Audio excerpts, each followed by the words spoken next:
Dracula by Bram Stoker. Chapter 15. Dr. Seward's Diary, continued. For a while sheer anger mastered me. It was as if he had during her life struck Lucy on the face. I smote the table hard and rose up as I said to him, "Dr. Van Helsing, are you mad?" He raised his head and looked at me, and somehow the tenderness of his face calmed me at once. "Would I were," he said. "Madness were easy to bear compared with truth like this. Oh, my friend, why, think you, did I go so far round? Why take so long to tell you so simple a thing? Was it because I hate you and have hated you all my life? Was it because I wished to give you pain? Was it that I wanted now, so late, revenge for that time when you saved my life, and from a fearful death? Ah, no. Forgive me," said I. He went on, "My friend, it was because I wished to be gentle in the breaking to you, for I know you have loved that so sweet lady. But even yet I do not expect you to believe. It is hard to accept at once any abstract truth that we may doubt such to be possible, when we have always believed the know of it. It is more hard still to accept so sad a concrete truth, and of such a one as Miss Lucy. Tonight I go to prove it. Dare you come with me?" This staggered me. A man does not like to prove such a truth. Byron excepted from the category jealousy, and proved the very truth he most abhorred. He saw my hesitation and spoke. "The logic is simple. No madman's logic this time, jumping from tussock to tussock in a misty bog. If it be not true, then proof will be relief. At worst it will not harm. If it be true, there is the dread. Yet very dread should help my cause, for it is in some need of belief. Come, I tell you what I propose. First, that we go off now and see that child in the hospital. Dr. Vincent of the North Hospital, where the papers say the child is a friend of mine, and I think of yours since you were in class at Amsterdam. He will let two scientists see his case if he will not let two friends. We shall tell him nothing, but only that we wish to learn, and then he took a key from his pocket and held it up, and then we spend the night, you and I, in the churchyard where Lucy lies. This is the key that locked the tomb. I had it from my coffin man to give to Arthur. My heart sank within me, for I felt that there was some fearful ordeal before us, and I could do nothing. However, I plucked up what heart I could, and said that we had better hasten, as the afternoon was passing. We found the child awake. It had had a sleep and taken some food, and altogether was going on well. Dr. Vincent took the bandage from its throat and showed us punctures. There was no mistaking the similarity of those to which had been on Lucy's throat. They were smaller, and the edges looked fresher, that was all. We asked Vincent to what he attributed them, and he replied it must have been a bite of some animal, perhaps a rat, but for his own part he was inclined to think it was one of the bats which are so numerous on the northern heights of London. Out of so many harmless ones, he said, there may be some wild specimen from the south, a more malignant species. Some sailor may have brought one home, and it managed to escape, or even from zoological gardens a young one may have got loose, or one bred there from a vampire. These things do occur, you know. Only 10 days ago a wolf got out, and was, I believe, traced up in this direction. For a week after, the children were playing nothing but Red Riding Hood on the heath, in every alley in this place, until the Bloofer lady scare came along, since when it has been quite a gala time with them.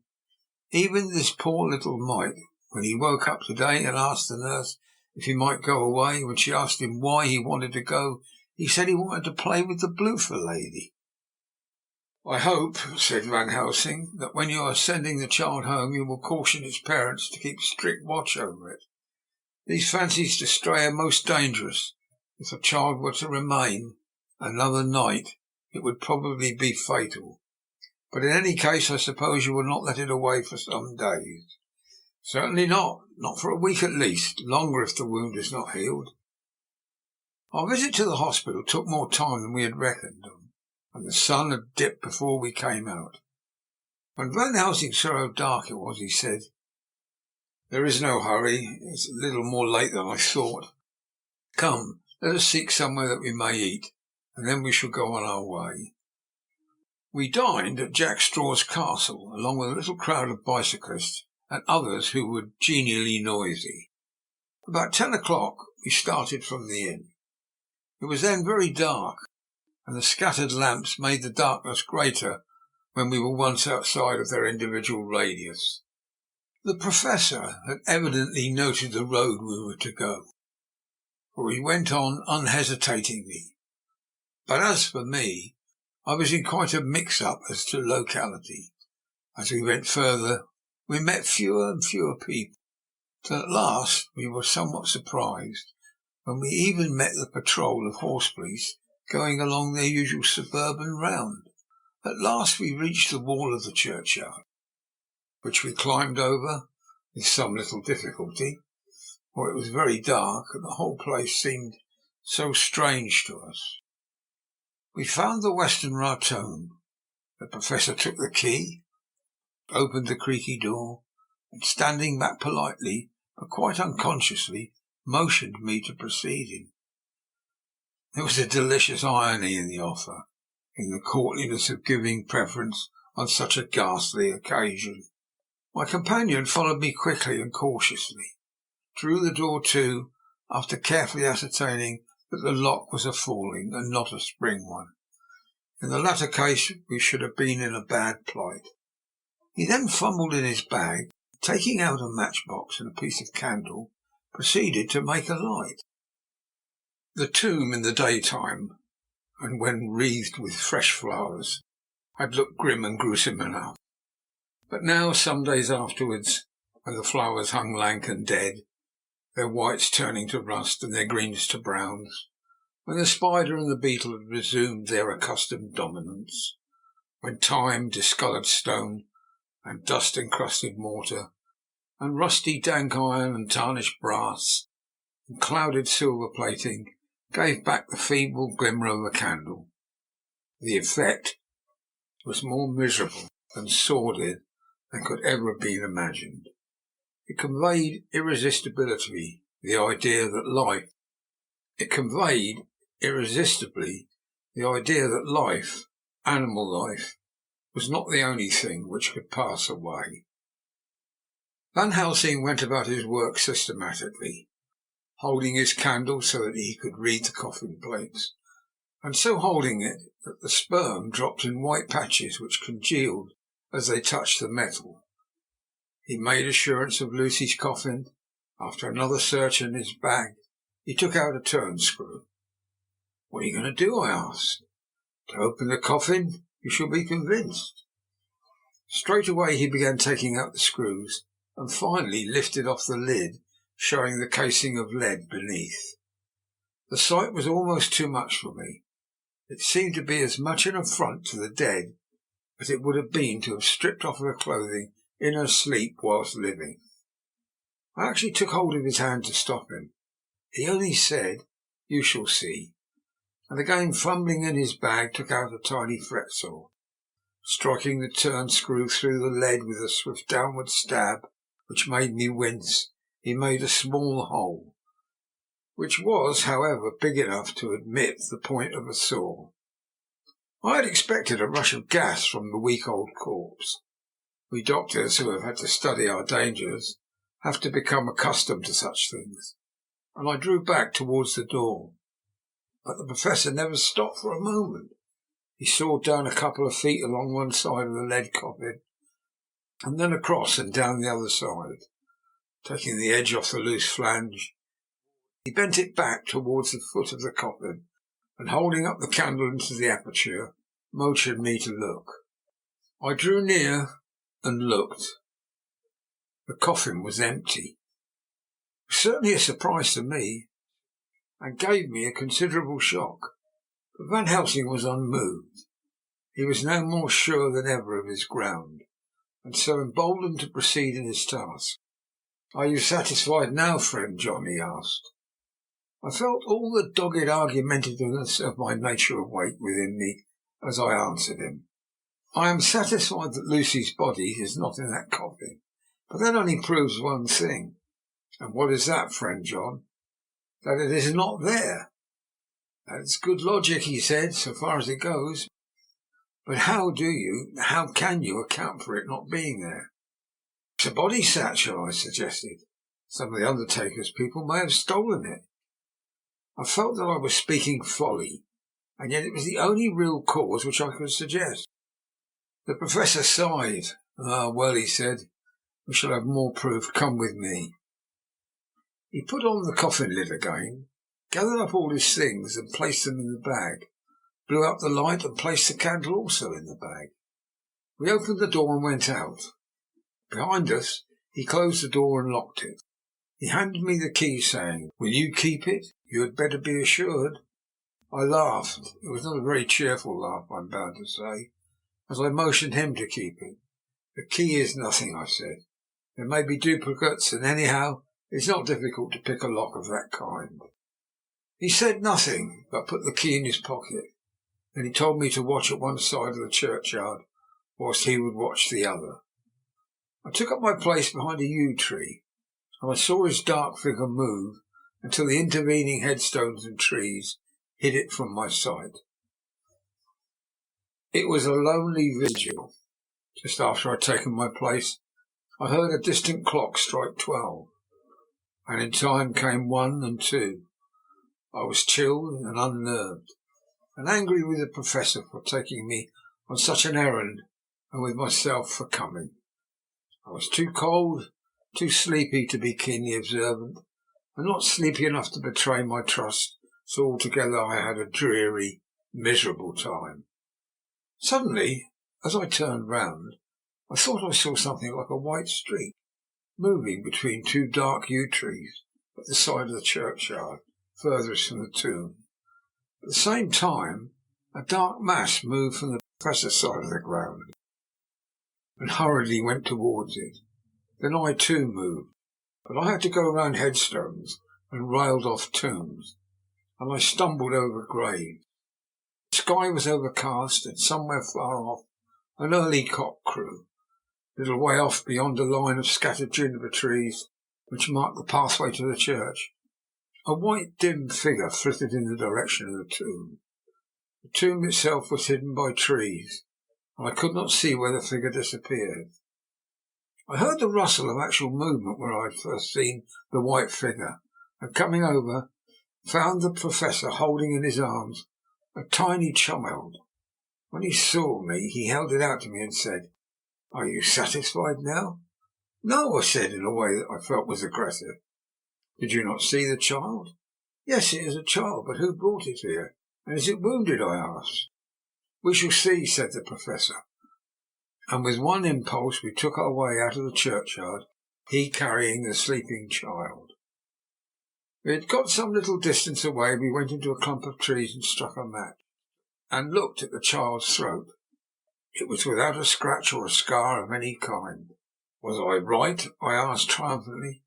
"We were just in time," said the Professor thankfully. We now had to decide what we were to do with the child, and so consulted about it. If we were to take it to a police station, we should have to give some account of our movements during the night. At least we should have to make some statement as to how we had come to find the child. So finally we decided that we would take it to the heath. When we heard a policeman coming, would leave it where he could not fail to find it. We would then seek our way home as quickly as we could. All fell out well. At the edge of Hampstead Heath, when we heard the heavy policeman's tramp, and laying the child on the pathway, we waited and watched until he saw it as he flashed his lantern to and fro. We heard his exclamation of astonishment, and then we went away silently. By good chance we got a cab near the Spaniards, and drove to town.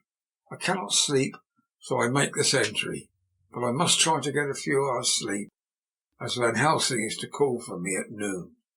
He insists that I shall go with him on another expedition. 27th of September. It was 2 o'clock before we found a suitable opportunity for our attempt. The funeral held at noon was all completed, and the last stragglers of the mourners had taken themselves lazily away, when, looking carefully from behind a clump of alder trees, we saw the sexton lock the gate after him. We knew then that we were still safe till morning. Did we desire it? But the Professor told me that we should not want more than an hour at most. Again I felt that horrid sense of the reality of things, in which any effort of imagination seemed out of place. I realised distinctly the perils of the law which we were incurring in our unhallowed work. Besides, I felt it was also useless. Outrageous as it was to open a leaden coffin, see if a woman dead nearly a week were really dead, it now seemed the height of folly to open the tomb again, when we knew from the evidence of our own eyesight that the coffin was empty. I shrugged my shoulders, however, and rested silent, for Van Helsing had a way of going on his own road, no matter who remonstrated. He took the key, opened the vault again, and courteously motioned me to proceed. The place was not so gruesome as last night, but oh, how unutterably mean-looking when the sunshine streamed in. Van Helsing walked over to Lucy's coffin, and I followed. He bent over and again forced back the leaden flange, and then a shock of surprise and dismay shot through me. There lay Lucy, seemingly just as we had seen her the night before her funeral. She was, if possible, more radiantly beautiful than ever, and I could not believe that she was dead. The lips were red, nay, redder than before, and on the cheeks was a delicate bloom. "Is this a juggle?" I said to him.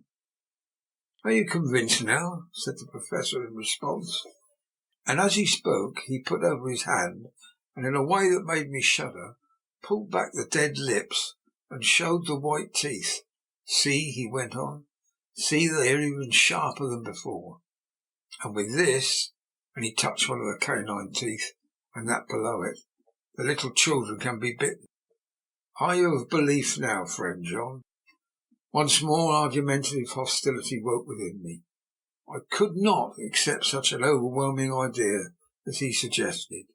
So, with an attempt to argue, of which I was even at the moment ashamed, I said, "She may have been placed here since last night." "Indeed, that is so, and by whom?" I do not know. Someone has done it." "And yet she's been dead 1 week. Most people in that time would not look so—" I had no answer for this, so was silent. Van Helsing did not seem to notice my silence. At any rate, he showed neither chagrin nor triumph. He was looking intently at the face of the dead woman, raising the eyelids and looking at the eyes, once more opening the lips and examining the teeth. And then he turned to me and said, "Here is one thing which is different from all recorded. Here is some dual life that is not as the common. She was bitten by the vampire when she was in a trance, sleepwalking. Oh, you start! Do you not know that, friend John? But you shall know it all later. And in trance could he best come to take more blood. In trance she died, and in trance she is undead too. So it is that she differs from all other. Usually when undead sleep at home." As he spoke, he made a comprehensive sweep of his arm to designate what to a vampire was home. "Their face show what they are, but this so sweet that when she was not undead, she go back to nothings of common dead. There is no malign there. See, and to make it hard, I must kill her in her sleep." This turned my blood cold, and it began to dawn upon me that I was accepting Van Helsing's theories. But if she were really dead, what was there of terror in the idea of killing her? He looked at me and evidently saw the change in my face, for he said almost joyously, "Ah, you believe now." I answered, "Do not press me too hard all at once. I am willing to accept. How will you do this bloody work? I shall cut off her head and fill her mouth with garlic, and I shall drive a stake through her body. It made me shudder to think of so mutilating the body of the woman whom I had loved, and yet the feeling was not so strong as I had expected. I was, in fact, beginning to shudder at the presence of this being, this undead, as Van Helsing called it, and to loathe it. Is it possible that love is all subjective or all objective? I waited a considerable time for Van Helsing to begin, but he stood as if wrapped in thought. Presently he closed the catch of his bag with a snap and said, "I have been thinking. I have made up my mind as to what is best. If I did simply follow my inclining, I would do now at this moment what is to be done. But there are other things to follow, and things that are 1,000 times more difficult, in that them we do not know. This is simple. She have yet no life taken, though that is of time, and to act now would be to take danger from her for ever. But then we may have to want Arthur. And how shall we tell him of this?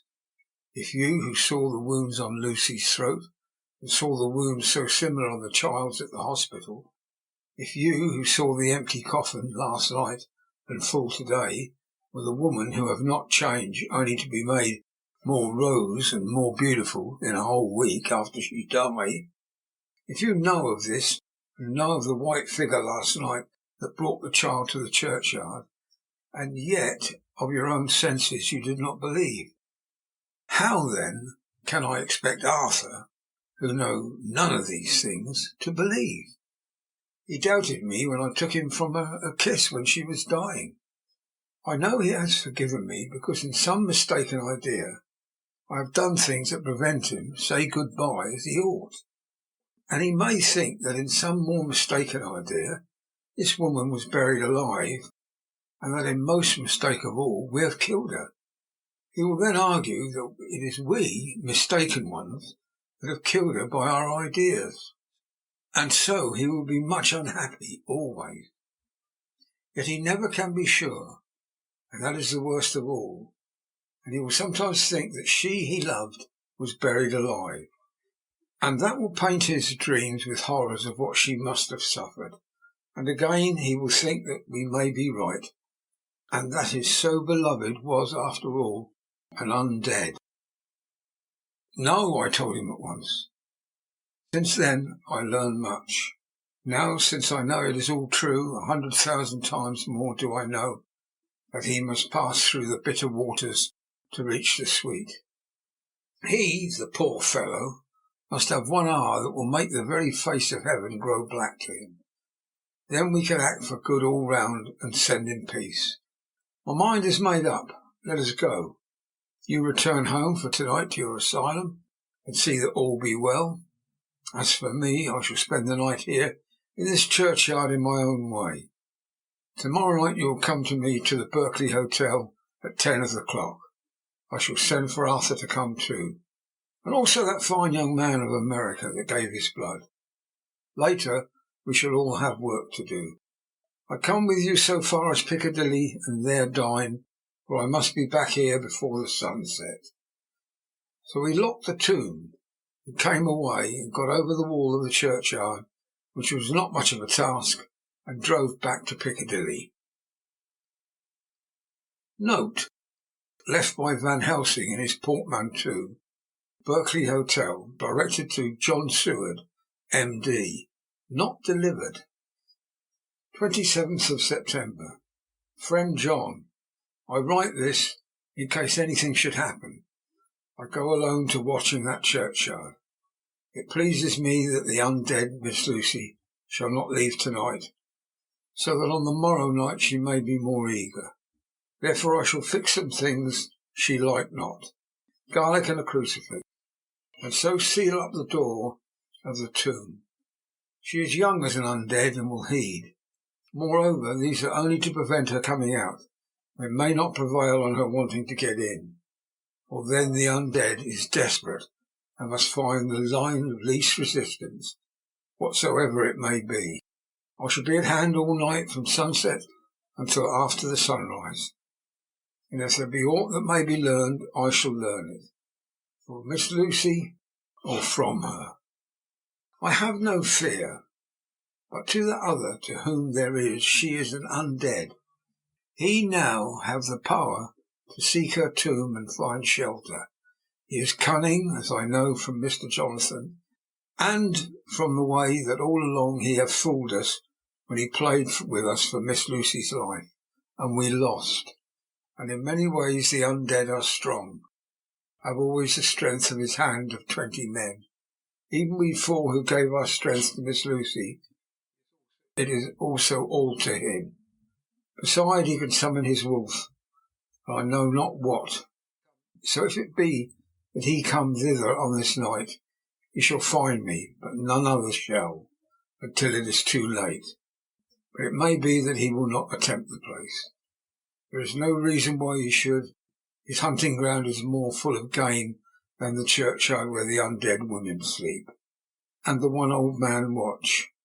Therefore I write this in case.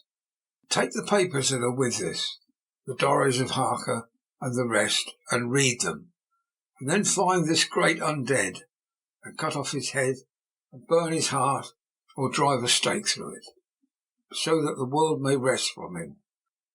If it be so, farewell. Van Helsing. Dr. Seward's Diary, 28th of September. It is wonderful what a good night's sleep will do for one. Yesterday I was almost willing to accept Van Helsing's monstrous ideas, but now they seem to start out lurid before me as outrages on common sense. I have no doubt that he believes it all. I wonder if his mind could have become in any way unhinged. Surely there must be some rational explanation of all these mysterious things. Is it possible that the Professor could have done it himself? He is so abnormally clever that if he went off his head he would carry out his intent with regard to some fixed idea in a wonderful way. I am loath to think it, and indeed it would be almost as great a marvel as the other to find that Van Helsing was mad. But anyhow, I shall watch him carefully. I may get some light on the mystery. 29th of September, morning. Last night, at a little before 10 o'clock, Arthur and Quincy came into Van Helsing's room. He told us all what he wanted us to do, but especially addressing himself to Arthur, as if all our wills were centred in his. He began by saying that he hoped we would come with him too, for, he said, there is a grave duty to be done there. You were doubtless surprised at my letter? This query was directly addressed to Lord Godalming. I was. It rather upset me for a bit. There's been so much trouble around my house of late, but I could do without any more. I have been curious, too, as to what you mean. Quincy and I talked it over, but the more we talked, the more puzzled we got. Till now I can say for myself, I'm about up a tree as to any meaning about anything. Me too, said Quincy Morris laconically. Oh, said the Professor, and you are nearer the beginning, both of you, than your friend John here, who has to go a long way back before he even gets so far as to begin. It was evident that he recognised my return to my old doubting frame of mind without my saying a word, and he turned to the other two. He said with intense gravity, I want your permission to do what I think good this night. It is, I know, much to ask, and when you know what it is I propose to do, you will know, and only then, how much. Therefore may I ask that you promise me in the dark, so that afterwards, though you may be angry with me for a time, I must not disguise myself from the possibility that such may be. You shall not blame yourselves for anything. Well, that's frank anyhow, broke in Quincy. I'll answer for the Professor. I don't quite get his drift, but I swear he's honest, and that's good enough for me. I thank you, sir, said Van Helsing proudly. I have done myself the honour of counting you one trusting friend, and such endorsement is dear to me. He held out his hand, which Quincy took. Arthur spoke out. Dr. Van Helsing, I don't quite like to buy a pig in a poke, as they say in Scotland. If it be anything in which my honour as a gentleman or my faith as a Christian is concerned, I cannot make such a promise. If you can assure me that what you intend does not violate either of these two, then I give my consent at once, though for the life of me I cannot understand what you are driving at. I accept your limitation, said Van Helsing, and all I ask of you is that you feel it necessary to condemn any act of mine. You will first consider it well, and be satisfied that it does not violate your reservation. Agreed, said Arthur. That is only fair. And now that the pourparlers are over, may I ask what it is we are to do? I want you to come with me, and come in secret, to the churchyard at Kingstead. Arthur's face fell, and he said in an amazed sort of way, Where poor Lucy is buried? The professor bowed. Arthur went on, And when there? To enter the tomb. Arthur stood up. Professor, are you in earnest, or is this some monstrous joke? Pardon me, I see that you are in earnest. He sat down again, but I could see that he sat firmly and proudly, as one who is on his dignity. There was a silence until he asked again, And when in the tomb? To open the coffin. This is too much, he said, angrily rising again. I am willing to be patient in all things that are reasonable, but in this desecration of the grave of one who— he fairly choked with indignation. The professor looked pityingly at him. If I could spare you one pang, my poor friend, he said, God knows I would. But this night our feet must tread in thorny paths, or later and forever the feet you love must walk in paths of flame. Arthur looked up with a set white face and said, Take care, sir, take care.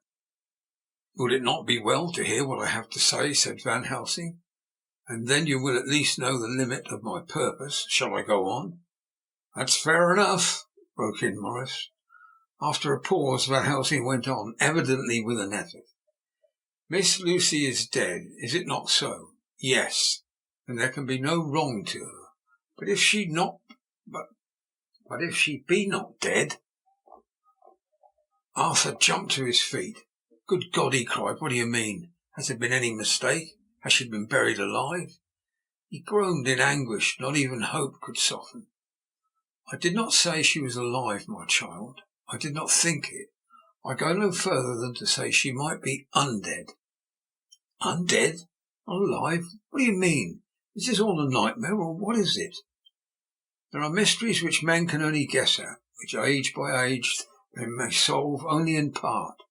Believe me, we are now on the verge of one. But I have not done. May I cut off the head of Miss Lucy? Heavens and earth, no, cried Arthur with a storm of passion. Not for the wide world will I consent to any mutilation of her dead body. Dr. Van Helsing, you try me too far. What have I done to you, that you should torture me so? What did that poor sweet girl do to you, that you should want to cast such dishonour on her grave? Are you mad that you speak of such things, or am I mad to listen to them? Don't dare to think any more of such a desecration. I shall not give my consent to anything you do. I have a duty to do in protecting her grave from outrage, and by God I shall do it. Van Helsing rose up from where he had all the time been seated, and said gravely and sternly, My Lord Godalming, I too have a duty to do.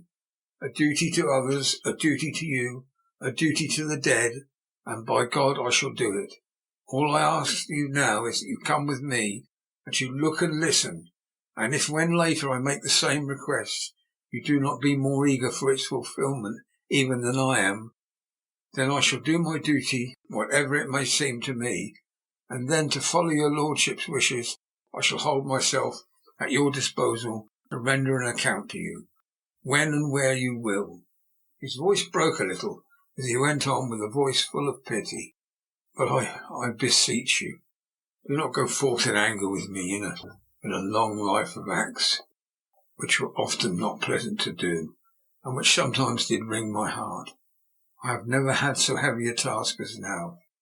Believe me, if that time comes for you to change your mind towards me, one look from you will wipe away all of this so sad hour. For I will do what a man can do to save you from sorrow. Just think, for why should I give myself so much of labour and so much of sorrow? I've come here from my own land to do what I can of good, at the first to please my friend John, and then to help a sweet young lady, whom too I came to love. For her I am ashamed to say so much, but I say it in kindness. I gave what you gave, the blood of my veins, I gave it. I, who was not like you, her lover, but only her physician and her friend. I gave to her my nights and days, before death, after death.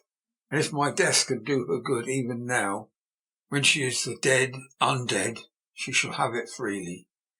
He said this with a very grave, sweet pride, and Arthur was much affected by it. He took the old man's hand and said in a broken voice, "Oh, it's hard to think of it, and I cannot understand, but at least I shall go with you and wait." End of chapter 15. Chapter 16. Dr. Seward's Diary, continued. It was just a quarter before 12 o'clock when we got into the churchyard over the low wall. The night was dark, with occasional gleams of moonlight between the rents of the heavy clouds that scudded across the sky. We all kept somehow close together, with Van Helsing slightly in front as he led the way. When we had come close to the tomb, I looked well at Arthur, for I feared that a proximity to a place laden with so sorrowful a memory would upset him. But he bore himself well. I took it that the very mystery of the proceeding was in some way counterreacting to his grief. The Professor unlocked the door, and seeing a natural hesitation amongst us for various reasons, solved the difficulty by entering first himself. The rest of us followed, and he closed the door. He then lit a dark lantern and pointed to the coffin. Arthur stepped forward hesitatingly.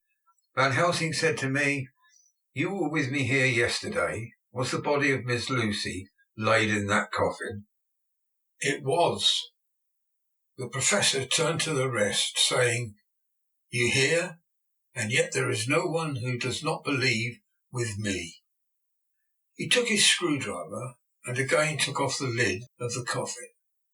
Arthur looked on, very pale but silent.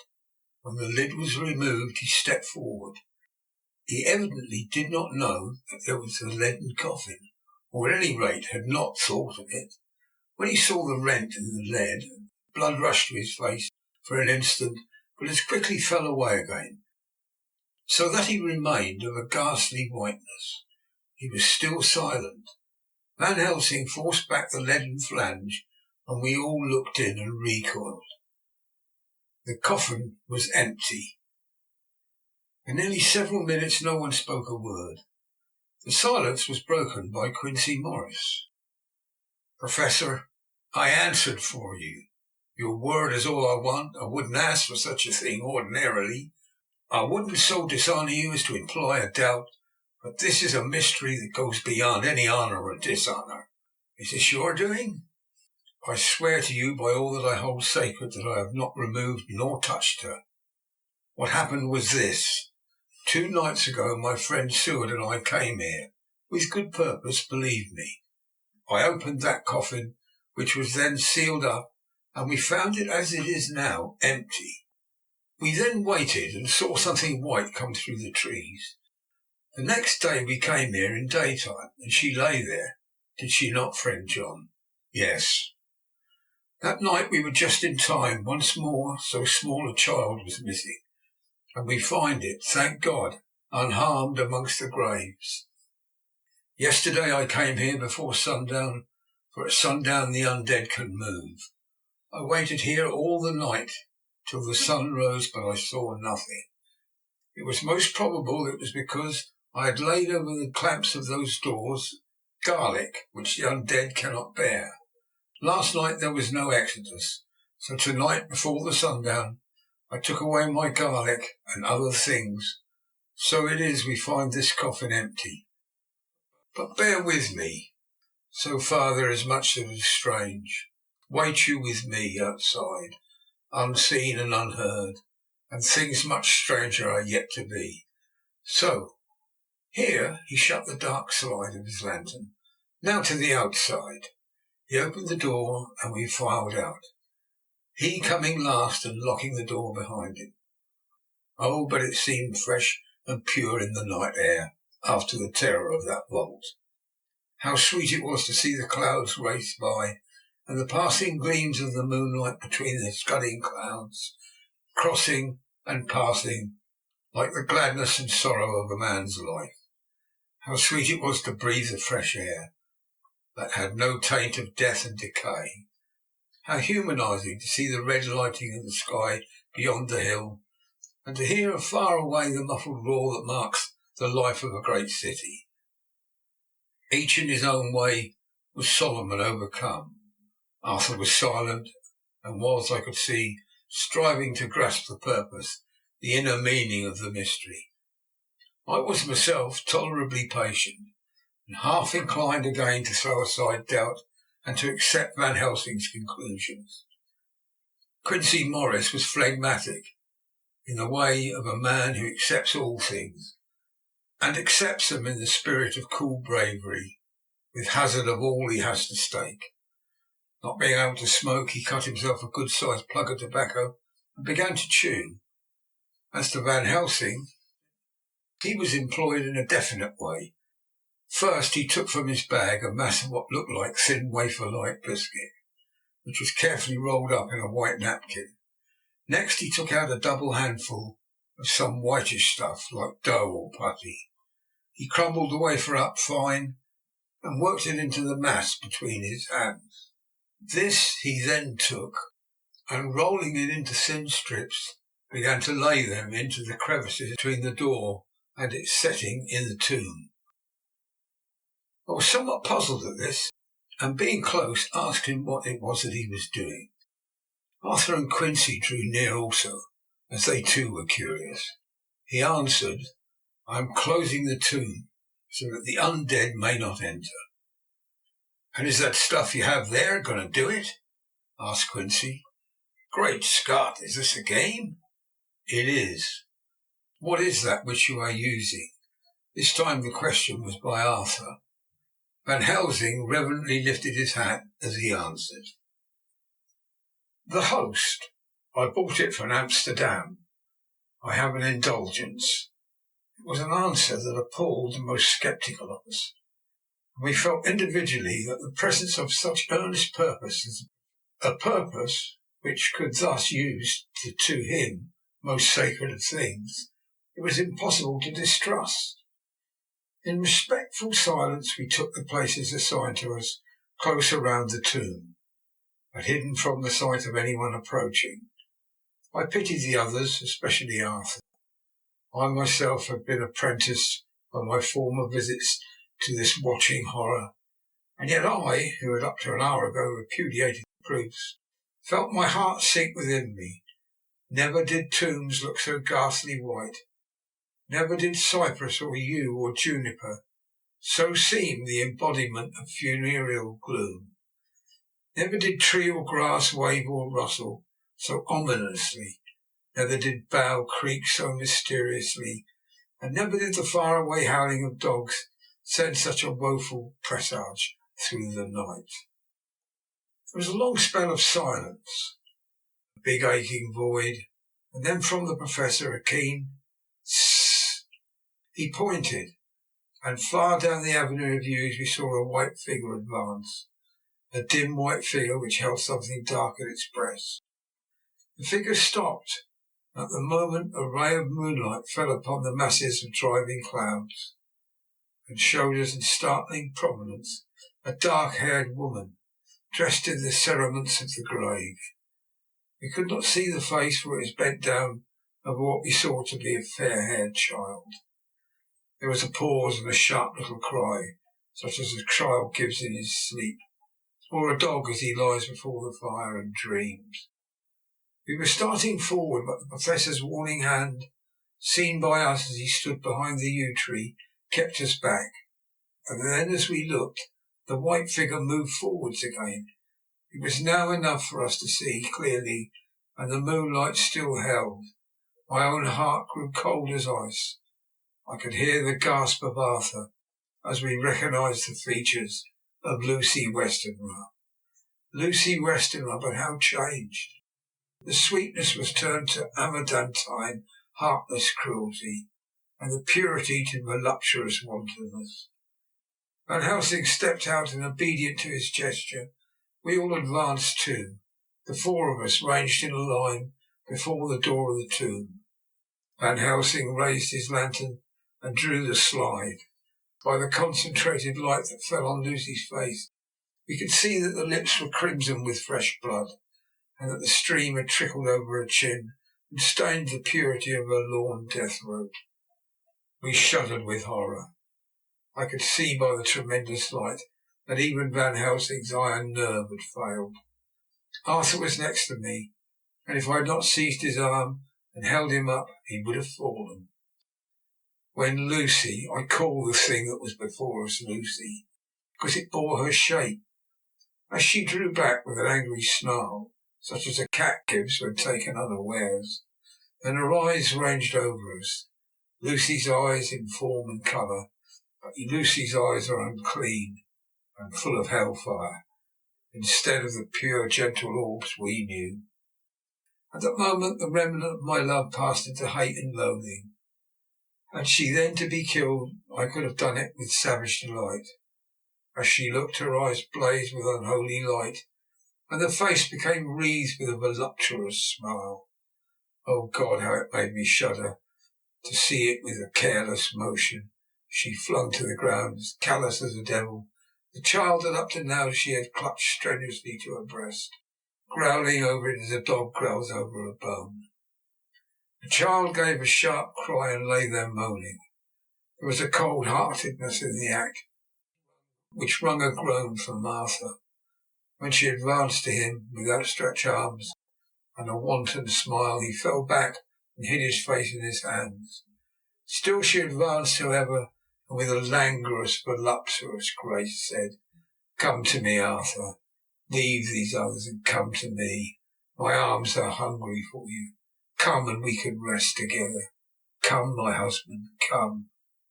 There was something diabolically sweet in her tones, something of the tingling of glass when struck, which rang through the brains even of us who heard the words addressed to another. As for Arthur, he seemed to be under a spell. Moving his hands from his face, he opened wide his arms. She was leaping for them when Van Helsing sprang toward and held between them his little gold crucifix. She recoiled from it, and with a suddenly distorted face, full of rage, dashed past him as if to enter the tomb. When within a foot or two of the door, however, she stopped, as if arrested by some irresistible force. Then she turned, and her face was shown in a clear burst of moonlight, and by the lamp which now had no quiver from Van Helsing's iron nerves. Never did I see such baffled malice on her face, and none, I trust, shall ever be seen again by mortal eyes. The beautiful colour became livid. The eyes seemed to throw out sparks of hellfire. The brows were wrinkled as though the folds of flesh were the coils of Medusa snakes, and the lovely blood-stained mouth grew to an open square, as in the passion marks of the Greeks and Japanese. If ever a face meant death, if looks could kill, we saw it all that night. And for a full half-minute, which seemed an eternity, she remained between the lifted crucifix and the sacred closing of her means of entry. Van Helsing broke the silence by asking Arthur, "Answer me, O my friend. Am I to proceed in my work?" Arthur threw himself on his knees and hid his face in his hands as he answered, "Do as you will, friend, do as you will. There can be no horror like this ever any more." And he groaned in spirit.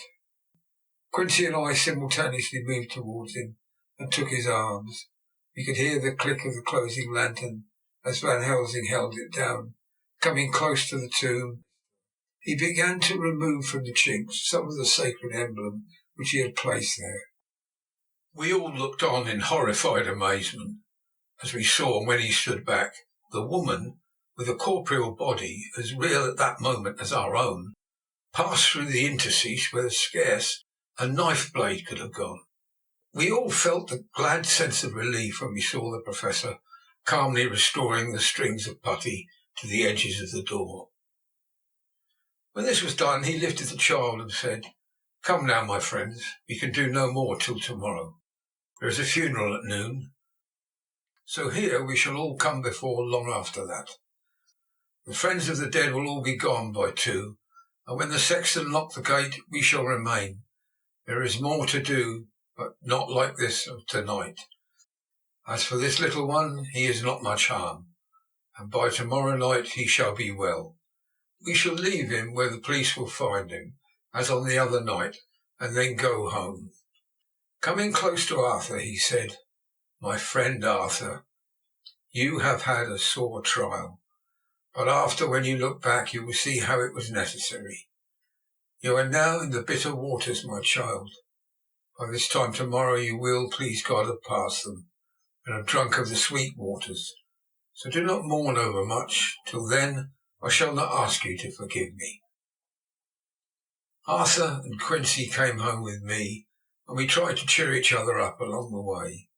We had left the child in safety and were tired, so we all slept with more or less reality of sleep. 29th of September, night. A little before 12 o'clock, we three, Arthur, Quincy, Morris and myself, called for the Professor. It was odd to notice that by common consent we had all put on our black clothes. Of course Arthur wore black, for he was in deep mourning, but the rest of us wore it by instinct. We got to the churchyard by 1:30 and strolled about, keeping out of official observation, so that when the grave diggers had completed their task and the sexton, under the belief that everyone had gone, had locked the gate, we had the place all to ourselves. Van Helsing, instead of his little black bag, had with him a long leather one, something like a cricketing bag. It was manifestly of fair weight. When we were alone, and I had heard the last of the footsteps die out up the road, we silently, and as if by ordered intention, followed the Professor to the tomb. He unlocked the door and we entered, closing it behind us. Then he took from his bag the lantern, which he lit, and also 2 wax candles, which, when lighted, he stuck by melting their own ends on other coffins, so that they might give light sufficient to work by. And when he again lifted the lid of Lucy's coffin, we all looked, Arthur trembling like an aspen, and saw that the body lay there in all its death beauty. But there was no love in my own heart, and nothing but loathing for the foul thing which had taken Lucy's shape without her soul. I could see even Arthur's face grow hard as he looked.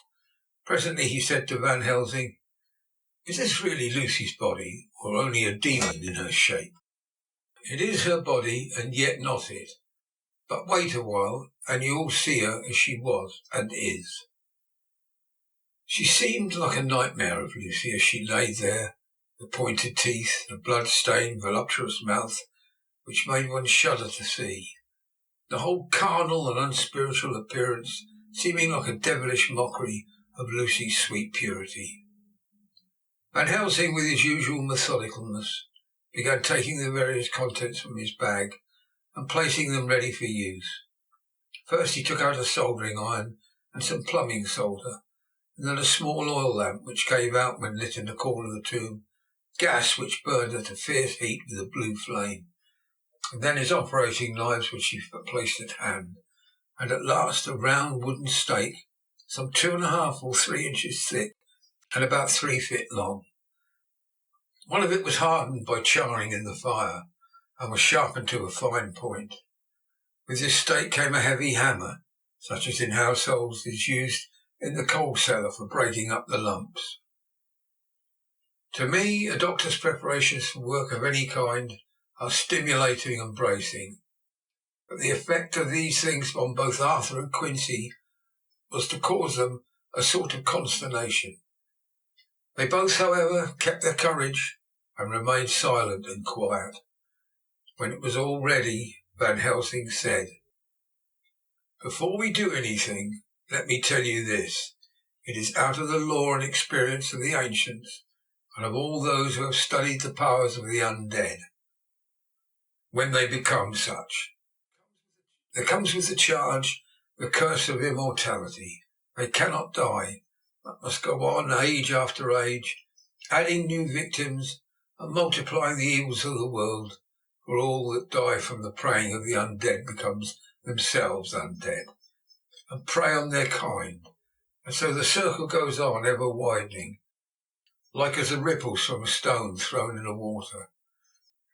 Friend Arthur, if you had met that kiss which you know of before poor Lucy died, or again last night, when you opened your arms to her, you would in time, when you had died, become Nosferatu, as they call it in Eastern Europe, and would all time make more of those undeads that have so filled us with horror. The career of this is so unhappy, dear lady, but is just begun. Those children whose blood she suck are not as yet so much the worse, but if she live on, undead, more and more they lose their blood, and by her power over them they come to her, and so she draw their blood with so wicked mouth. But if she die, in truth, then all cease. The tiny wounds of the throats disappear, and they go back to their place.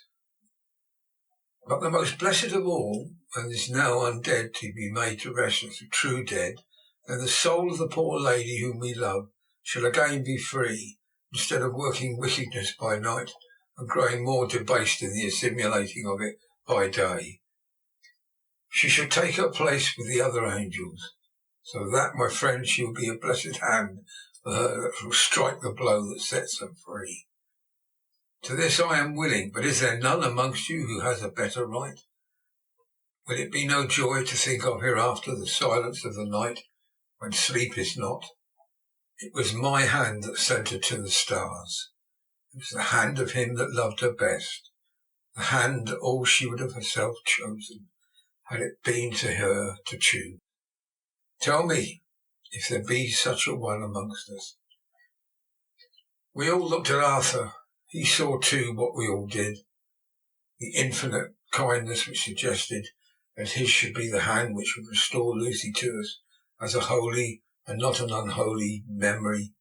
Stepped forward and said bravely, till his hand trembled and his face was as pale as snow, "My true friend, from the bottom of my broken heart, I thank you. Tell me what I am to do, and I shall not falter." Van Helsing laid a hand on his shoulder and said, "Brave lad, a moment's courage and it is done. This stake must be driven through her. It will be a fearful ordeal. Be not deceived in that, but it will only be a short time, and then you will rejoice once more that your pain was great. From this grim tomb you will emerge as though you tread on air, but you must not falter when once you have begun. Only think that we, your true friends, are round you, and that we pray for you all the time."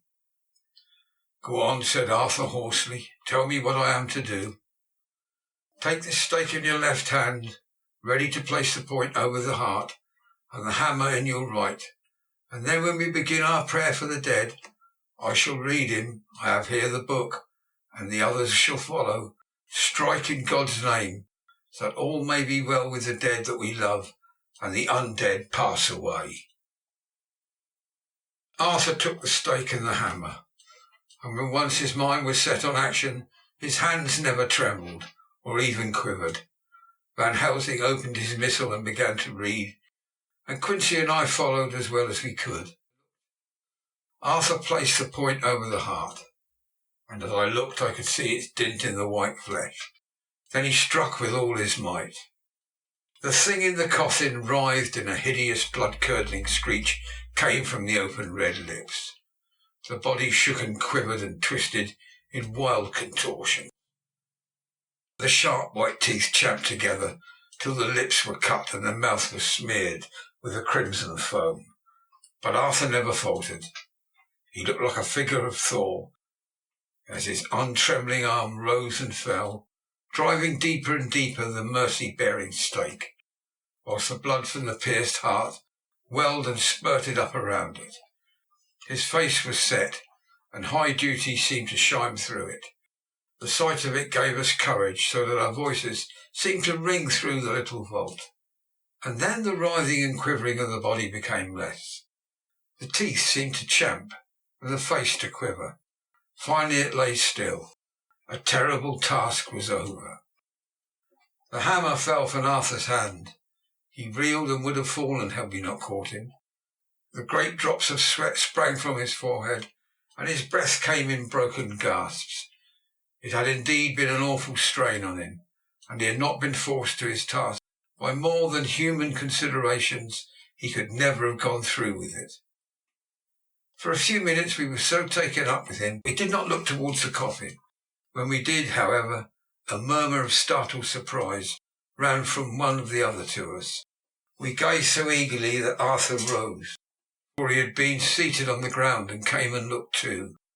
And then a glad, strange light broke over his face, and dispelled altogether the look of horror that lay upon it. There in the coffin lay no longer the foul thing that we had so dreaded and grown to hate, that the work of her destruction was yielded as a privilege to the one best entitled to do it. But Lucy, as we had seen her in life, with her face of unequalled sweetness and purity. True that there were, as we had seen them in life, the traces of care and pain and waste, but these were all dear to us, for they marked her truth to what we knew. One and all we felt that the holy calm that lay like sunshine over the wasted face and form was only an earthly token, and a symbol of the calm that was to reign forever. Van Helsing came and laid his hand on Arthur's shoulder, and said to him, "And now, Arthur, my friend, dear lad, am I not forgiven?" The reaction of the terrible strain came as he took the old man's hand in his, and raising it to his lips, pressed it and said, "Forgiven? God bless you that you have given my dear one her soul again, and me peace." He put his hands on the Professor's shoulder, and laying his head on his breast, cried for a while silently, whilst we stood unmoving. When he raised his head, Van Helsing said to him, "And now, my child, you may kiss her. Kiss her dead lips if you will, as she would have you to, for her to choose. For she is not a grinning devil now, nor any more a foul thing for all eternity. No longer is she the devil's undead. She is God's true dead, whose soul is with him." Arthur bent and kissed her, and then we sent him and Quincy out of the tomb. The Professor and I sawed the top of the stake, leaving the point in the body. Then we cut off the head and filled the mouth with garlic. We soldered up the lead coffin, screwed the coffin lid, and gathering up our belongings came away. When the Professor locked the door, he gave the key to Arthur. Outside the air was sweet, the sun shone, the birds sang, and it seemed as if all nature were tuned to a different pitch. There was gladness and mirth and peace everywhere, for we were at rest ourselves on the one account, and we were glad, though it was tempered by joy. Before we moved away, Van Helsing said, "Now, my friends, one step of our work is done, one the most harrowing to ourselves, but there remains a greater task, to find out the author of all this our sorrow, and to stamp him out. I have clues which we can follow, but it is a long task, and a difficult, and there is a danger in it, and pain. Shall you not help me? We have learned to believe, all of us, is it not so? And since so, do we not see our duty? Yes. And do we not promise to go on to the bitter end?" Each in turn we took his hand, and the promise was made. Then the Professor said as we moved off, "2 nights hence you shall meet with me and dine together at 7 of the clock with friend John. I shall entreat 2 others, 2 that you know not as yet, and I shall be ready to all our work show and our plans unfold. Friend John, you come with me home, for I have much to consult about, and you can help me. Tonight I leave for Amsterdam, but I shall return tomorrow night, and then begins our great quest. But first I shall have much to say, so that you may know what it is to do and dread. Then our promise shall be made to each other and you, for there is a terrible task before us. and once our feet are on the ploughshare, we must not draw back. End of chapter 16. Chapter 17. Dr. Seward's Diary continued. When we arrived at the Berkeley Hotel, Van Helsing found a telegram waiting for him. I'm coming up by train. Jonathan at Whitby. Important news. Mina Harker. The professor was delighted. "Ah, that's wonderful, Madam Mina," he said. "Pearl among women. She arrived, but I cannot stay. She must go to your house, friend John. You must meet her at the station. Telegraph her en route, so that she may be prepared." When the wire was dispatched, he had a cup of tea. Over it he told me of a diary kept by Jonathan Harker when abroad, and gave me a typewritten copy of it, also of Mrs. Harker's diary at Whitby. "Take these," he said, "and study them well. When I have returned you will be master of all the facts, and we can then better enter in our inquisition. Keep them safe, for who have had such an experience as that of to-day? What is here told," he laid his hand heavily and gravely on the packet of papers as he spoke, "may be the beginning of the end to you and me, and many other, or it may sound the knell of the undead who walk the earth. Read all, I pray you, with an open mind, and if you can add in any way to the story here told, do so, for it is all important. You have kept a diary of all those so strange things, is it not so?" "Yes, then we shall go through all these together when we meet."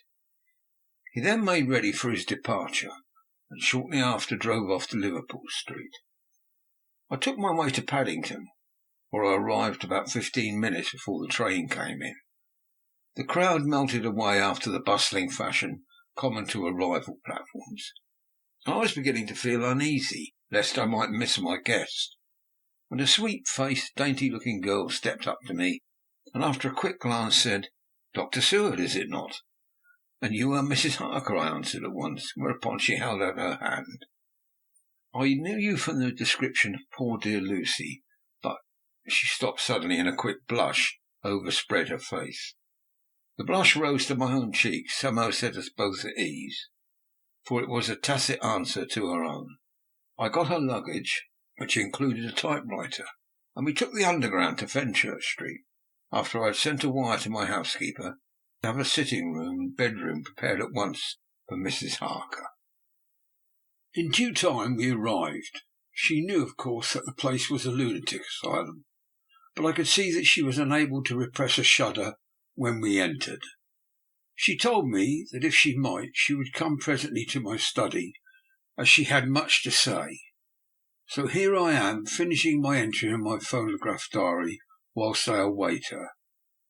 As yet I have not had the chance of looking at the papers which Van Helsing left with me, though they lay open before me. I must get her interested in something, so that I may have an opportunity of reading them. She does not know how precious time is, or what a task we have in hand. I must be careful not to frighten her. Here she is. Mina Harker's Journal, 29th of September. After I had tidied myself, I went down to Dr. Seward's study. At the door I paused a moment, for I thought I heard him talking with someone. As, however, he had pressed me to be quick, I knocked at the door, and upon his calling out, "Come in," I entered. To my intense surprise, there was no one with him. He was quite alone, and on the table opposite him was what I knew at once from the description to be a phonograph. I had never seen one, and was much interested. "I hope I did not keep you waiting," I said, "but I stayed at the door as I heard you talking, and thought there was someone with you." "Oh," he replied with a smile, "I was only entering my diary." "Your diary?" I asked him in surprise. "Yes," he answered, "I keep it in this." And as he spoke he laid his hand on the phonograph. I felt quite excited over it, and blurted out, "Why, this beats even shorthand. May I hear it say something?" "Certainly," he replied with alacrity, and stood up to put it in train for speaking. Then he paused, and a troubled look overspread his face. "The fact is," he began awkwardly, "I only keep my diary in it, and as it is almost entirely, about my cases, it may be awkward. That is, I mean—" He stopped, and I tried to help him out of his embarrassment. "You helped to attend dear Lucy at the end. Let me hear how she died. For all that I know of her, I shall be very grateful. She was very, very dear to me." To my surprise, he answered with a horror-struck look in his face. "Tell you of her death? Not for the whole wide world." "Why not?" I asked, for some grave, terrible feeling was coming over me again. He paused, and I could see that he was trying to invent an excuse. At length he stammered out, "You see, I do not know how to pick out any particular part of the diary."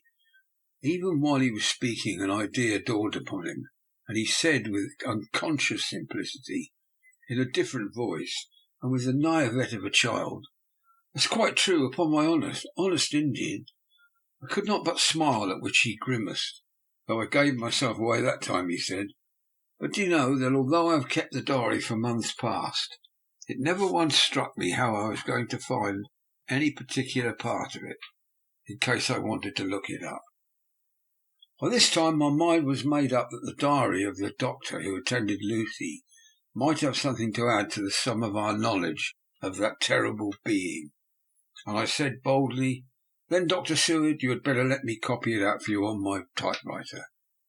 He grew to a positively deathly pallor as he said, "No, no, no, for all the world I wouldn't let you know that terrible story." That it was terrible, my intuition was right. For a moment I thought, and as my eyes ranged the room, unconsciously looking for something or some opportunity to aid me, they lit on a great batch of typewriting on the table. His eyes caught the look in mine, and without his thinking followed their direction. As he saw the parcel, he realized my meaning. "You do not know me," I said. "When you have read these papers, my own diary and my husband's also, which I have typed, you will know me better. I have not faltered in giving every thought of my own heart in this cause. But of course you do not know me, yet I must not expect you to trust me so far." He is certainly a man of noble nature. Poor dear Lucy was right about him. He stood up and opened a large drawer in which were arranged in order a number of hollow cylinders of metal covered with dark wax, and said, "You're quite right. I did not trust you because I did not know you.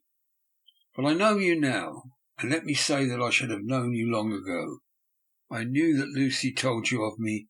She told me of you too. May I make the only atonement in my power? Take the cylinders and hear them. The first half dozen of them are personal to me, and they will not horrify you. Then you will know me better. Dinner will then be ready.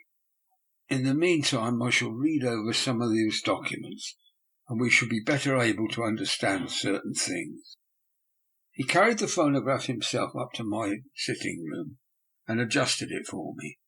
"Now I shall learn something pleasant, I am sure, for it will tell me the other side of a true love episode of which I know one side already."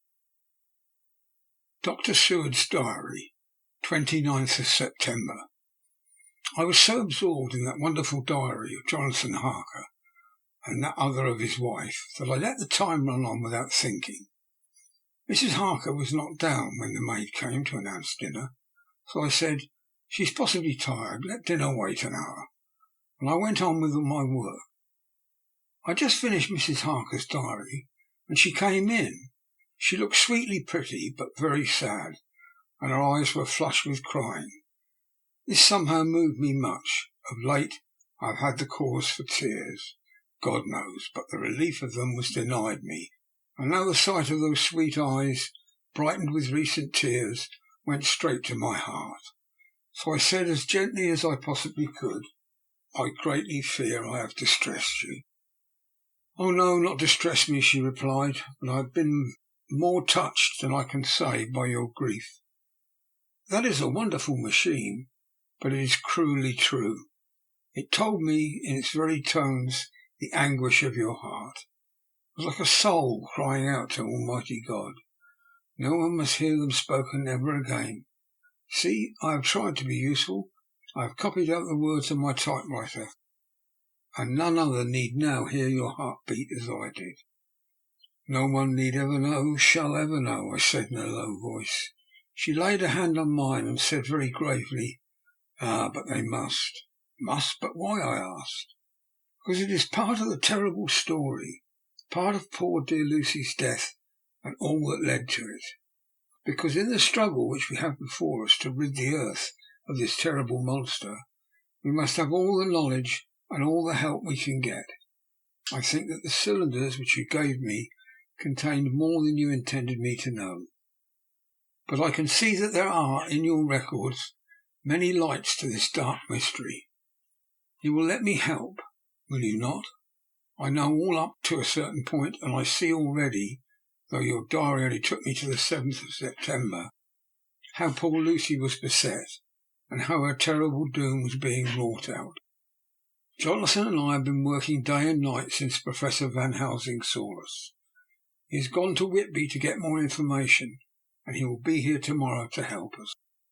We need have no secrets amongst us. Working together and with absolute trust, we can surely be stronger than if some of us were in the dark." She looked at me so appealingly, at the same time manifested such courage and resolution in her bearing, that I gave in at once to her wishes. "You shall," I said, "do as you like in the matter. God forgive me if I do wrong. There are terrible things yet to learn of. But if you have so far travelled on the road to poor Lucy's death, you will not be content, I know, to remain in the dark. Nay, the end, the very end, may give you a gleam of peace. Come, there is dinner. We must keep one another strong for what is before us. We have a cruel and dreadful task. When you have eaten, you shall learn the rest, and I shall answer any questions you ask. If there be anything which you do not understand, though it was apparent to us who were present." Mina Harker's Journal, 29th of September. After dinner I came with Dr. Seward to his study. He brought back the phonograph from my room, and I took my typewriter. He placed me in a comfortable chair, and arranged the phonograph so that I could touch it without getting up, and showed me how to stop it in case I should want to pause. Then he very thoughtfully took a chair with its back to me, so that I might be as free as possible, and began to read. I put the forked metal to my ears and listened. When the terrible story of Lucy's death and all that followed was done, I lay back in my chair powerless. Fortunately, I am not of a fainting disposition. When Dr. Seward saw me, he jumped up with a horrified exclamation, and hurriedly taking a case bottle from a cupboard, gave me some brandy, which in a few minutes somewhat restored me. My brain was all in a whirl, and only that there came through all of the multitude of horrors the holy ray of light that my dear Lucy was at last at peace. I do not think I could have borne it without making a scene. It is all so wild and mysterious and strange that if I had not known Jonathan's experience in Transylvania, I could not have believed it. As it was, I didn't know what to believe, so I got out of my difficulty by attending to something else. I took the cover off my typewriter and said to Dr. Seward, "Let me write this all out now. We must be ready for Dr. Van Helsing when he comes. I've sent a telegram to Jonathan to come on here when he arrives in London from Whitby. In this matter dates are everything, and I think that if we get all our material ready and have every item put in chronological order, we shall have done much. You tell me that Lord Godalming and Mr. Morris are coming too. Let us be able to tell him when they come." He accordingly set the phonograph in a slow pace, and I began to typewrite from the beginning of the 7th cylinder. I used manifold, and so took 3 copies of the diary, just as I had done with all the rest. It was late when I got through, but I heard Dr. Seward went about his work of going his round to the patient, and when he had finished he came back and sat near me, reading so that I did not feel too lonely whilst I worked. How good and thoughtful he is! The world seems full of good men. even if there are monsters in it. Before I left him, I remembered what Jonathan put in his diary of the Professor's perturbation at reading something in an evening paper at the station at Exeter. So, seeing that Dr. Seward keeps his newspapers, I borrowed the files of the Westminster Gazette and the Pall Mall Gazette and took them to my room.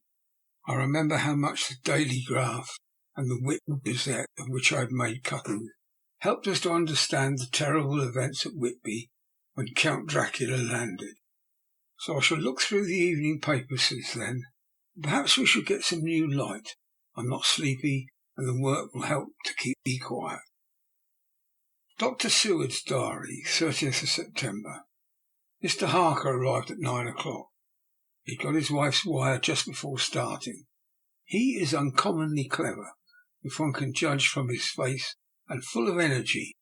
If this journal be true, and judging by one's own wonderful experiences, it must be, he is also a man of great nerve. That going down to the vault a second time was a remarkable piece of daring. After reading his account of it, I was prepared to meet a good specimen of manhood, but hardly the quiet, businesslike gentleman who came here today. Later. After lunch, Harker and his wife went back to their own room, and as I passed a while ago, I heard a click of the typewriter. They are hard at it. Mrs. Harker says they are knitting together, in chronological order, every scrap of evidence they have. Harker has got the letters between the consignees of the boxes at Whitby and the carriers in London who took charge of them.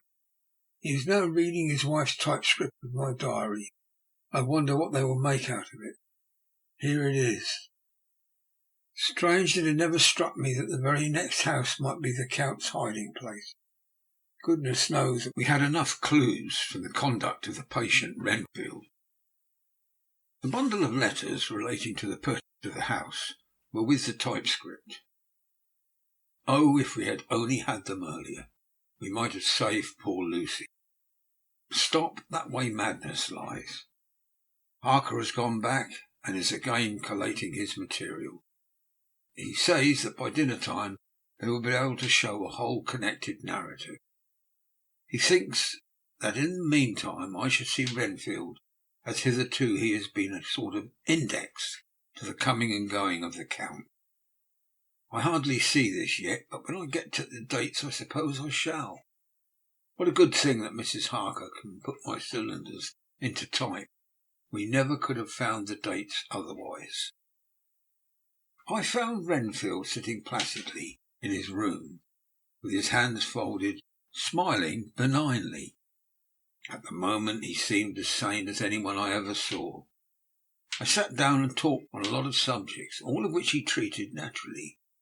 He then, of his own accord, spoke of going home, a subject he has never mentioned to my knowledge during his sojourn here. In fact, he had spoke quite confidently of getting his discharge at once.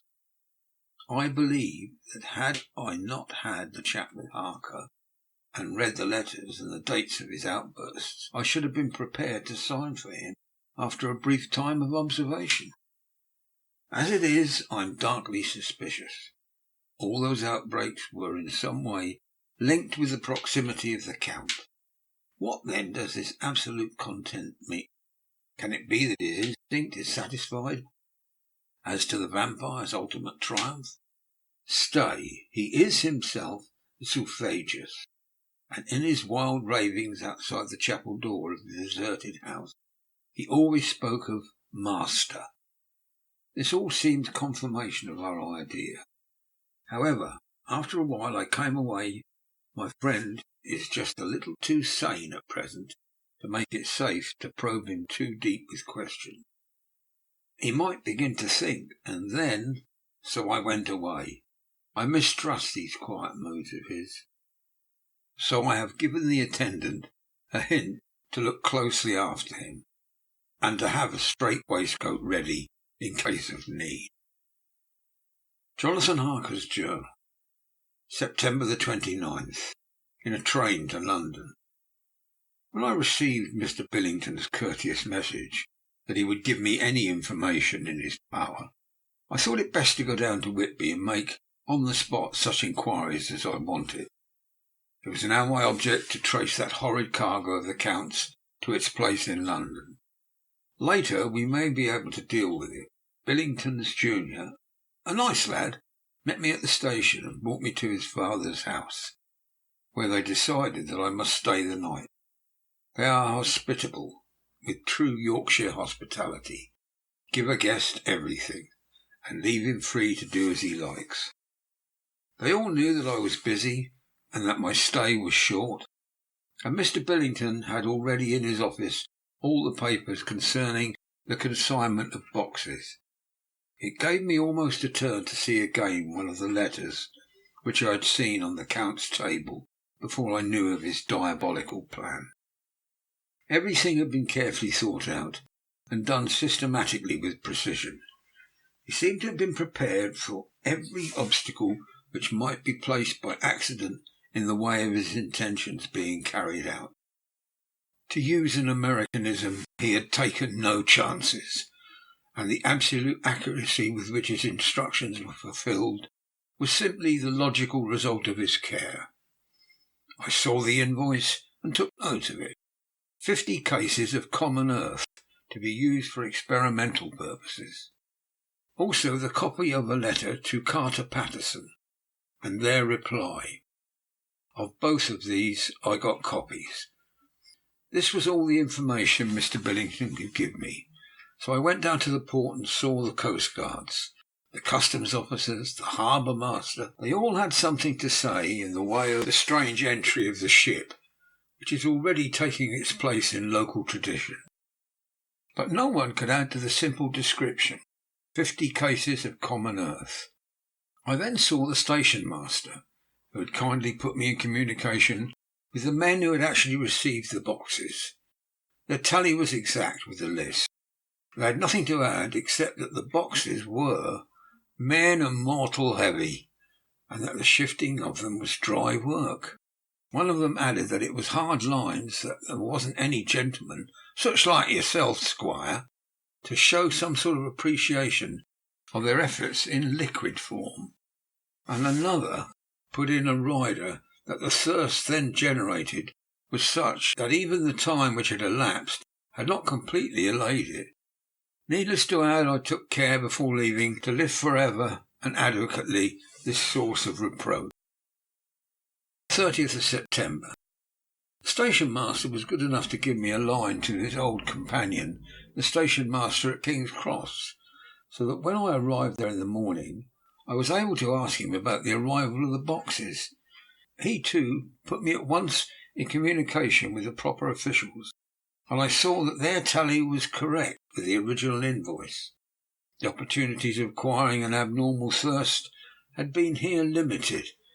A noble use of them had, however, been made, and I was again compelled to deal with the result in an ex post facto manner.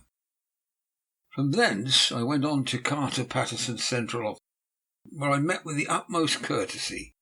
They looked up the transition in their day book and letter book, and at once telephoned to their King's Cross office for more details. By good fortune, the men who did the teaming were waiting for work, and the official at once sent them over, sending also by one of them the way-bill and all the papers concerned with the delivery of the boxes at Carfax. Here again I found the tally agreeing exactly. The carrier's men were able to supplement the paucity of the written words with a few details. These were, I shortly found, connected almost solely with the dusty nature of the job, and of the consequent thirst engendered in the operators. On my affording an opportunity, through the medium of the currency of the realm, of allaying at a later period this beneficial evil, one of the men remarked, "That there house, governor, it's the rummiest I was ever in. Blimey, but ain't been touched since 100 years. There was dust that thick that a place you might have slept on it without hurting your bones, and the place was that neglected you might have smelt old Jerusalem in it. But the old chapel, that took the kite, that did. Me and my mate, we thought we would never get out quick enough. Lord, I wouldn't take less nor a quid a moment to stay there after dark. Having been in the house, I could well believe him, but if he knew what I knew, he would, I think, have raised his terms. Of one thing I am now satisfied, that all the boxes which arrived at Whitby from Varna in the Demeter were safely deposited in the old chapel at Carfax. There should be 50 of them, and as any have since been removed, as from Dr. Seward's diary, I fear. I shall try to see the carter who took away the boxes from Carfax when Renfield attacked them. By following up this clue, we may learn a good deal. Later. Mina and I have worked all day, and we have put all the papers into order. Mina Harker's journal, 30th of September. I am so glad that I hardly know how to contain myself. It is, I suppose, the reaction from the haunting fear which I have had that this terrible affair and the reopening of his old wound might act detrimentally on Jonathan. I saw him leave for Whitby with as brave a face as I could, but I was sick with apprehension. The effort, however, has done him good. He was never so resolute, never so strong, never so full of volcanic energy as at present. It is just as that dear good Professor Van Helsing said. He is true grit, and he improves under strain that would kill a weaker nature. He came back full of life and hope and determination. We've got everything in order tonight, and I feel myself quite wild with excitement. I suppose one ought to pity anything so hunted as the Count. That's just it. This thing is not human, not even beast. I've read Dr. Seward's account, poor Lucy's death, and what followed. It's enough to dry up the springs of pity in one's heart. Later. Lord Godalming and Mr. Morris arrived earlier than expected. Dr. Seward was out on business and taken Jonathan with him, so I had to see them. It was to me a painful meeting, for it brought back all poor dear Lucy's hopes of only a few months ago. Of course they had heard Lucy speak of me, but it seemed that Dr. Van Helsing too has been quite blowing my trumpet, as Mr. Morris expressed it. Poor fellows, neither of them is aware how I know all about the proposals they made to Lucy. They did not quite know what to say or do, as they were ignorant of the amount of my knowledge, so they had to keep on neutral subject. However, I thought the matter over and came to the conclusion that the best thing I could do would be to post them in affairs right up to date. I knew from Dr. Seward's diary that they had been at Lucy's death, her real death, and that I need not fear to betray any secret before the time. So I told them as well as I could that I had read all the papers and diaries, and that my husband and I, having typewritten them, had just finished putting them in order. I gave each of them a copy to read in the library. When Lord Godalming got his and turned it over, "It does make a pretty good pile," he said. "Did you write all of this, Mrs. Harker?" I nodded, and he went on. "Well, I don't quite see the drift of it, but you of all people are so good and kind, and have been working so earnestly and energetically, that all I can do is accept your ideas blindfold and try to help you. I've had one lesson already in accepting facts that should make a man humble to the last hour of his life. Besides, I know you love my poor Lucy." Here he turned away and covered his face with his hands. I could hear the tears in his voice. Mr. Morris, with instinctive delicacy, just laid a hand for a moment on his shoulder, and then walked quietly out of the room.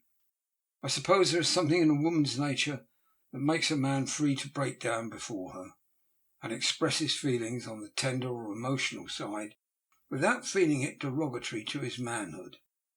For when Lord Godalming found himself alone with me, he sat down on the sofa and gave way utterly and openly. I sat down beside him and took his hand. I hope he didn't think it forward of me, and if he ever thinks of it afterwards, he never will have such a thought. There I was wrong him. I know he never will.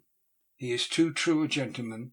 I said to him, for I could see that his heart was breaking, "I love dear Lucy, and I know that what she was to you, and what you were to her. She and I were like sisters, and now she is gone. Will you not let me be like a sister to you in your trouble? I know what sorrows you've had, though I cannot measure the depth of them. If sympathy and pity can help in your affliction, won't you let me be of some little service, for Lucy's sake?" In an instant the poor dear fellow was overwhelmed with grief. It seemed to me that all he had late been suffering in silence found a vent at once. He grew quite hysterical, and raising his open hands, beat his palms together in a perfect agony of grief. He stood up and then sat down again, and the tears rained down his cheeks. I felt an infinite pity for him, and opened my arms unthinkingly. With a sob he laid his head on my shoulder and cried like a wearied child, whilst he shook with emotion. We women have something of the mother in us that makes us rise above smaller matters when the mother spirit is invoked. I felt this big sorrowing man's head resting on me, as though it were that of a baby that some day may lie on my bosom. I stroked his hair as though he were my own child. I never thought at the time how strange it all was. After a little bit his sobs ceased, and he raised himself with an apology, though he made no disguise of his emotion. He told me that for the days and nights past, weary days and sleepless nights, he had been unable to speak with anyone, as a man must speak in his time of sorrow. There was no woman whose sympathy could be given to him, or with whom, owing to the terrible circumstances with which his sorrow was surrounded, he could speak freely. "I know how I suffered," he said, as he dried his eyes, "but I do not know, even yet, and none other can ever know, how much your sweet sympathy has been to me to-day. I shall know better in time, and believe me that though I am not ungrateful now, my gratitude will grow with my understanding. You will let me be like a brother, will you, for all our lives, for dear Lucy's sake?" "For dear Lucy's sake," I said, as we clasped hands. "I am for your own sake," he added. "For if a man's esteem and gratitude are ever worth the winning, you have won mine today. If ever the future should bring you a time when you need a man's help, believe me, you will not call in vain. God grant that no such time may ever come. God grant that no such time may ever come to you to break the sunshine of your life. But if it should ever come, promise me that you will let me know." He was so in earnest, and his sorrow was so fresh, that I felt I would comfort him, so I said, "I promise." As I came along the corridor, I saw Mr. Morris looking out of a window. He turned as he heard my footsteps. "How is Art?" he said, and noticing my red eyes, he went on, "Ah, I see you have been comforting him. Poor old fellow, he needs it. No one but a woman can help a man when he is in trouble of the heart, and he had no one to comfort him. He bore his own trouble so bravely that my heart bled for him. I saw the manuscripts in his hand. I knew that when he read it he would realize how much I knew. So I said to him, "I wish I could comfort all who suffer from the heart. Will you let me be your friend, and will you come to me for comfort if you need it? You will know later on why I speak." He saw that I was in earnest, and stopping, took my hand, raising it to his lips, kissed it. It seemed but poor comfort to such a brave and selfish a soul, and impulsively I bent over and kissed him. The tears rose in his eyes, there was a mandatory choking in his throat, and he said quite calmly, "Little girl, you will never regret that true-hearted kindness, so long as you ever live." And he went into the study to his friend. Little girl, the very words he had used to Lucy, but oh, he proved himself a friend. End of chapter 17. Chapter 18. Dr. Seward's Diary. 30th of September. I got home at 5 o'clock and found that Godalming and Morris had not only arrived, but had already studied the transcript of the various diaries and letters which Harker and his wonderful wife had made and arranged. Harker had not yet returned from his visit to the Carolus men, of whom Dr. Hennessy had written to me. Mrs. Harker gave us a cup of tea, and I can honestly say that for the first time since I have lived in it, this old house seemed like home. When we had finished, Mrs. Harker said, Dr. Seward, may I ask a favour? I want to see your patient, Mr. Renfield. Do let me see him. What you have said of him in your diary interests me so much." She looked so appealing and so pretty that I could not refuse her. There was no possible reason why I should, so I took her with me. When I went into the room, I told the man that the lady would like to see him, to which he simply answered, "Why?" "She's going through the house and wants to see everyone in it," I answered. "Oh, very well," he said. "Let her come in by all means.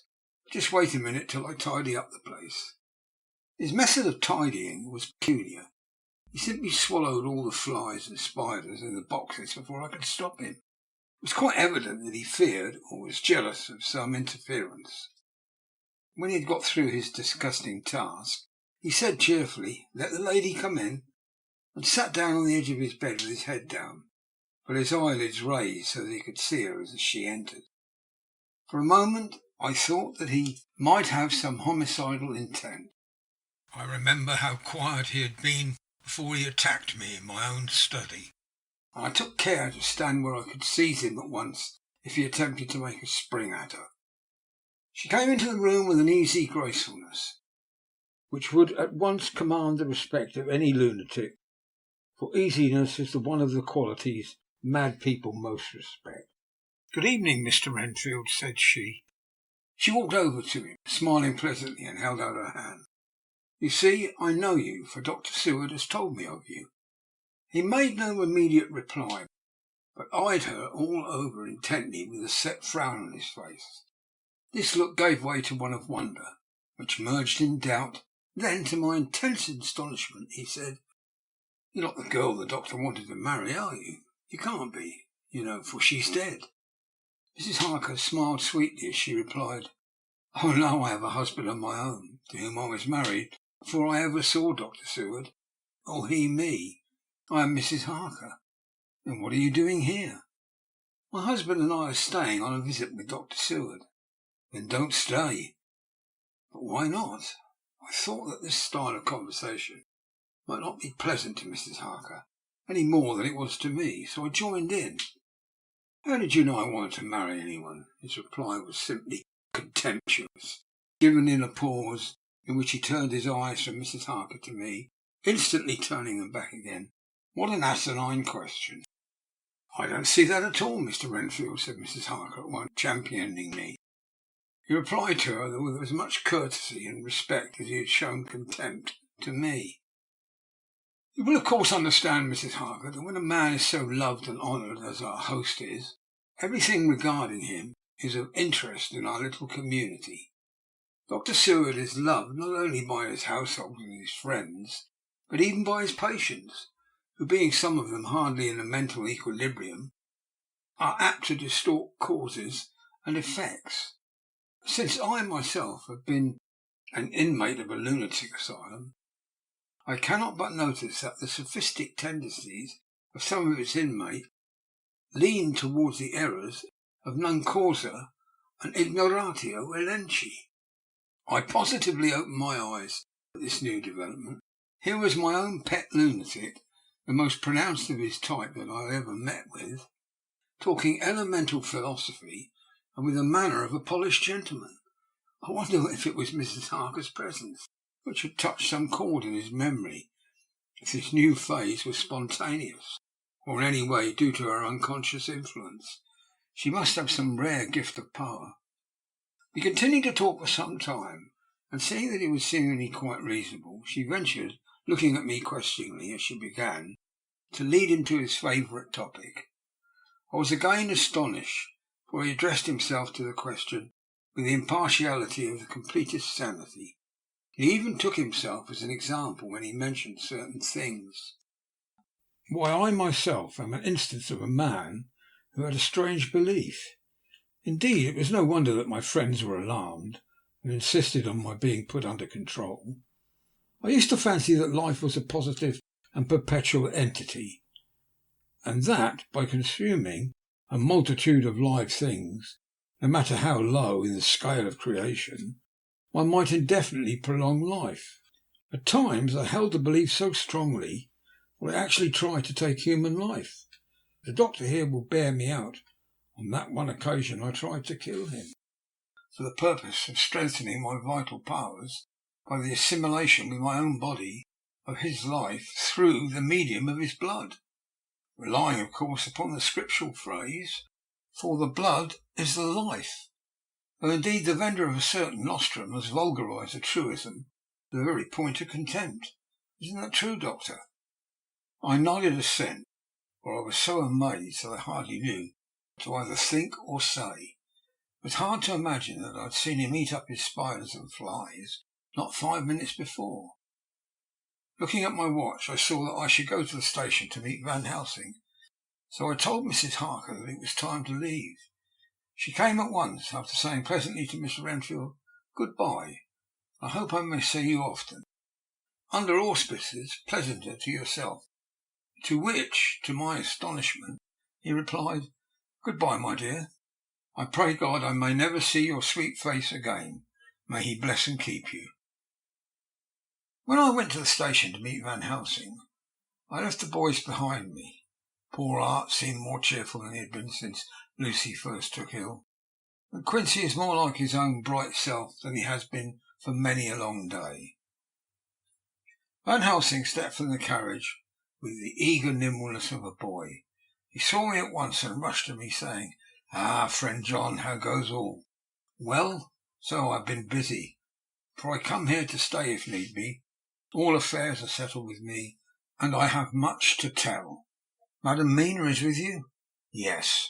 "And her so fine husband? And Arthur and my friend Quincy? They are with you too? Good."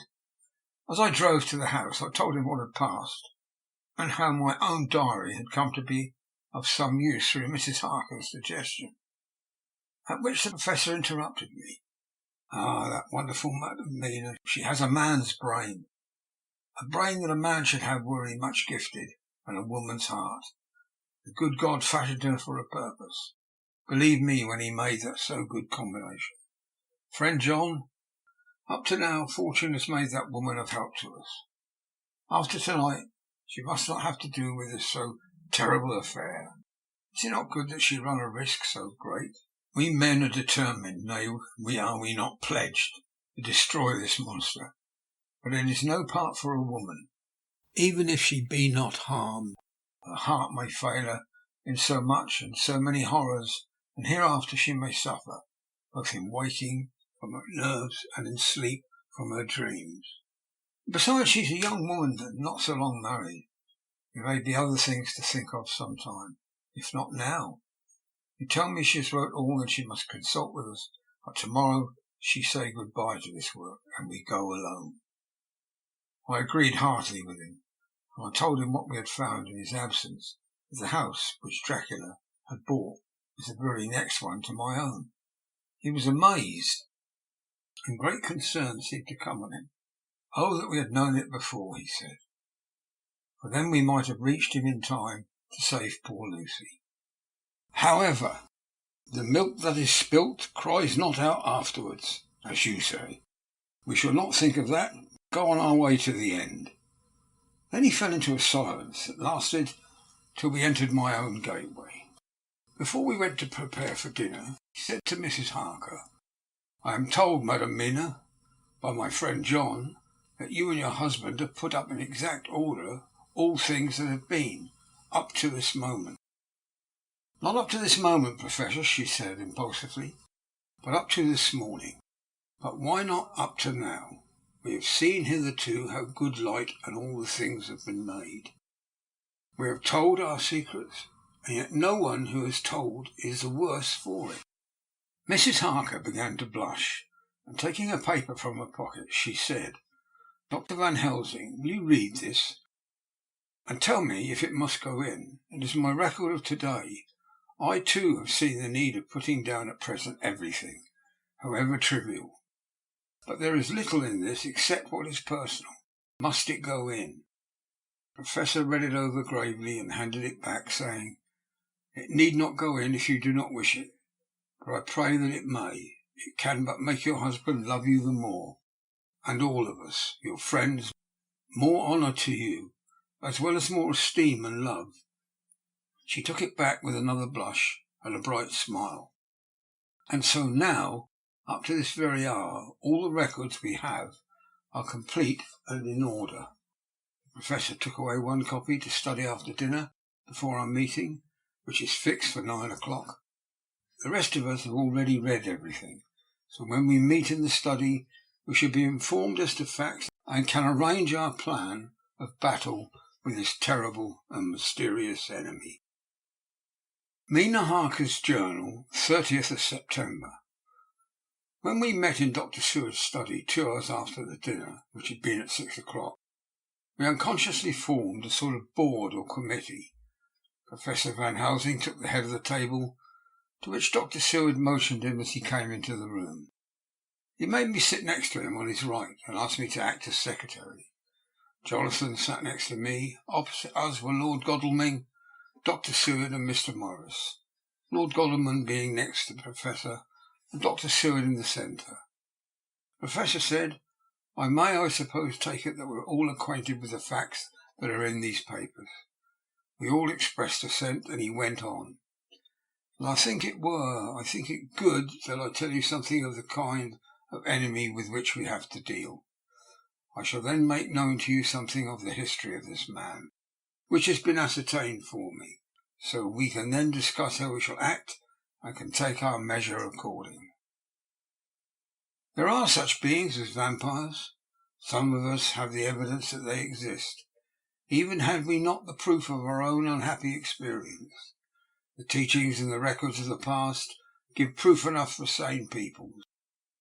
I admit that the first time I was sceptic, were it not that through long years I have trained myself to keep an open mind. I could not have believed until such time as that fact thundered on my ear. See, I prove. Alas, had I known at the first what I now know, nay, had even guessed at him, one so precious a life would have been spared to many of us who did love her. But that is gone, and we must so work. The other poor souls perish not, whilst we can save. The Nosferatu do not die like the bee when he sting once. He is only stronger, and being stronger, have yet more power to work evil. This vampire, which is amongst us, is of himself so strong in person as 20 men. He is of cunning more than mortal, for his cunning be the growth of ages.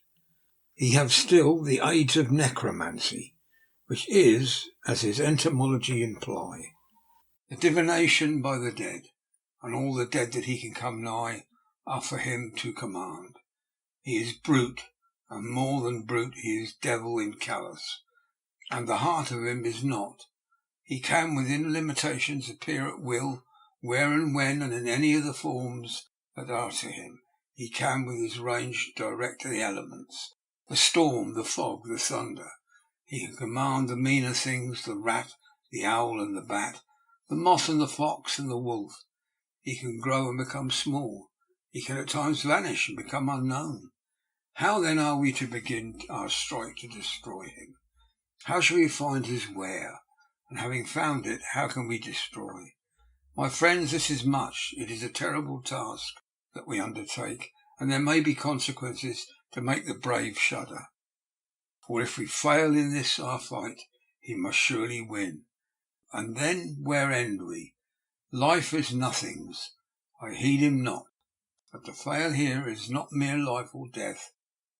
It is that we become as him, and that we henceforward become foul things of the night, like him, without heart or conscience, preying on the bodies and the souls of those we love best. To us, forever, are the gates of heaven shut, for who shall open them to us again? We go on for all time, abhorred by all, a blot on the face of God's sunshine, an arrow in the side of him who died for man. But we are face to face with duty, and in such case must we shrink. For me, I say no, but then I am old, and life with his sunshine, his fair places, his songs of birds, his music and his love, lie far behind. You others are young. Some have seen sorrow. There are fair days yet in store. What say you? While he was speaking, Jonathan had taken my hand. I feared, oh so much, that the appalling nature of our danger was overcoming him when I saw his hand stretch out. But it was life to me to feel its touch, so strong, so self-reliant, so resolute. A brave man's hand can speak for itself. It does not even need a woman's love to hear its music. When the Professor had done speaking, my husband looked at my eyes, and I in his. There was no need for speaking between us. I answer for Mina and myself, he said. Count me in, Professor, said Mr. Quincy Morris, laconically as usual.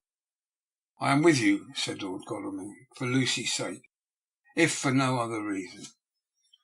Dr. Seward simply nodded. The Professor stood up, and after laying his golden crucifix on the table, held out his hand either side. I took his right hand, Lord Godalming his left. Jonathan held my right with his left and stretched across to Mr. Morris. So as we all took hands, our solemn compact was made. I felt my heart go icy cold, but it did not even occur to me to draw back. We returned to our places, and Dr. Van Helsing went on with a sort of cheerfulness which showed that the serious work had begun. It was to be taken as gravely and in as businesslike a way as any other transaction of life. Well, you know that we have to contend against, but we too are not without strength. We have on our side power of combination, a power denied to the vampire kind. We have sources of science, are free to act and think, and the hours of the day and night are ours equally. In fact, so far as our powers extend, they are unfettered, and we are free to use them. We have self-devotion in a cause, and an end to achieve which is not a selfish one. These things are much. Now let us see how far the general powers arrayed against us are restrict, and how the individual cannot. In fine, let us consider the limitations of the vampire in general, and of this one in particular. All we have to go upon are traditions and superstitions. These do not at the first appear much, when the matter of one is of life and death, nay, of more than either life or death, yet we must be satisfied, in the first place, because we have to be. No other means is at our control. And, secondly, because, after all, these things, tradition and superstition, are everything. Does not the belief in vampires rest for others, though not, alas, for us, on them? A year ago, which of us would have received such a possibility in the midst of our scientific and sceptical matter-of-fact 19th century? We even scouted in the belief what we saw justified under our own very eyes. Take it then that the vampire and the belief in his limitations and his cure rest for the moment on the same base. For let me tell you, he is known everywhere that men have been.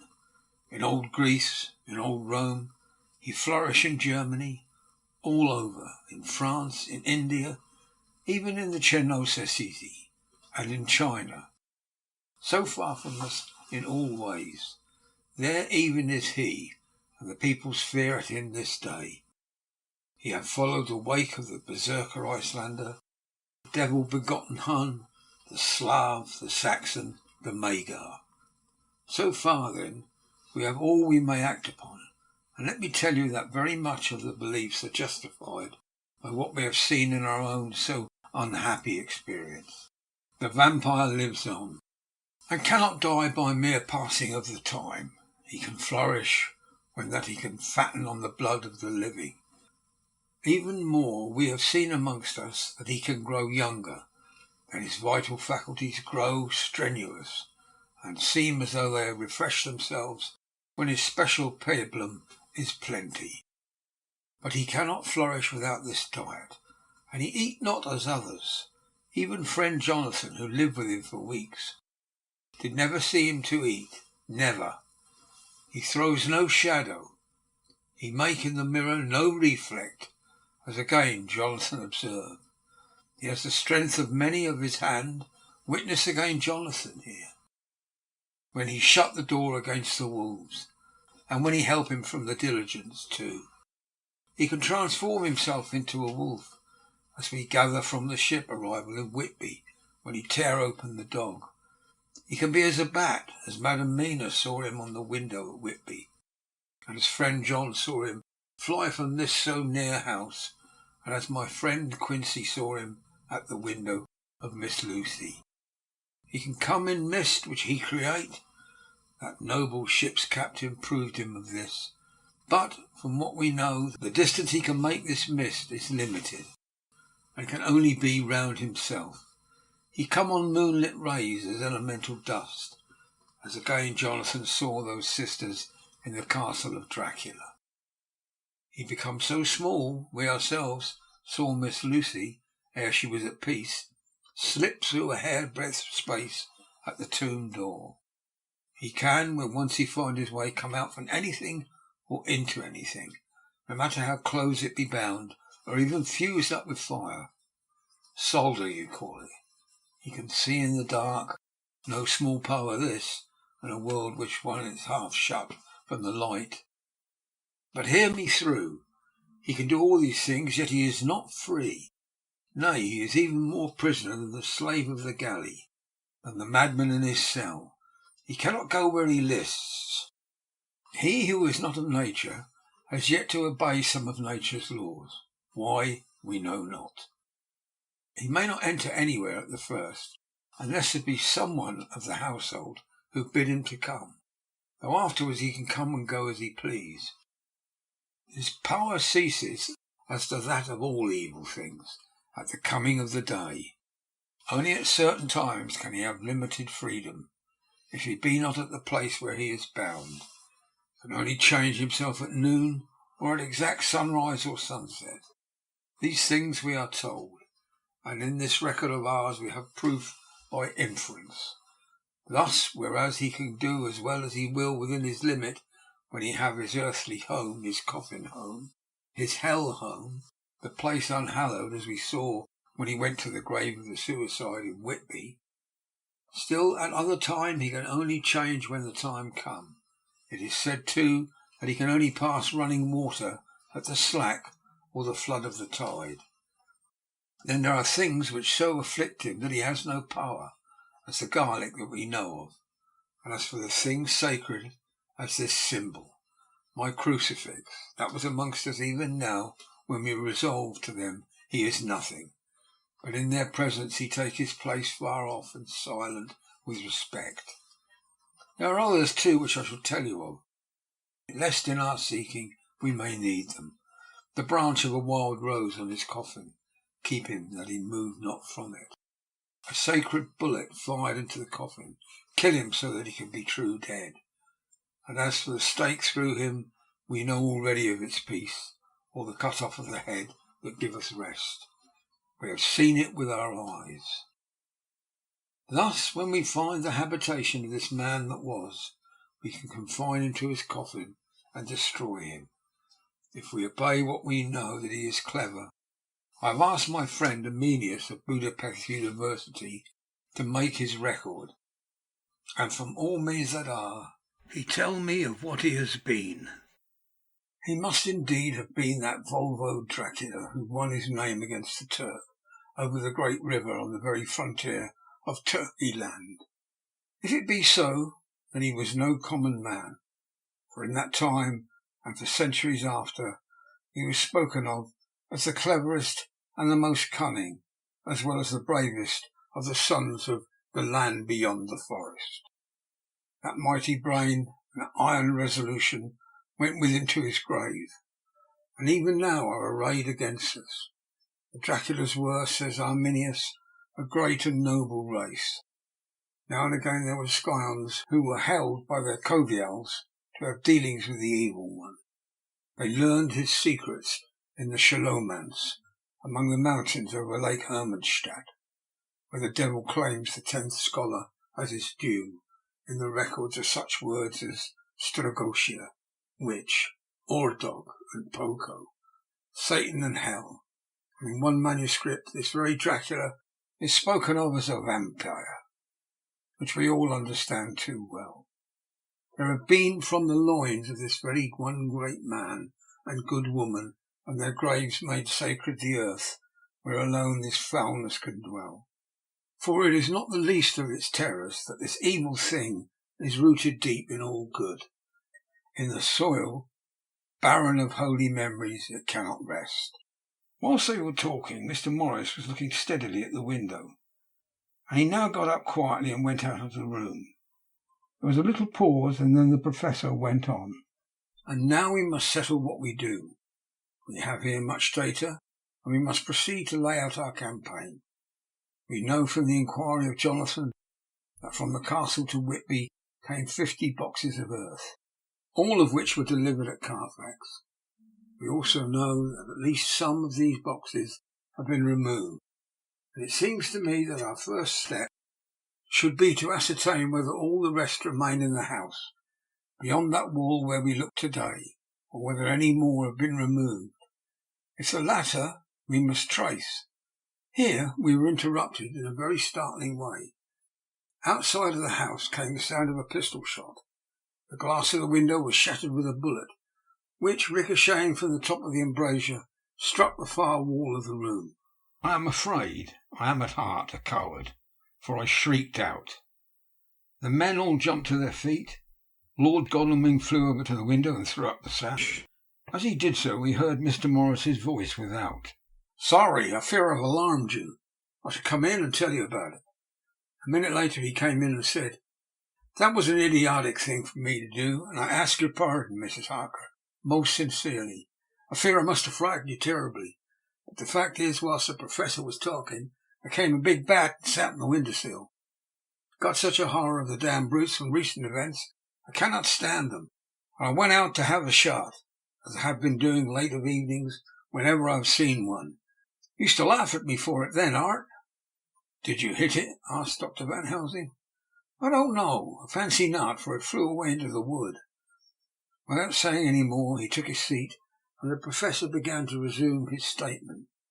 "We must trace each of these boxes, and when we are ready, we must either capture or kill this monster in his lair, or we must, so to speak, sterilize the earth, so that no more he can seek safety in it. Thus, in the end, we may find him in his form of a man between the hours of noon and sunset, and so engage with him when he's at his most weak. And now for you, Madam Mina. This night is the end until all be well. You're too precious to have such a risk. When we part tonight, you no more must question. We shall tell you all in good time.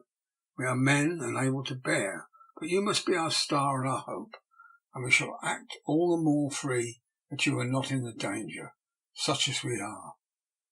All the men, even Jonathan, seemed relieved, but it did not seem to me good that they should brave danger, and perhaps lessen their safety, strength being the best safety, through care of me. But their minds were made up, and though it was a bitter pill for me to swallow, it saved nothing save to accept their chivalrous care of me. Mr. Morris resumed the discussion. "And there is no time to lose. I vote we have a look at this house right now. Time is everything with him, and swift action on our part may save another victim." I own that my heart began to fail me when the time for action came so close, but I did not say anything, for I had a greater fear that if I appeared to be a drag or a hindrance to their work, they might even leave me out of their counsels altogether. They have now gone off to Carfax with means to get into the house. Man like they have told me to go to bed and sleep, as if a woman can sleep when those she loves are in danger. I shall lie down and pretend to sleep, lest Jonathan have added anxiety about me when he returns. Dr. Seward's Diary. 1st of October, 4 a.m. Just as we were about to leave the house, an urgent message was brought to me from Renfield, to know if I would see him at once, as he had something of the utmost importance to say to me. I told the messenger to say that I would attend to his wishes in the morning. I was busy just at the moment. The attendant added, "He seems very importunate, sir. I have never seen him so eager. Don't know about what. If you don't see him soon, he will have one of his violent fits." I knew the man would not have said this without some cause, so I said, "All right, I'll go now," and asked the others to wait a few minutes for me, as I had to go and see my patient. "Take me with you, friend John," said the Professor. "This case in your diary interests me much, and it had bearing too, now and again, in our case. I should like very much to see him, and especially when his mind is disturbed." "May I come also?" asked Lord Godalming. "Me too," said Quincy Morris. "May I come?" said Harker. I nodded, and we all went down the passage together. We found him in a state of considerable excitement, but far more rational in his speech and manner than I had ever seen him. There was an unusual understanding of himself, which was unlike anything I have met with in a lunatic, and he took it for granted that his reasons would prevail with the others, entirely sane. We all four went into the room, but none of the others at first said anything. His request was that I would at once release him from the asylum and send him home. This he backed up with arguments regarding his complete recovery, and adduced his own existing sanity. "Appeal to your friends," he said. "They will perhaps not mind sitting in judgment on my case. By the way, you have not introduced me."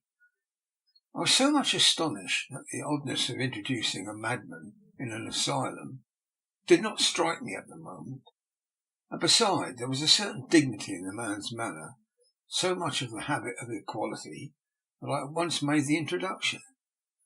Lord Godalming, Professor Van Helsing, Mr. Quincy Morris of Texas, Mr. Renfield. He shook hands with each of them, saying in turn, "Lord Godalming, I have the honour of seconding your father at the Wyndham. I grieve to know, by your holding the title, that he is no more. He was a man loved and honoured by all who knew him, and in his youth was, I have heard, the inventor of a burnt rum punch much patronised on Derby night. Mr. Morris, you should be proud of your great state. This reception into the Union was a precedent which may have far-reaching effects hereafter, when the Pole and the Tropics may hold alliance to the Stars and Stripes. The power of treaty may yet prove a vast engine of enlargement, when the Monroe Doctrine takes its place at a political table. What shall any man say of his pleasure at meeting Van Helsing? Sir, I make no apology for dropping all forms of conventional prefix. When an individual has revolutionized therapeutics by his discovery of the continuous evolution of brain matter, conventional forms are unfitting, since they would seem to limit him to one of a class. You gentlemen, who by nationality, by heredity, or by the possession of natural gifts, are fitted to hold your respective places in the moving world, I take to witness that I am as sane as at least the majority of men who are in full possession of their liberties. I am sure that you, Dr. Seward, humanitarian and medico-jurist, as well as scientist, will deem it a moral duty to deal with me as one to be considered as under exceptional circumstances. He made his last appeal with a courtly air of conviction, which was not without its own charm. I think we were all staggered. For my own part, I was under the conviction, despite my knowledge of the man's character and history, that his reason had been restored, and I felt under a strong impulse to tell him that I was satisfied as to his sanity, and would see about the necessary formalities for his release in the morning. I thought it better to wait, however, before making so grave a statement, for of old I knew the sudden changes to which this particular patient was liable. So I contented myself with making a general statement that he appeared to be improving very rapidly, that I would have a longer chat with him in the morning, and would then see what I could do in the direction of meeting his wishes. This did not at all satisfy him, for he said quickly, "But I fear, Dr. Seward, you hardly appreciate my wish. I desire to go at once, here, now, this very hour, this very moment, if I may. Time presses, and in our implied agreement with the old scythe man, it is of the essence of the contract. I'm sure it is only necessary to put before so admirable a practitioner as Dr. Seward so simple and so momentous a wish to ensure its fulfilment." He looked at me keenly, and seeing that the negatives in my face turned to the others and scrutinized them closely. Not meeting any sufficient response, he went on. Is it possible that I've erred in my supposition? You have, I said frankly, but at the same time, as I felt brutally. There was a considerable pause, and then he said slowly, Then I suppose I must only shift my ground of request. Let me ask for this concession, boon, privilege, what you will. I am content to implore in such a case, not on personal grounds, but for the sake of others. I am not at liberty to give you the whole of my reasons, but you may, I assure you, take it from me that they are good ones, sound and unselfish, and spring from the highest sense of duty. Could you look, sir, into my heart, you would approve to the full sentiments which animate me. Nay, more, you would count me amongst the best and truest of your friends. Again he looked at us all keenly. I had a growing conviction that this sudden change of his entire intellectual method was but yet another form or phase of his madness, and so determined to let him go on a little longer, knowing from experience that he would, like all lunatics, give himself away in the end. Van Helsing was gazing at him with a look of utmost intensity, his bushy eyebrows always meeting with a fixed concentration of his look. He said to Renfield in a tone which did not surprise me at the time, but only when I thought of it afterwards, for it was as one addressing an equal. Can you not tell frankly your real reason for wishing to be free tonight? I will undertake that if you will satisfy me, a stranger, without prejudice, without the habit of keeping open mind. Dr. Seward will give you, at his own risk and on his own responsibility, the privilege you seek. He shook his head sadly, and with a look of poignant regret in his face, the Professor went on. Come, sir, bethink yourself. You claim the privilege of reason in the highest degree, since you seek to impress us with your complete reasonableness.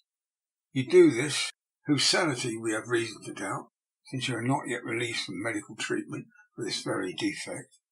If you will not help us in our effort to choose the wisest course, how can we perform the duty which you yourself put upon us? Be wise and help us, and if we can, we shall aid you to achieve your wish.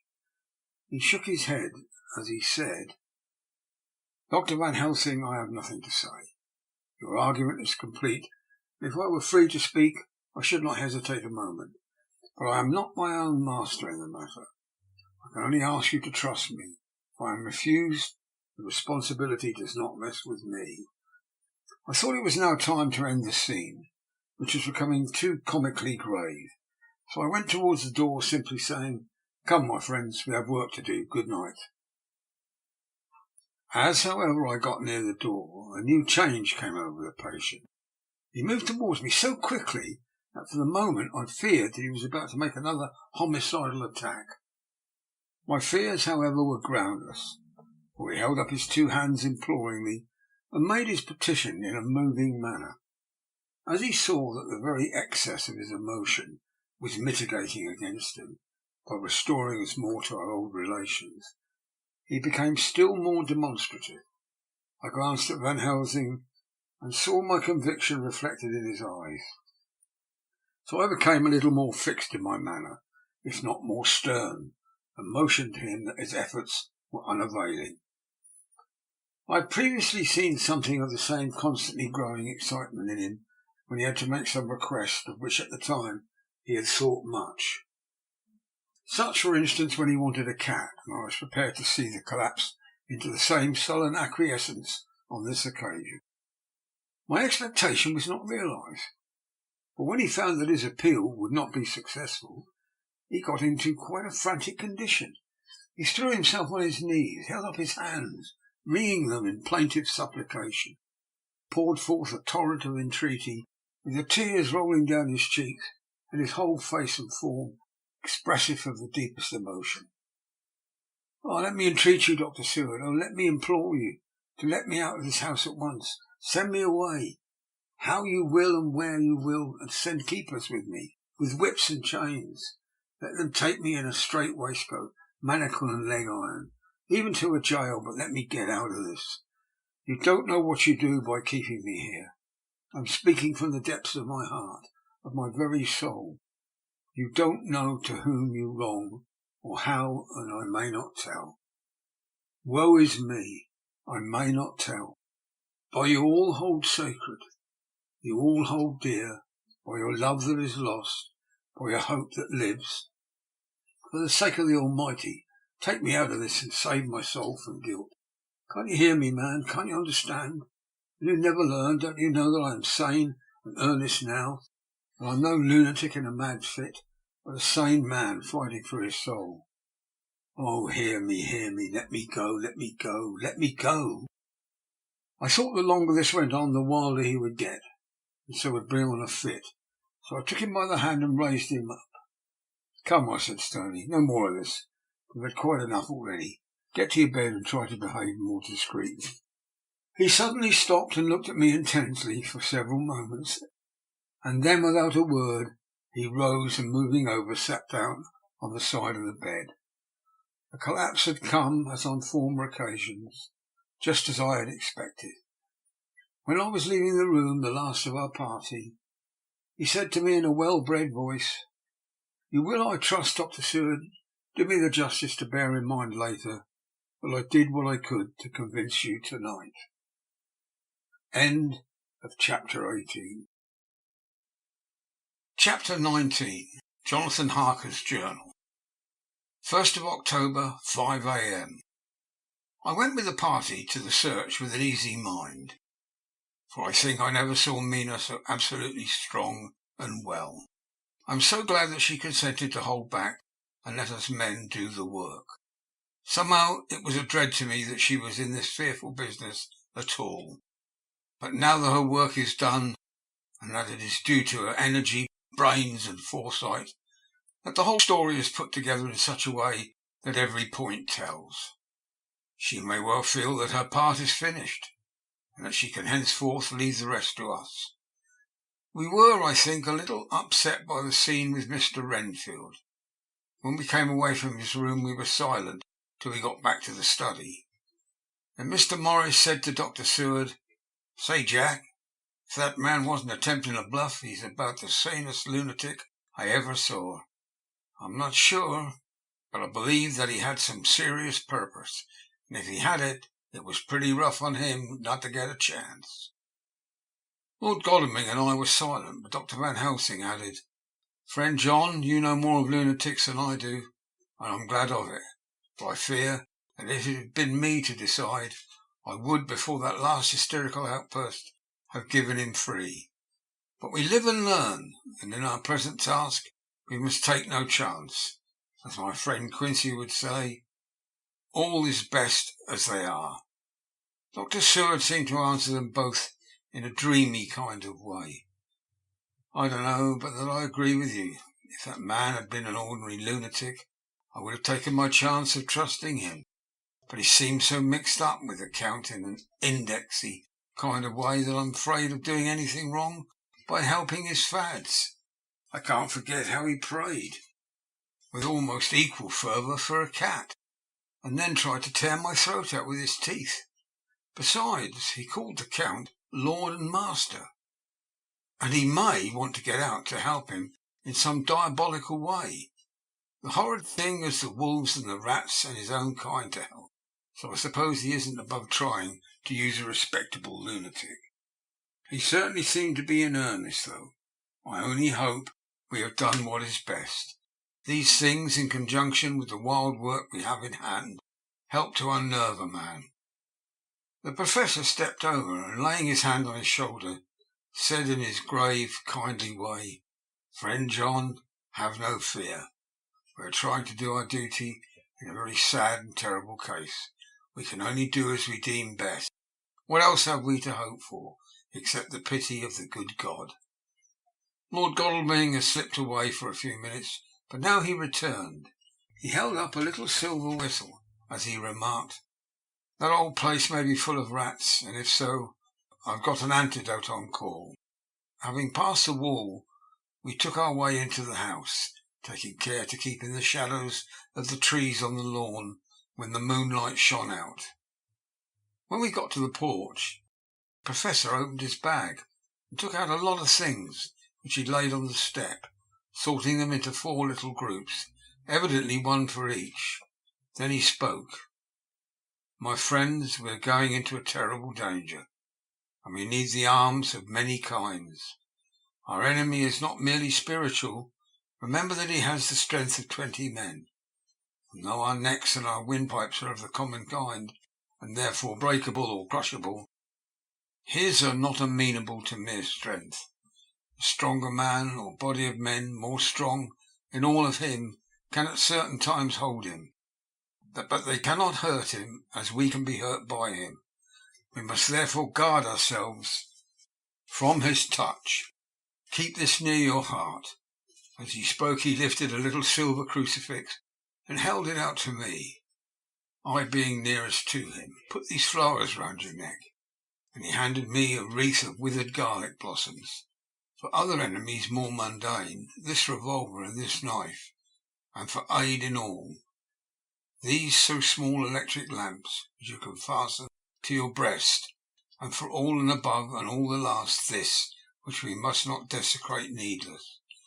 It was a portion of a sacred wafer, which he put in an envelope and handed to me. Each of the others was similarly equipped.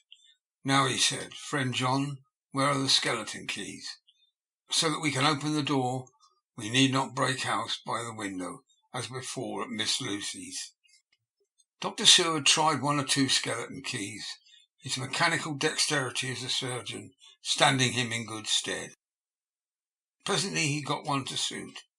After a little play back and forward, the bolt yielded with a rusty clang. It shot back. We pressed on the door, the rusty hinges creaked, and it slowly opened. It was startlingly like the image conveyed to me in Dr. Seward's diary of the opening of Miss Westenra's tomb. I fancy that the same idea seemed to strike the others, for with one accord they shrank back. The Professor was the first to move, and stepped into the door. "In manus tuus domine," he said, crossing himself as he passed over the threshold. We closed the door behind us, lest when we should have lit our lamps we should possibly attract attention from the road. The Professor carefully tried the lock, lest we might not be able to open it from within, should we be in a hurry making our exit. Then we all lit our lamps and proceeded on our search. The light from the tiny lamps fell on all sorts of odd forms as the rays crossed each other, or the opacity of our bodies threw great shadows. I could not for my life get away from the feeling there was someone else amongst us. I suppose it was the recollection so powerfully brought home to me by the grim surroundings of that terrible experience in Transylvania. I think the feeling was common to us all, for I noticed that the others kept looking over their shoulders at every sound and every new shadow, just as I felt myself doing. The whole place was thick with dust. The floor was seemingly inches deep, except where there were recent footsteps, in which, on holding down my lamp, I could see the marks of hobnails where the dust was cracked. The walls were fluffy and heavy with dust, and in the corners were masses of spiders' webs, whereupon the dust had gathered till they looked like old tattered rags, as the weight of them had torn them partly down. On a table in the hall was a great bunch of keys, with time-yellowed label on each. They had been used several times. On the table were several similar rents in the blanket of dust, similar to that exposed when the Professor lifted them. He turned to me and said, "You know this place, Jonathan. You have copied maps of it. You know at least more than we do. Which is the way to the chapel?" I had an idea of its direction, though on my former visit I had not been able to get admission to it. I led the way, and after a few wrong turnings found myself opposite a low arched oaken door, ribbed with iron bands. "This is the spot," said the Professor, as he turned his lamp on a small map of the house, copied from a file of my original correspondence regarding the purchase. With a little trouble we found the key on the bunch and opened the door. We were prepared for some unpleasantness, for as we were opening the door, a faint, malodorous air seemed to exhale through the gaps, but none of us ever expected such an odour as we encountered. None of the others had met the Count at all at close quarters, and when I had seen him he was either in the fasting stage of his existence in his rooms, or when he was gloated with fresh blood. In a ruined building, open to the air, but here the place was small and close, and the long disuse had made the air stagnant and foul. There was an earthy smell, as if some dry miasma which came through the fouler air. But as to the odour itself, how shall I describe it? It was not alone that it was composed of all the ills of mortality, and with the pungent, acrid smell of blood, but it seemed as though corruption had become itself corrupt. Faugh! It sickens me to think of it. Every breath exhaled by that monster seemed to have clung to the place and intensified its loathsomeness. Under ordinary circumstances, such a stench would have brought our enterprise to an end. But this was no ordinary case, and the high and terrible purpose in which we were involved gave us a strength which rose above merely physical considerations. After the involuntary shrinking consequent of the first nauseous whiff, we one and all set about our work, as though that loathsome place were a garden of roses. We made an accurate examination of the place, the Professor saying as we began, "The first thing is to see how many of the boxes are left. We must then examine every hole and corner and cranny, and see if we cannot get some clue as to what has become of the rest." A glance was sufficient to show how many remained, for the earth chests were bulky, and there was no mistaking them. There were only 29 left out of the 50. Once I got a fright, for seeing Lord Godalming suddenly turn and look out of the vaulted door into the dark passage beyond, I looked too, and for an instant my heart stood still. Somewhere, looking out from the shadow, I seemed to see the high lights of the Count's evil face, the ridge of the nose, the red eyes, the red lips, the awful pallor. It was only for a moment, for as Lord Godalming said, "I thought I saw a face, but it was only the shadows," and resumed his inquiry. I turned my lamp in the direction and stepped into the passage. There was no sign of anyone, and as there were no corners, no doors, no aperture of any kind, but only the solid walls of the passage, there could be no hiding place, even for him. I took it that fear had helped imagination, and said nothing. A few minutes later I saw Morris suddenly step back from a corner which he was examining. We all followed his movements with our eyes, for undoubtedly some nervousness was growing on us, and we saw a whole mass of phosphorescence which twinkled like the stars. We all instinctively drew back. The whole place was becoming alive with rats. For a moment or two we stood appalled, all save Lord Godalming, who was seemingly prepared for such an emergency. Rushing over to the great iron-bound oaken door, which Dr. Seward had described from the outside, and which I had seen myself, he turned the key in the lock, drew the huge bolts and swung the door open.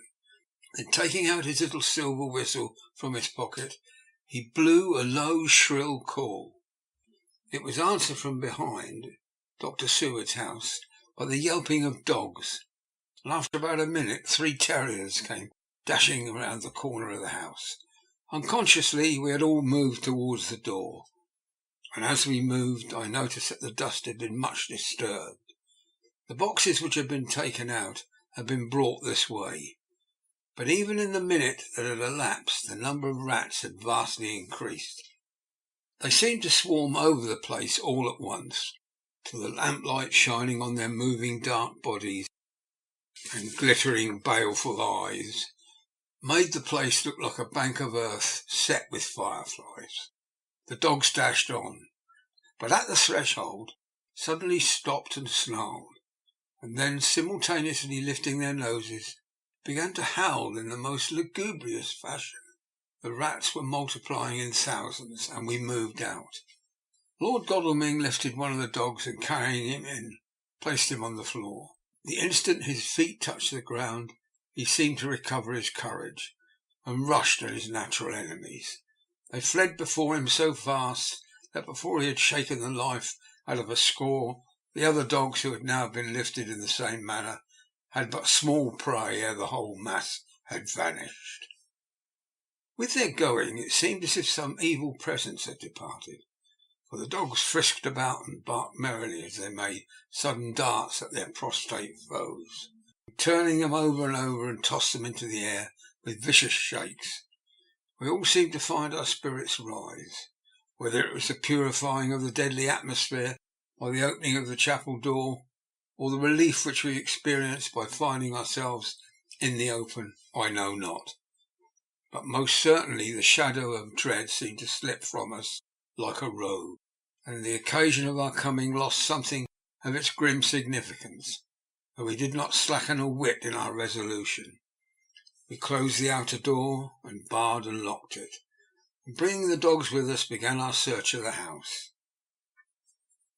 We found nothing throughout except dust in extraordinary proportions, and all untouched, save for my own footsteps when I had made my first visit.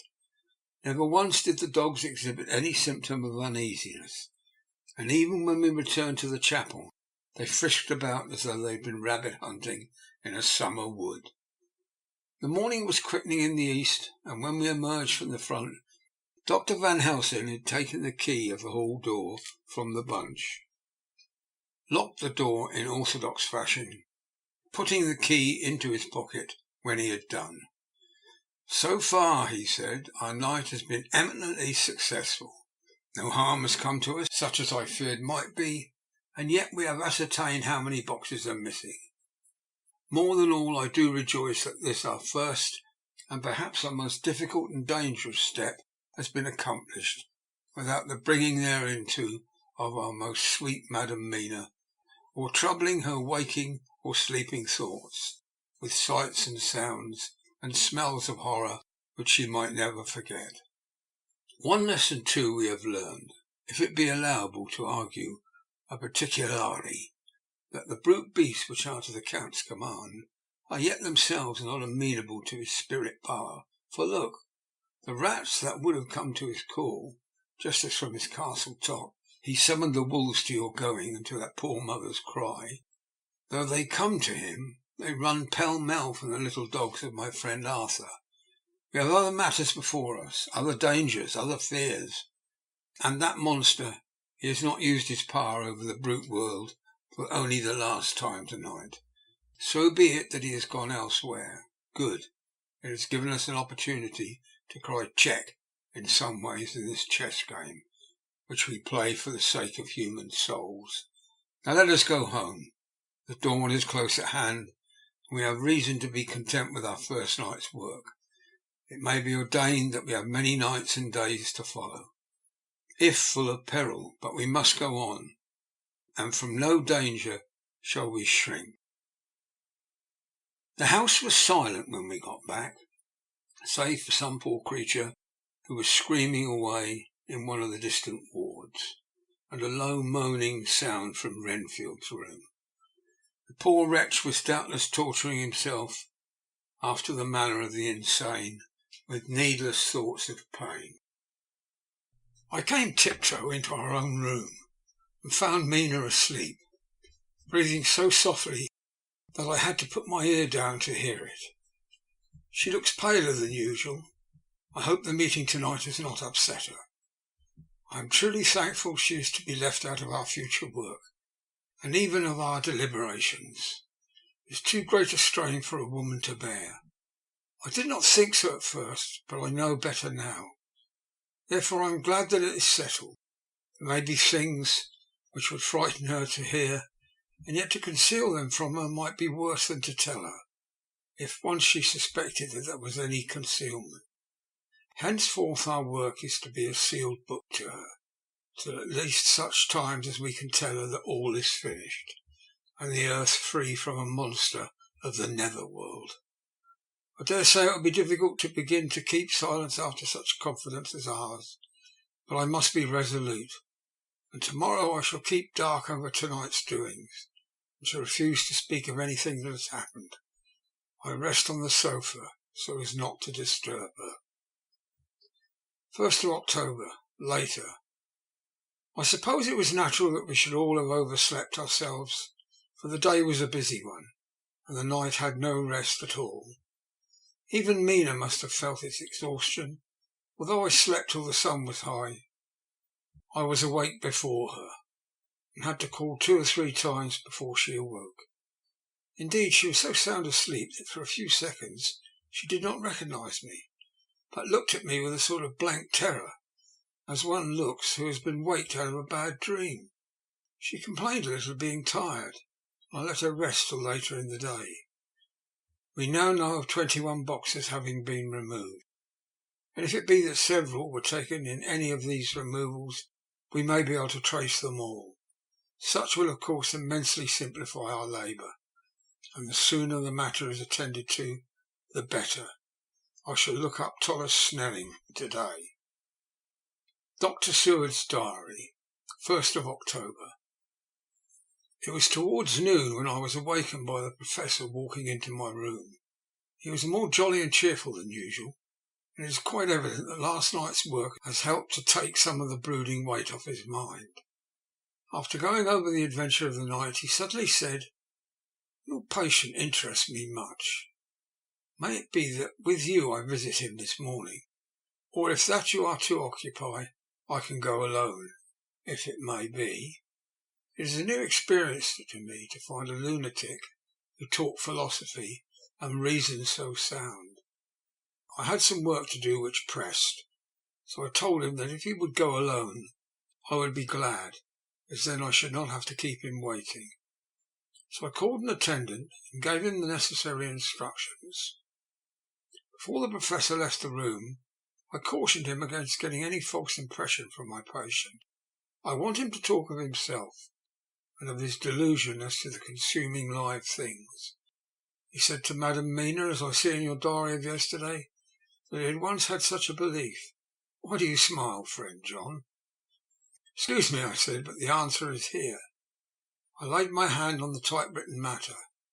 When our sane and learned lunatic made that very statement of how he used to consume life, his mouth was actually nauseous with the flies and spiders which he had just eaten before Mrs. Harker entered the room. Van Helsing smiled in turn. Good, he said. Your memory is true, friend John. I should have remembered. And yet it is this very obliquity of thought and memory which makes mental disease such a fascinating study.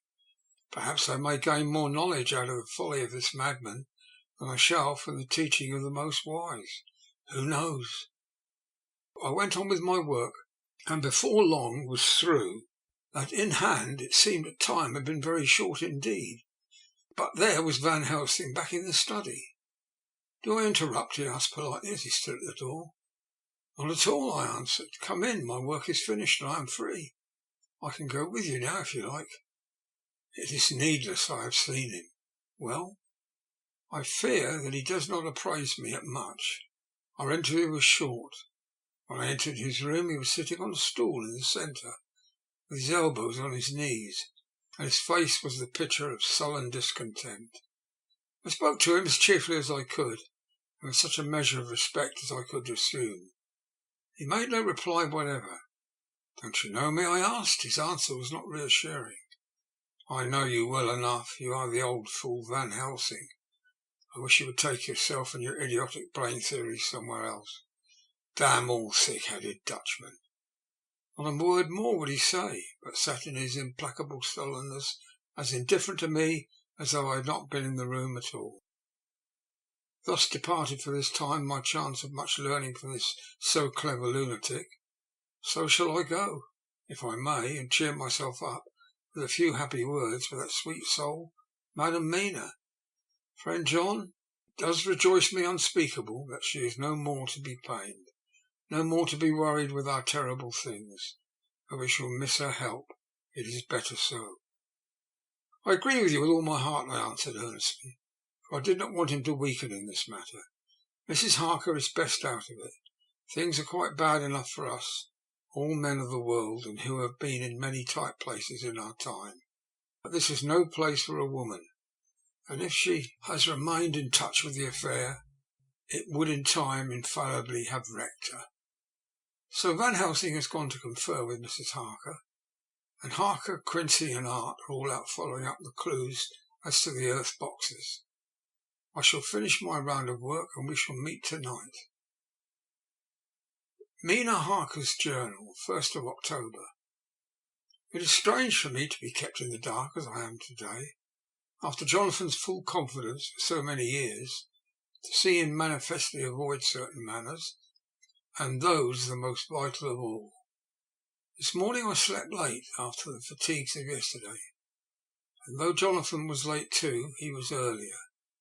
He spoke to me before he went out, never more sweetly or tenderly, but never mentioned a word of what had happened in the visit to the Count's house. And yet he must have known how terribly anxious I was. Poor dear fellow. I suppose it must have distressed him even more than it did me. They all agreed that it was best that I should not be drawn further into this work, and I acquiesced. But to think that he keeps anything from me, and now I'm crying like a silly fool, when I know it comes from my husband's great love, and from the good wishes of those other strong men. That has done me good. Well, some day Jonathan will tell me all, and lest it should ever be that he should think for a moment that I kept anything from him, I still keep my journal as usual. Then if he has feared of my trust, I shall show it to him, with every thought of my heart put down for his dear eyes to read. I feel strangely sad and low-spirited today. I suppose it's a reaction from the terrible excitement. Last night I went to bed when the men had gone, simply because they told me to. I didn't feel sleepy. I didn't feel full of devouring anxiety. I kept thinking over everything that has been ever since Jonathan came to see me in London, and it all seems like a horrible tragedy, with fate pressing on relentlessly to some destined end. Everything that one does seems, no matter how right it may be, bring on the very thing which is the most to be deplored. If I hadn't gone to Whitby, perhaps poor dear Lucy would still be with us now. She hadn't taken to visiting the churchyard till I came. If she hadn't come there in the daytime with me, she wouldn't have walked there in her sleep. If she hadn't gone there at night and asleep, that monster couldn't have destroyed her as he did. Oh, why did I ever go to Whitby? There now, crying again. I wonder what has come over me. I must hide it from Jonathan, for if he knew that I'd been crying twice in one morning, I, who never cried on my own account, and whom it has never caused to shed a tear, the dear fellow would fret his heart out. I shall put on a bold face. If I do feel weepy, he shall never see it. I suppose it's one of the lessons that we poor women have to learn. I can't quite remember how I fell asleep last night. I remember hearing the sudden barking of dogs, and a lot of queer sounds like praying on a very tumultuous scale, from Mr. Renfield's room, which is somewhere under this.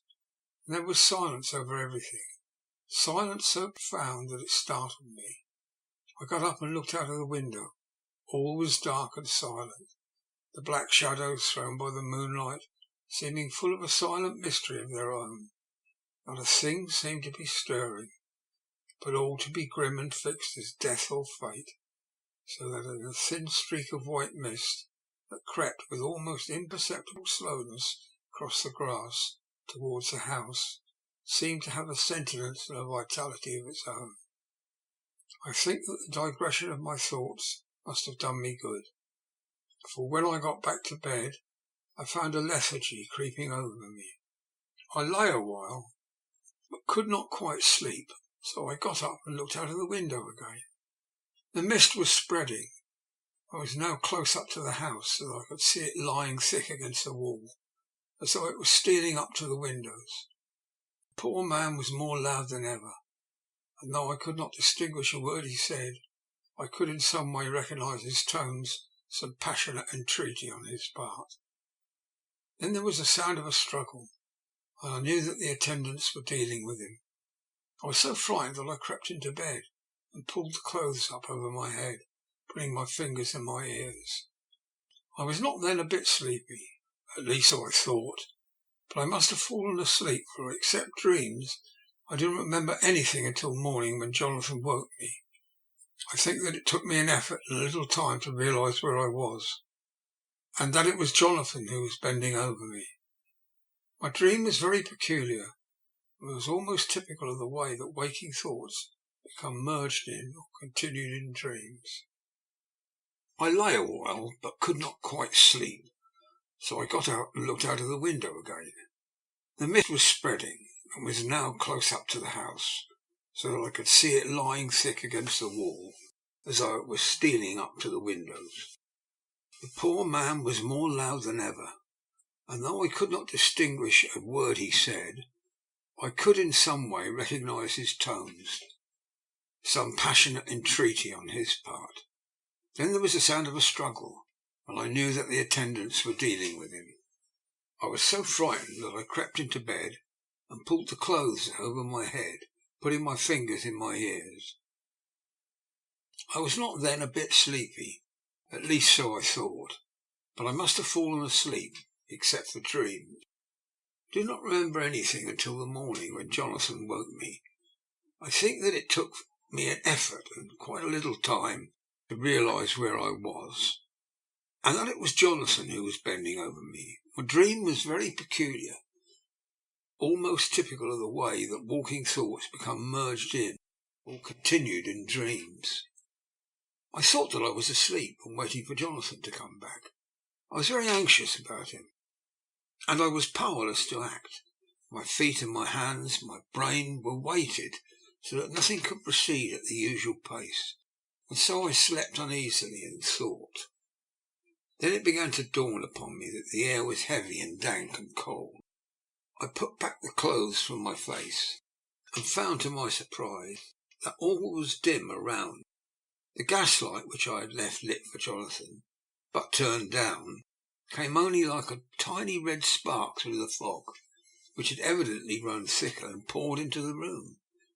Then it occurred to me that I had shut the window before I come to bed. I would have got out to make certain on the point, but some leaden lethargy seemed to chain my limbs, and even my will. I lay still and endured. That was all. I closed my eyes, but could still see through my eyelids. It is wonderful what tricks our dreams play us, and how conveniently we can imagine. The mist grew thicker and thicker, and I could see now how it came in, for I could see it like a smoke out of the white energy of boiling water, pouring in, not through the window, but through the jointings of the door. And it got thicker and thicker, till it seemed as if it became concentrated into a sort of pillar cloud in the room, through the top of which I could see a light of the gas shining like a red eye. Then things began to whirl through my brain, just as the cloudy column was now whirling in the room, and through it all came the scriptural words, a pillar of cloud by day and of fire by night. Was it indeed some spiritual guidance that was coming to me in my sleep? But the pillar was composed of both the day and the night guiding, for the fire was in the red eye. At the thought got a new fascination for me, till as I looked at the fire divided, and seemed to shine on me through the fog like two red eyes, just as Lucy told me in her momentary mental wandering when on the cliff. The dying sunlight struck the windows of St. Mary's Church. Suddenly the horror burst upon me that it was thus that Jonathan had seen those awful women growing into reality through the whirling mist of the moonlight. And in my dream I must have fainted, for all became black darkness.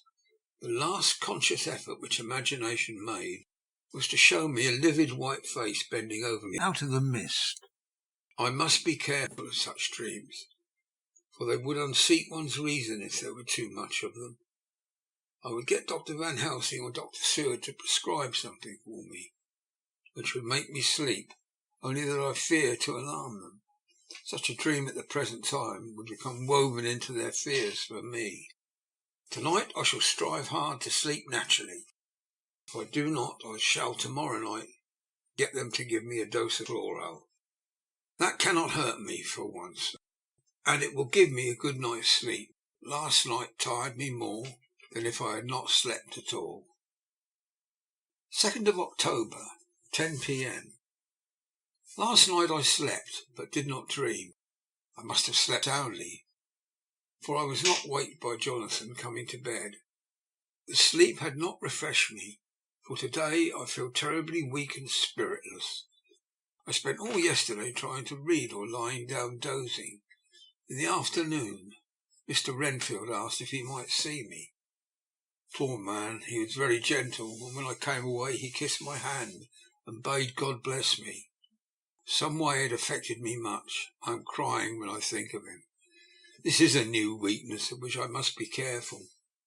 Jonathan would be miserable if he knew I'd been crying. He and the others were out till dinner time, and they all came in tired. I did what I could to brighten them up. I suppose that the effort did me good, for I forgot how tired I was. After dinner they sent me to bed, and all went off to smoke together, as they said. But I knew that they wanted to tell each other what had occurred to each during the day. I could see from Jonathan's manner that he had something important to communicate. I was not so sleepy as I should have been, so before they went I asked Dr. Seward to give me a little opiate of some kind, as I had not slept well the night before. He very kindly made me up a sleeping draught, which he gave to me, telling me that it would do me no harm, as it was very mild. I have taken it, and I am waiting for sleep, which still keeps aloof. I hope I have not done wrong, for as sleep begins to flirt with me, a new fear comes, that I may have been foolish in thus depriving myself of the power of waking. I might want it. Here comes sleep. Good night. End of chapter 19. Chapter 20. Jonathan Harker's Journal. 1st of October, evening. I found Thomas Snelling in his house at Bethnal Green, but unhappily he was not in a condition to remember anything. The very prospect of beer, which my expected coming had opened to him, had proved too much, and he began too early on his expected debauch. I learned, however, from his wife, who seemed a decent poor soul, that he was only the assistant to Smollett, who, of the two mates, was the responsible person. So off I drove to Walworth, and found Mr. Joseph Smollett at home, and in his shirt-sleeves, taking a late tea out of a saucer. He's a decent, intelligent fellow, distinctly a good, reliable type of workman, and with a headpiece of his own. He remembered all about the incident from the boxes, from a wonderful dog-eared notebook which he produced from some mysterious receptacle about the seat of his trousers, and which had hieroglyphical entries in thick, half-obliterated pencil. He gave me the destinations of the boxes. There were, he said, 6 in the cartload, which he took from Carfax, and left at 197 Chicksand Street, Mile End, Newtown, and another 6 which he deposited at Jamaica Lane, Bermondsey. If then the Count meant to scatter these ghastly refuges of his over London, these places were chosen at the first of delivery, so that later he might distribute more fully. The systematic manner in which this was done made me think that he could not mean to confine himself to 2 sides of London. He was now fixed on the far east of the northern shore, on the east of the southern shore, and on the south. The north and west were surely never meant to be left out of his diabolical scheme, let alone the city itself in the very heart of fashionable London in the south-west and west. I went back to Smollett and asked him if he could tell us if any other boxes had been taken from Carfax. He replied, "Well, governor, you treated me very handsome. I'd given him half a sovereign, and I'll tell you all I know. I heard a man by the name of Bloxham say 4 nights ago, in the Hare and Hounds, in Pincher's Alley, as though he'd had his mate and done a rare dusty job in an old house at Perfect. There ain't many such jobs in this here, and I'm thinking that maybe Sam Bloxham could tell you something."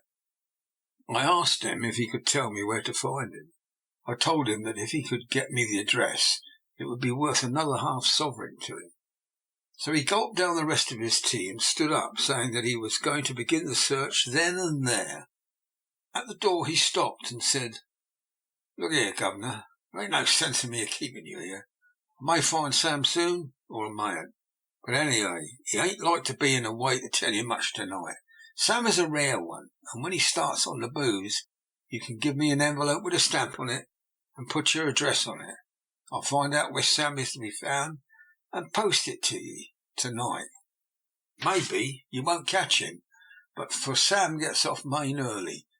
Never mind the booze the night before." This was all practical, so one of the children went off with a penny, buy an envelope and a sheet of paper, and to keep the change. When she came back, I addressed the envelope and stamped it, and when Smollett had again faithfully promised to post the address when found, I took my way home. We are on the track anyhow. I'm tired tonight. I want to sleep. Mina is fast asleep and looks a little too pale. Her eyes look as though she had been crying, poor dear. I have no doubt it frets her to be kept in the dark, and it may make her doubly anxious about me and the others. But it is best as it is. It is better to be disappointed and worried in such a way now and to have her nerve broken. The doctors were quite right to insist on her being kept out of this dreadful business. I must be firm, for on me this particular burden of silence must rest. I shall not ever enter on the subject with her under any circumstances. Indeed, it may not be a hard task after all, for she herself has become reticent on the subject, and has not spoken of the Count or his doings ever since we told her of our decision. 2nd of October, evening. A long and trying and exciting day. By the first post I got my director's envelope with a dirty scrap of paper enclosed, on which was written with a carpenter's pencil in a sprawling hand, "Sam Bloxham, Corcran's 4 Porter's Court, Bartle Street, Walworth. Ask for the deputy." I got the letter in bed and rose without waking Mina. She looked heavy and sleepy and pale, and far from well. I determined not to wake her, but that, when I should return from this new search, I would arrange for her going back to Exeter. I think she would be happier in her own home, with her daily tasks to interest her, than being in here amongst us and in ignorance. I only saw Dr. Seward for a moment, and told him where I was off to, promising to come back and tell the rest as soon as I should have found out anything. I drove to Walworth and found with some difficulty Potter's Court. Mr. Smollett's spelling misled me, and I asked for Potter's Court instead of Potter's Court. However, when I found the court, I had no difficulty in discovering Corcoran's lodging-house. When I asked the man who came to the door for deputite, he shook his head and said, "I don't know him. There's no such person here. Never heard of him in all the blooming days. Don't believe there ain't anybody of that kind living here or anywheres." So I took out Smollett's letter, and as I read it, it seemed to me that the lesson of the spelling of the name of the court might guide me. "What are you?" I asked. "I'm a deputy," he answered. I saw at once I was on the right track. Phonetic spelling had again misled me. A half-a-crown tip put the deputy's knowledge at my disposal, and I learned that Mr. Bloxham, who had slept off the remains of his beer on the previous night at Corcoran's, had left for his work at Popular at 5 o'clock that morning. He could not tell me where the place of work was situated, but he had a vague idea that it was some kind of new-fangled warehouse, and with this slender clue I had to start for Popular. It was 12 o'clock before I got any satisfactory hint of such a building, and this I got at a coffee shop where some workmen were having their dinner. One of those suggested there was being erected at Cross Angel Street a new cold storage building, and as this suited the condition of a new-fangled warehouse, I at once drove to it. An interview with a surly gatekeeper and a surlier foreman, both of whom were appeased with the coin of the realm, put me on the track of Bloxham. He was sent for on my suggesting that I was willing to pay his day's wages to his foreman for the privilege of asking him a few questions on a private matter. He was a smart enough fellow, though rough of speech and bearing. When I promised to pay for his information, I had given him an earnest. He told me that he had made 2 journeys between Carfax and a house in Piccadilly, and he had taken from this house to the latter 9 great boxes, main heavy ones, with a horse and cart hired by him for the purpose. I asked him if he could tell me the number of the house in Piccadilly, to which he replied, "Well, governor, I forgets the number, but it was only a few doors from a big white church, or something of the kind, not long built. A dusty old house, though nothing to the dustiness of the house we took the blooming boxes from." "How did you get into the houses, if they were both empty?" "There was an old party what engaged me waiting at the house in Purfleet. He helped me to lift the boxes and put them in the dray. Curse me, but he was the strongest chap I ever struck, and him an old fellow with a white moustache, one that sinew. You'd think he couldn't throw a shadow." How this phrase thrilled through me! Why, he took up its end of the boxes like they were pounds of tea, and me a puffing and a blowing before I could end mine up. Anyhow, I'm no chicken either. "How did you get into the house in Piccadilly?" I asked. "He was there too. He must have started off and got there for me, for when I rung at the bell he'd opened the door himself and helped me carry the boxes into the hall." "The whole 9?" I asked. "Yeah, there was 5 in the first load, 4 in the second. It was main dry work. I don't so well remember how I got home." I interrupted him. "Were the boxes left in the hall?" "Yes, it was a big hall. There was nothing else in it." I made one more attempt to further matters. "You didn't have a key?" "Never used a key or nothing. The old gent, he opened the door himself, shut it again when I drove off. Don't remember the last time. But that was the beer. And you can't remember the number of the house?" "No, sir. But you needn't have no difficulty about that. It's a iron with a stone front and a bow in front of it. High steps up to the door. I know them steps. I've had to carry them boxes up with 3 loafers what come round to earn a copper. The old gent gave 'em shillings, and then seeing they got so much, they wanted more. But he took one of them by the shoulder. It was like to throw him down the steps, till the lot of them went away cussing." I thought that with this description I could find the house, so having paid my friend for his information, I started off for Piccadilly. I had had a new, painful experience. The Count could, it was evident, handle the earth boxes himself. So, if so, time was precious. For now that he had achieved a certain amount of distribution, he could, by choosing his own time, complete the task unobserved. At Piccadilly Circus I discharged my cab and walked westward beyond the Junior Constitutional. I came across the house described, and satisfied that this was the next of the lairs arranged by Dracula. The house looked as if it had been long untenanted. The windows were encrusted with dust, and the shutters were up, and the framework was black with time, and from the iron the paint had mostly scaled away. It was evident that up to lately there had been a large notice board in front of the balcony.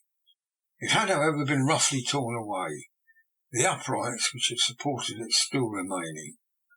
Behind the rails of the balcony I saw there were some loose boards, whose raw edges looked white. I would have given a good deal to have been able to see a notice board intact, as it would perhaps have given some clue to the ownership of the house. I remember my experience of the investigation and purchase of Carfax. I could not but feel that, if I could find the former owner, there might be some means discovered of gaining access to the house. There was at present nothing to be learned from the Piccadilly site, and nothing could be done, so I went round to the back to see if anything could be gathered from this quarter. The mews were active, the Piccadilly houses being mostly in occupation. I asked 1 or 2 of the grooms and helpers, whom I saw around, if they could tell me anything about the empty house. One of them said that he had heard it lately had been taken, but he couldn't say from whom. He told me, however, that up to very lately there had been a notice board of "for sale" up, and that perhaps Mitchell and Sons, and Candy, the house agents, could tell me something, as he thought he had remembered seeing the name of that firm on the board. I did not wish to seem too eager, or to let my informant know or guess too much. So, thanking him in the usual manner, I strolled away. It was now growing dusk, and the autumn night was closing in, so I did not lose any time. Having learned the address of Mitchell, Sons and Candy from a directory at the Berkeley, I was soon in their office in Sackville Street. The gentleman who saw me was particularly suave in manner, but uncommunicative in equal proportion. Having once told me that the Piccadilly house, which throughout our interview he called a mansion, was sold, he considered it my business as concluded. When I asked who had purchased it, he opened his eyes a thought wider, and paused a few seconds before replying, "It is sold, sir." "Pardon me," I said with equal politeness, "but I have a special reason for wishing to know who purchased it." Again he paused longer, and raised his eyebrows still more. "It is sold, sir," was his laconic reply. "Surely," I said, "you do not mind letting me know so much?" "But I do mind," he answered. "The affairs of the clients are absolutely safe in the hands of Mitchell, Sons and Candy."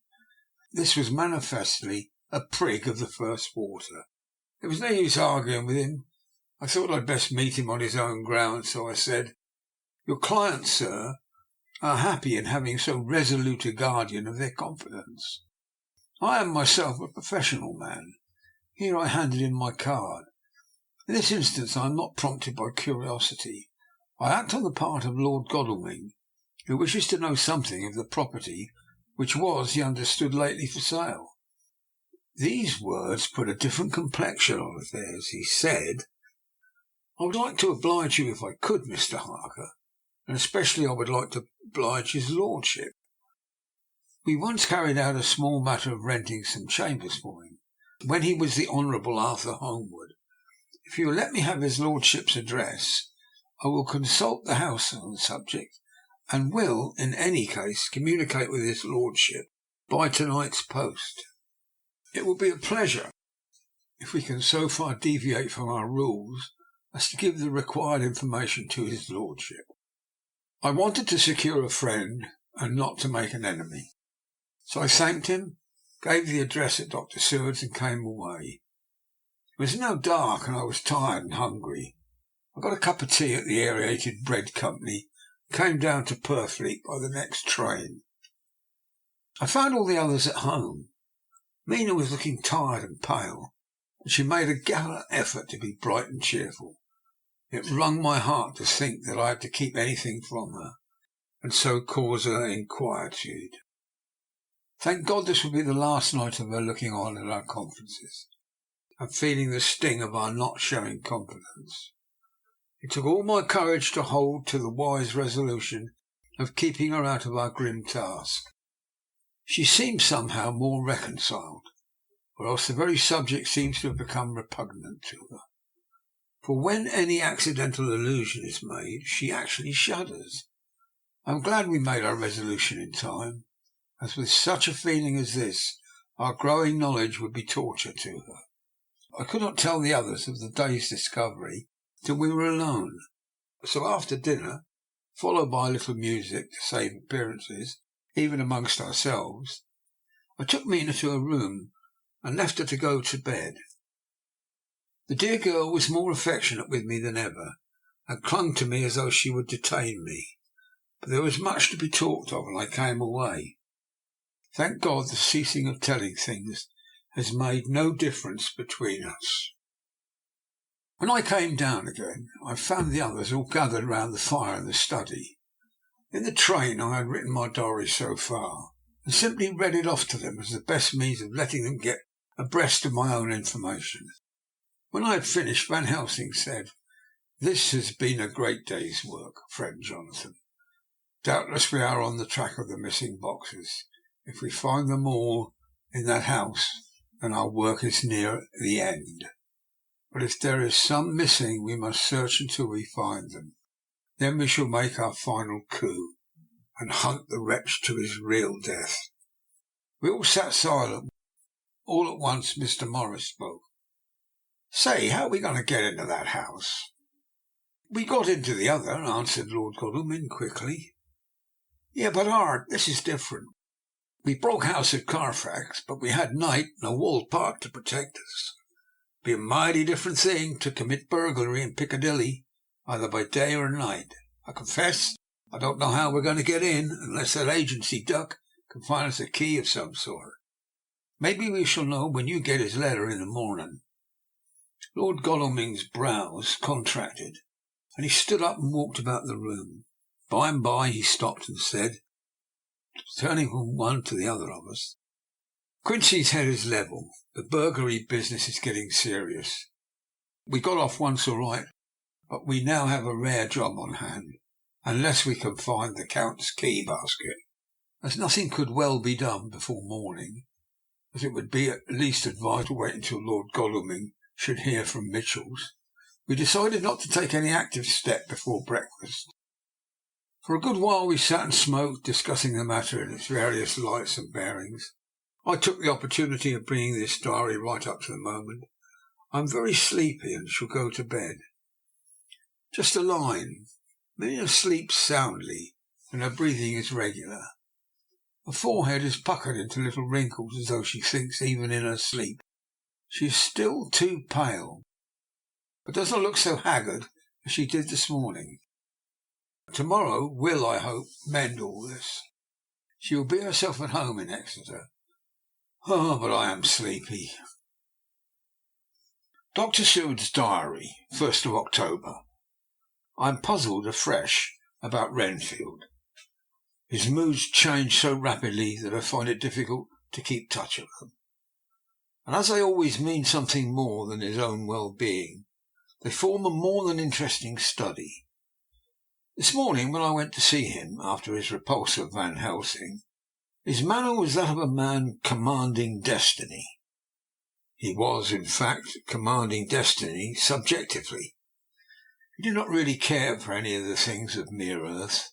He was in the clouds, and looked down on all the weaknesses and wants of us poor mortals. I thought I would improve the occasion and learn something. So I asked him, what about the flies in these times?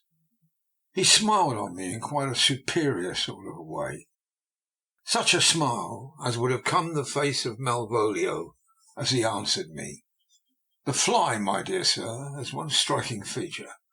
Its wings are typical of the aerial powers of the psychic faculties. The ancients did well when they typified the soul as a butterfly. I thought I would push his analogy to its most logically. So I said quickly, "Oh, it's your soul you're after now, is it?" His madness fooled his reason, and a puzzled look spread over his face, as, shaking his head with a decision which I had but seldom seen in him, he said, oh no, I want no souls. Life is all I want." Here he brightened up. "I'm pretty indifferent about it at present. Life is all right. I have all I want. You must get a new patient, doctor, if you wish to study zoophagy." This puzzled me a little, so I drew him on. "Then you command life. You are a god, I suppose?" He smiled with an ineffably benign superiority. "Oh no, far from it for me to arrogate myself to the attributes of the deity. I am not even concerned in his especially spiritual doings. If I may state my intellectual position, I am, so far as concerned things purely terrestrial, somewhat in the position which Enoch occupied spiritually." This was a poser to me. I could not at the moment recall Enoch's appositeness, so I had to ask a simple question, though I felt that by doing so I was lowering myself in the eyes of the lunatic. "And why with Enoch?" "Because he walked with God." I could not see the analogy, but did not like to admit it, so I harked back to what he had denied. "So you don't care about life, and you don't want souls. Why not?"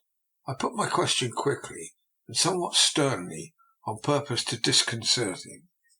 The effort succeeded, for in an instant he unconsciously relapsed into his old servile manner, bent low before me, and actually fawned upon me as he replied, "I don't want any souls. Indeed, I could use them if I had them. They would be of no manner of use to me. I couldn't eat them, or—" He suddenly stopped, and the old cunning look spread over his face, like a wind sweep on the surface of the water. "And, doctor, as to life, what is it after all, when you've got all you require, and you know that you'll never want?" "That is all. I have friends, good friends, like you, Dr. Seward." This was said with a leer of inexpressible cunning. "I know that I shall never lack the means of life." I think that through the cloudiness of his insanity he saw some antagonism in me, for he at once fell back on the last refuge of such as he, a dogged silence. After a short time I saw that for the present it was useless to speak to him. He was sulky, and so I came away. Later in the day he sent for me. Ordinarily I would not have come without special reason, but just at present I am so interested in him that I would gladly make the effort. Besides, I am glad to have anything to help pass the time.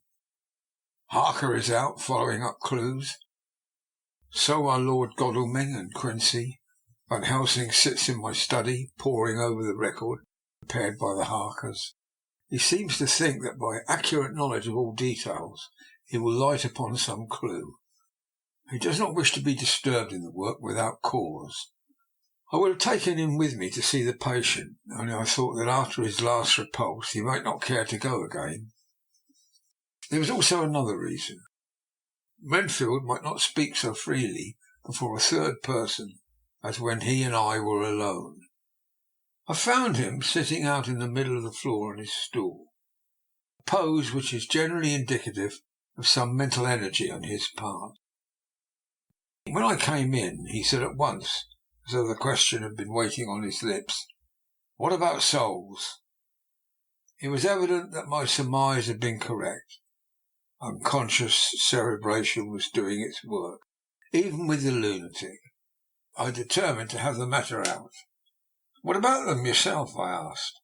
He did not reply for a moment, but looked all around him and up and down, as though he expected to find some inspiration for an answer. "I don't want any souls," he said in a feeble, apologetic way.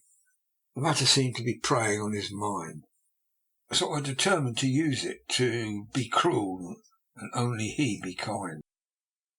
So I said, "You like life, you want life." "Oh yes, but that's all right, you needn't worry about that." "But," I asked, "how are we to get the life without getting the soul also?" It seemed to puzzle him, so I followed it up. "A nice time you'll have some time when you're flying out there, with the souls of thousands of the flies and spiders and birds, cats buzzing and twittering and meowing all around you. You've got their lives, you know, and you must put up with their souls." Something seemed to affect his imagination, for he put his fingers to his ears and shut his eyes, screwing them up tightly just as a small boy does when his face is being soaped.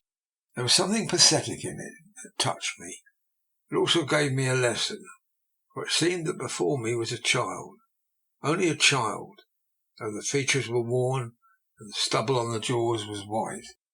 It was evident that he was undergoing some process of mental disturbance, and knowing how his past moods had interpreted things seemingly foreign to himself, I thought I would enter his mind as well as I could go with him.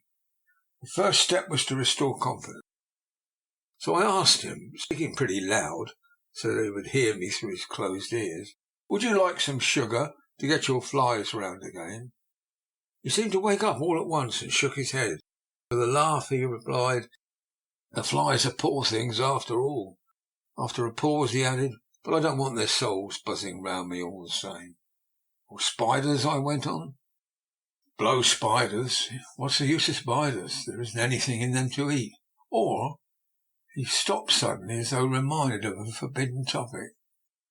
So, I thought to myself, this is the second time that he suddenly stopped at the word drink. What does it mean? Wenfield seemed aware of having made a lapse, for he hurried on, as though to distract my attention from it. I don't take any stock at all in such matters.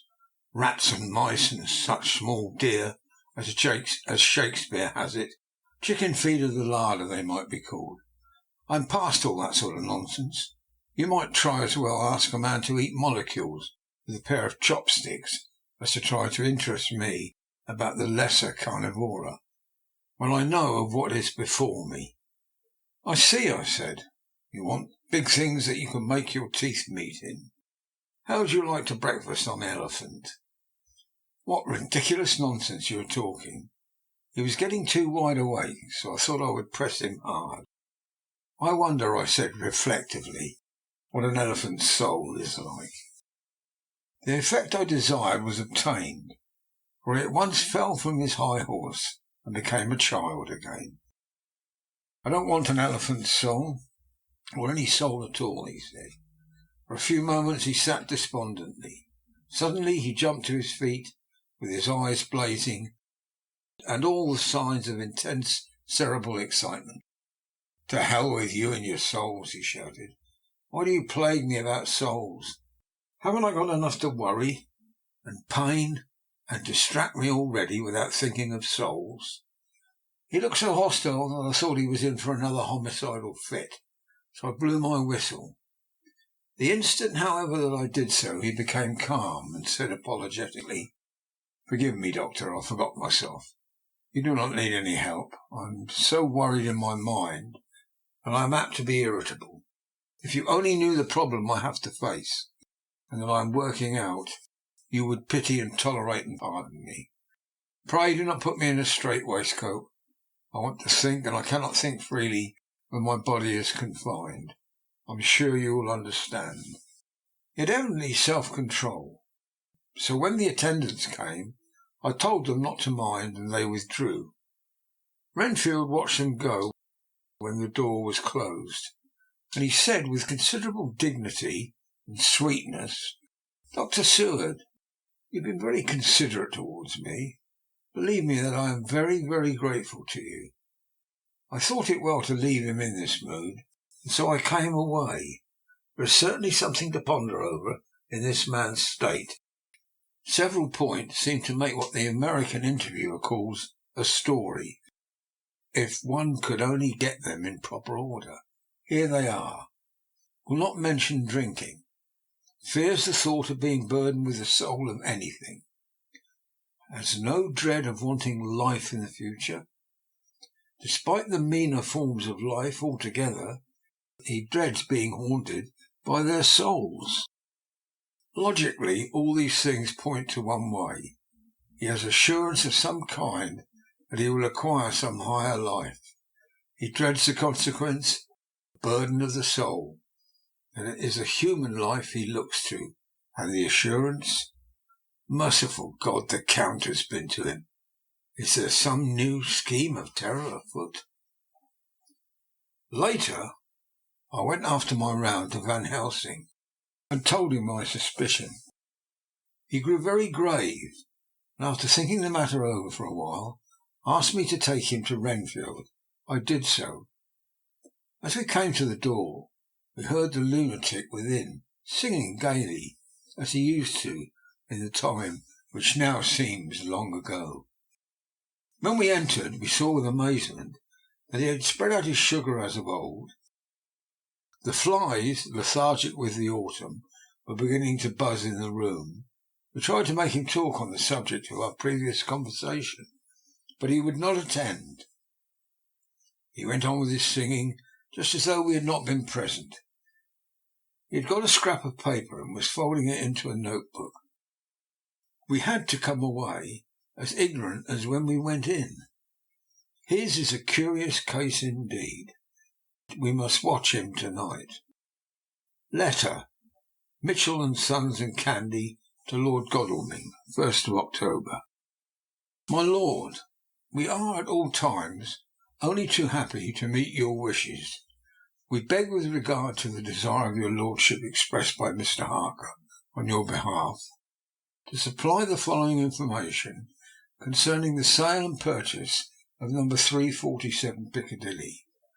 The original vendors are the executors of the late Mr. Archibald Winter Suffield. The purchase is a foreign nobleman, Count Dracula, who effected the purchase himself, paying the purchase money in notes over the counter, if your lordship will pardon us using so vulgar an expression. Beyond this we know nothing whatever of him. We are, my lord, your lordship's humble servants, Mitchell, Sons and Candy. Dr. Seward's Diary, 2nd of October. I placed a man in the corridor last night and told him to make an accurate note of any sound he might hear from Renfield's room, and gave him instructions that there should be anything strange at all, he was to call me. After dinner, when we had all gathered round the fire in the study, Mrs. Harker having gone to bed, we discussed the attempts and discoveries of the day. Harker was the only one who had any result. We are in great hopes that his clue may be an important one. Before going to bed, I went round to the patient's room and looked in through the observation trap. He was sleeping soundly, and his heart rose and fell with regular respiration. This morning the man on duty reported to me that a little after midnight he was restless and kept saying his prayers somewhat loudly. I asked him if that was all. He replied that was all he heard. There was something about his manner so suspicious that I asked him point blank if he had been asleep. He denied sleep, but admitted to having dozed for a while. It is too bad that men cannot be trusted unless they are watched. Today Harker is out following up his clue, and Art and Quincy are looking after the horses. Godalming thinks that it would be well to have horses in readiness, for when we get the information which we seek, there will be no time to lose. We must sterilise all the imported earths between sunrise and sunset. We shall thus catch the Count at his weakest, without a refuge to fly to. Van Helsing is off to the British Museum, looking up some authorities on ancient medicine.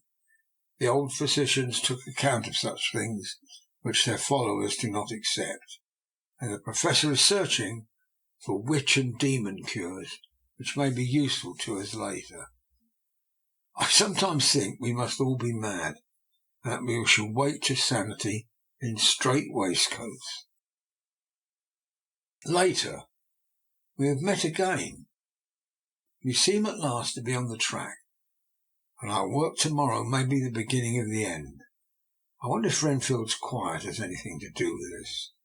His moods have so followed the good doings of the Count that the coming destruction of the monster may be carried to him in some subtle way. If we could only get some hint as to what has passed in his mind between the time of my argument with him today and his resumption of fly-catching, it might afford us a valuable clue. He is now seemingly quiet for a spell. Is he? That wild yell seemed to come from his room.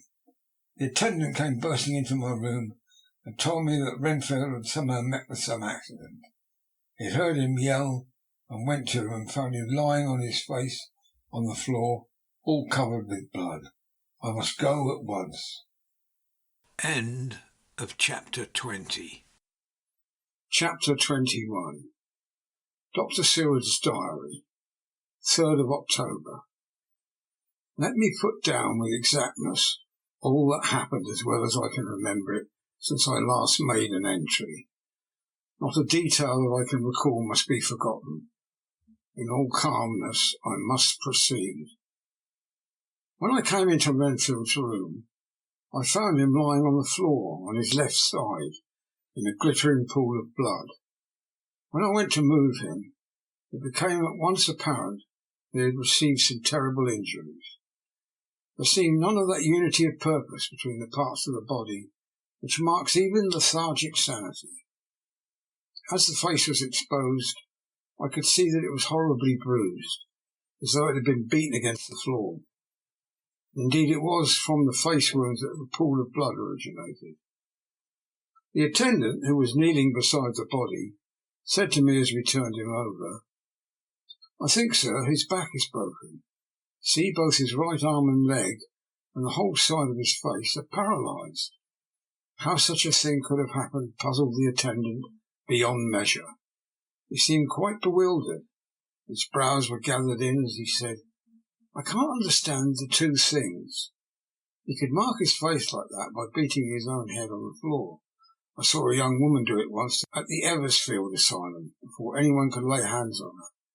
And I suppose he might have broke his neck by falling out of bed if he got in an awkward kink. But for the life of me, I cannot imagine how the two things occurred. If his back was broke, he couldn't beat his head. If his face was like that before the fall out of bed, there would be marks of it." I said to him, "Go to Dr. Van Helsing and ask him to kindly come here at once. I want him without an instant delay." The man ran off, and within a few minutes the Professor, in his dressing gown and slippers, appeared. When he saw Renfield on the ground, he looked keenly at him for a moment, and then turned to me. I think he recognised the thought in my eyes, for he said very quietly, manifestly for the ears of the attendant, "Ah, a sad accident. He will need very careful watching and much attention. I shall stay with you myself, but I shall first dress myself. If you will remain here, I shall in a few minutes join you." The patient was now breathing stertorously, and it was easy to see that he had suffered some terrible injury. Van Helsing returned with extraordinary celerity, bearing with him a surgical case. He had evidently been thinking and had his mind made up, but almost before he looked at the patient he whispered to me, "Send the attendant away. You must be alone with him when he becomes conscious after the operation." So I said, "I think that will do now, Simmons. We have done all that we can at present. You had better go to your round, and Dr. Van Helsing will operate. Let me know instantly if there be anything unusual elsewhere." The man withdrew, and we went into strict examination of the patient. The wounds of the face were superficial. The real injury was a depressed fracture of the skull, extending right up through the motor area. The Professor thought for a moment, and said, "We must reduce the pressure to get back to normal conditions, as far as can be. The rapidity of the suffusion shows the terrible nature of his injury. The whole motor area seems affected.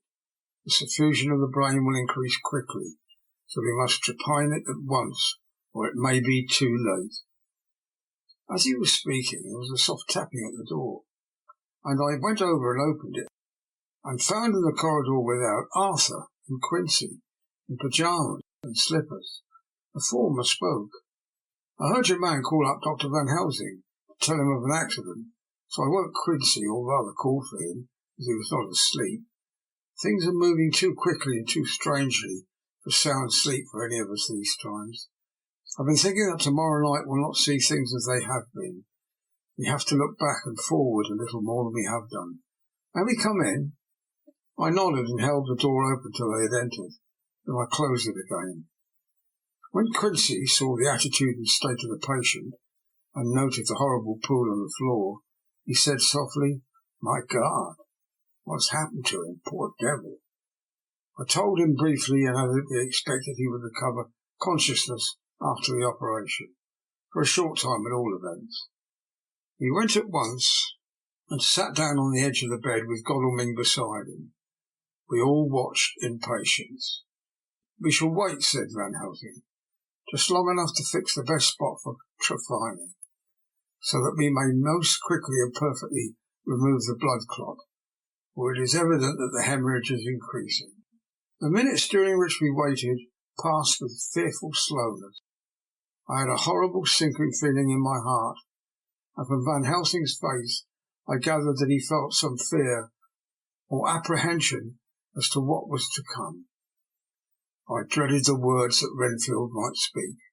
I was positively afraid to think, but the conviction of what was coming was on me. as I have read of men who have heard the death watch. The poor man's breathing came in uncertain gasps. Each instant he seemed as though he would open his eyes and speak, but then there would follow a prolonged stertorous breath, and he would relapse into a more fixed insensibility. Inured as I was to sick beds and death, the suspense grew and grew upon me. I could almost hear the beating of my own heart, and the blood surging through my temples sounded like the blows from a hammer. The silence finally became agonizing.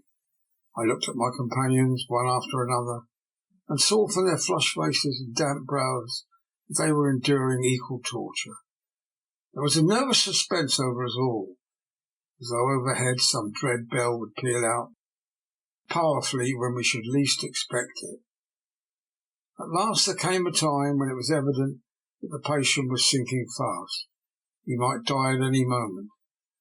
I looked up at the Professor and caught his eyes fixed on mine. His face was sternly set as he spoke. There is no time to lose. His words may be worth many lives. I have been thinking so as I stood here. It may be there is a soul at stake. We shall operate just above the ear.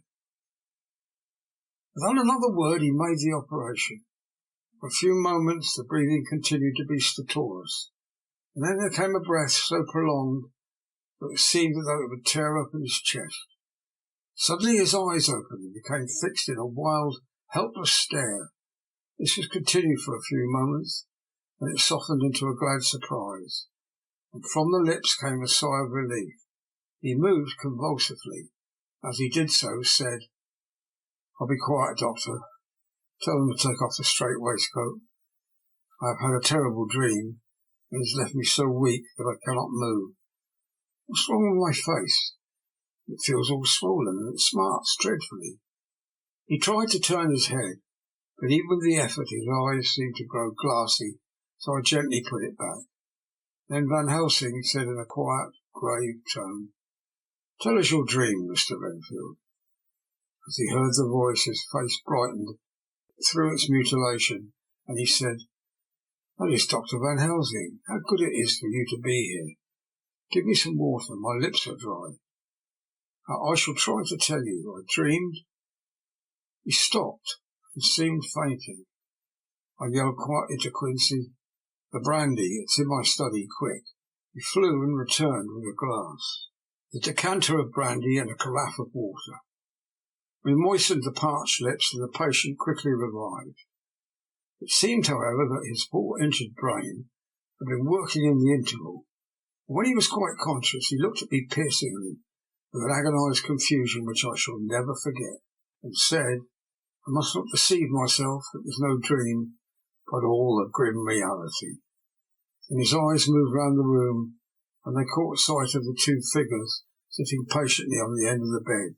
He went on, "If I were not sure already, I would know from them."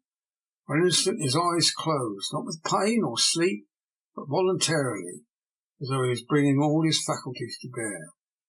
When he opened them, he said hurriedly, and with more energy than he had yet displayed, "Quick, Doctor, quick, I am dying. I feel that I have but a few minutes, and I must go back to death, or worse. Wet my lips with brandy again. I have something I must say before I die, or before my poor crushed brain dies anyhow. Thank you. It was that night after you left me when I implored you to let me go away. I couldn't speak then, for I felt my tongue was tied. But I was the same then, except in that way, as I am now. I was in an agony of despair for a long time after you left me. It seemed hours. Then there came a sudden peace to me. My brain seemed to become cool again, and I realized where I was. I heard the dogs bark behind our house, but not where he was." As he spoke, Van Helsing's eyes never blinked, but his hand came out and met mine and gripped it hard. He did not, however, betray himself, and nodded slightly and said, "Go on." In a low voice Renfield proceeded. He came up to the window in the mist. I had seen him often before, but he was solid then, not a ghost. and his eyes were fierce like a man's when angry.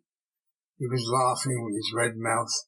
The sharp white teeth glinted in the moonlight, and he turned to look back over the belt of trees where the dogs were barking. I wouldn't ask him to come in at first, though I know he wanted to, just as he had wanted all along.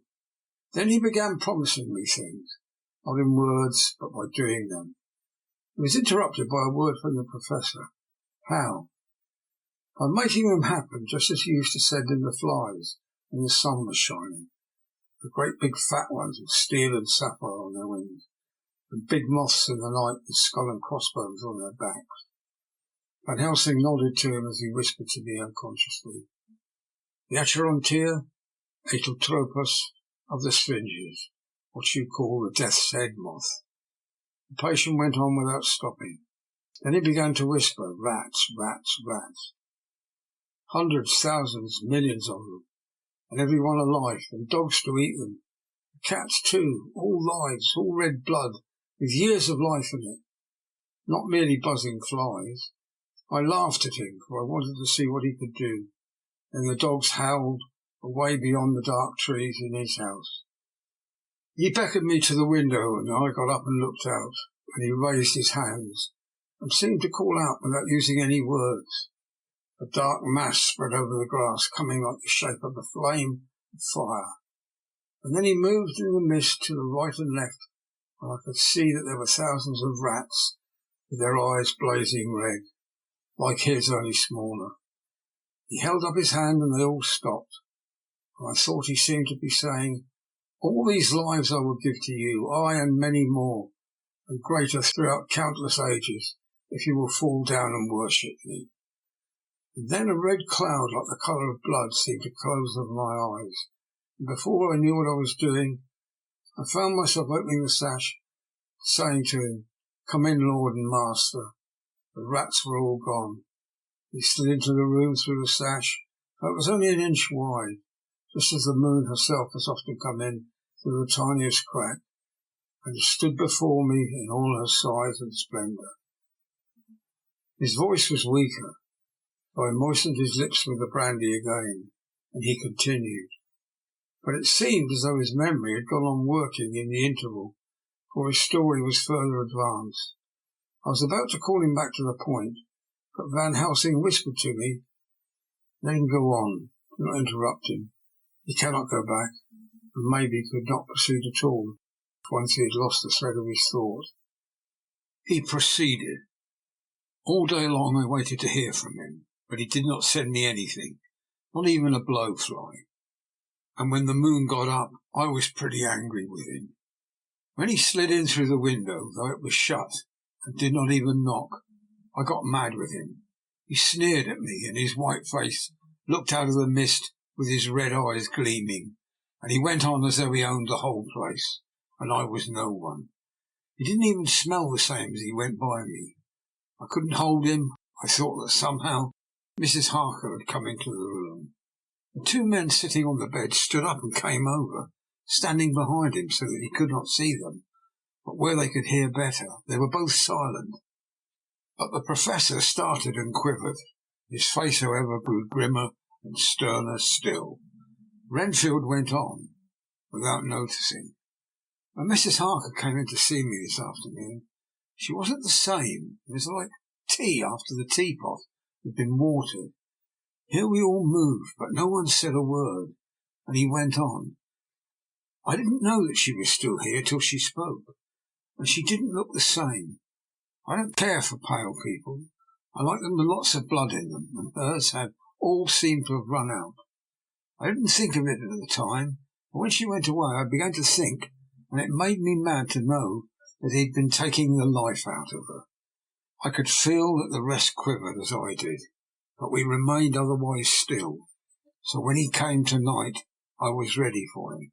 When I saw the mist stealing in, I grabbed it tight. I had heard that madmen have unnatural strength, and as I knew I was a madman, times anyhow, I resolved to use my power.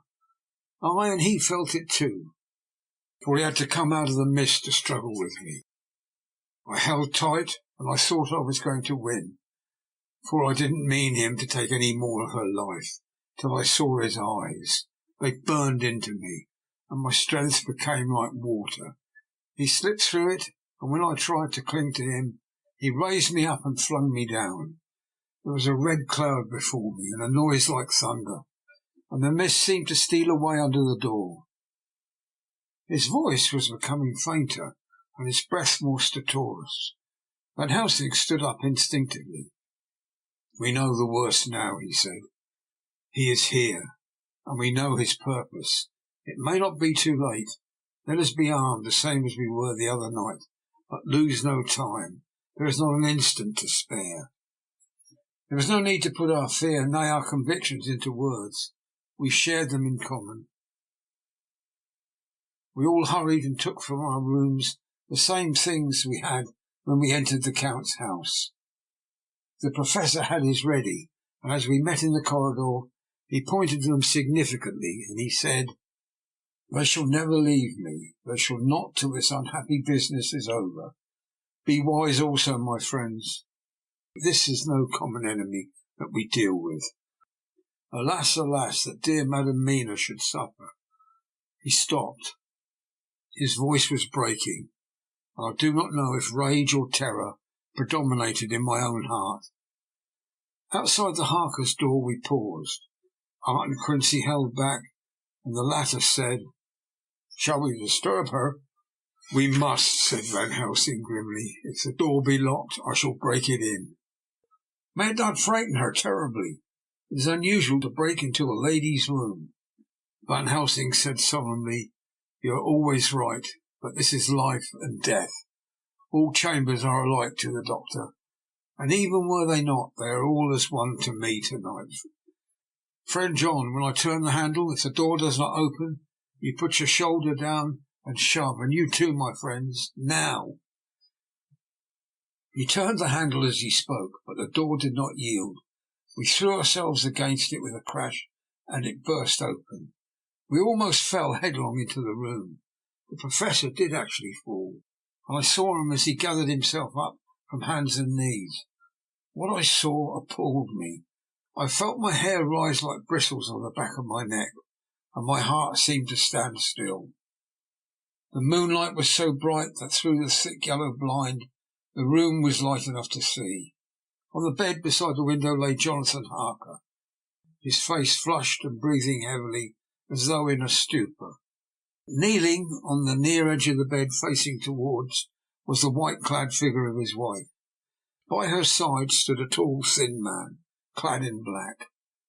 His face was turned from us, but the instant we saw, we all recognized the Count in every way, even to the scar on his forehead. With his left hand he held both Mrs. Harker's hands, keeping them away with her arms at full tension. The right hand gripped her by the neck, forcing her down on his bosom. Her white nightdress was smeared with blood, and a thin stream trickled down the man's bare breast, which was shown by his torn open dress. The attitude of the two had a terrible resemblance to a child forcing a kitten's nose into a saucer of milk to compel it to drink. As we burst into the room, the Count turned his face, and the hellish look that I had heard described seemed to leap into it. His eyes flamed red with devilish passion. The great nostrils of the white aquiline nose opened wide and quivered at the edge, and the white sharp teeth behind the full lips of the blood-dripping mouth champed together like those of a wild beast. With a wrench which threw his victim back upon the bed as though hurled from a height, he turned and sprang at us. But by this time the Professor had gained his feet, and was holding towards him the envelope which contained the sacred wafer. The Count suddenly stopped, just as poor Lucy had done outside the tomb, and cowered back. Further and further he cowered as we lifted our crucifixes and advanced. The moonlight suddenly failed as a great black cloud sailed across the sky. When the gaslight sprang up under Quincy's match, we saw nothing but a faint vapour. This, as we looked, trailed under the door, which with the recoil from its bursting open had swung back to its old position. Van Helsing, Art and I moved forward to Mrs. Harker, who by this time had drawn her breath and with it had given a scream so wild, so ear-piercing, so despairing, that it seems to me now that it will ring in my ears to my dying day. For a few seconds she lay in a helpless attitude in disarray. Her face was ghastly, with a pallor which was accentuated by the blood which smeared her lips, cheeks, and chin. From her throat trickled a thin stream of blood. Her eyes were mad with terror, and she put before her face her poor crushed hands, which bore on their whiteness the red mark of the Count's terrible grip, and from behind them came a low, desolate wail, which made the terrible scream seem only the quick expression of an endless grief. Van Helsing stepped forward and drew the coverlet gently over her body, while Art, looking at her face for an instant, despairingly ran out of the room. Van Helsing whispered to me, "Jonathan is in a stupor, such as we know the vampire can produce. We can do nothing with poor Madam Mina for a few moments till she recovers herself. I must wake him." He dipped the end of a towel in cold water, and with it began to flick him on the face. His wife, all the while, holding her face between her hands, and sobbing in a way that was heartbreaking to hear. I raised the blind and looked out of the window. There was much moonshine, and as I looked, I could see Quincy Morris run across the lawn and hide himself in the shadow of a great yew tree. It puzzled me to think why he was doing this, but at the instant I heard Harker's quick exclamation as he woke to partial consciousness and turned to the bed. On his face there might well be was a look of wild amazement. He seemed dazed for a few seconds, and then full consciousness seemed to burst upon him all at once, and he started up. His wife was aroused by the quick movement, and turned to him with her arms stretched out as though to embrace him. Instantly, however, she drew them in again, putting her elbows together, her hands held before her face, and shuddered till the bed beneath her shook. "In God's name, what does this mean?" Harker cried out. "Dr. Seward, Dr. Van Helsing, what is it? What's happened? What's wrong? Mina, dear, what is it? What does that blood mean? My God, has it come to this?" And raising himself to his knees, he beat his hands wildly together. "Oh, good God, help us! Help her! Oh, help her!" With a quick movement, he jumped from the bed and began to pull on his clothes, all the man in him awake at the need of our instant exertion. "What has happened? Tell me all about it," he cried without pausing. "Dr. Van Helsing, you love Mina, I know. Oh, do something to save her. It cannot have gone too far yet. Guard her while I look for him." His wife, through her terror and horror and distress, saw some sure danger to him. Instantly forgetting her own grief, she seized hold of him and cried out, No, Jonathan, you must not leave me. I have suffered enough tonight, God knows, with the dread of this harming you. You must stay with me.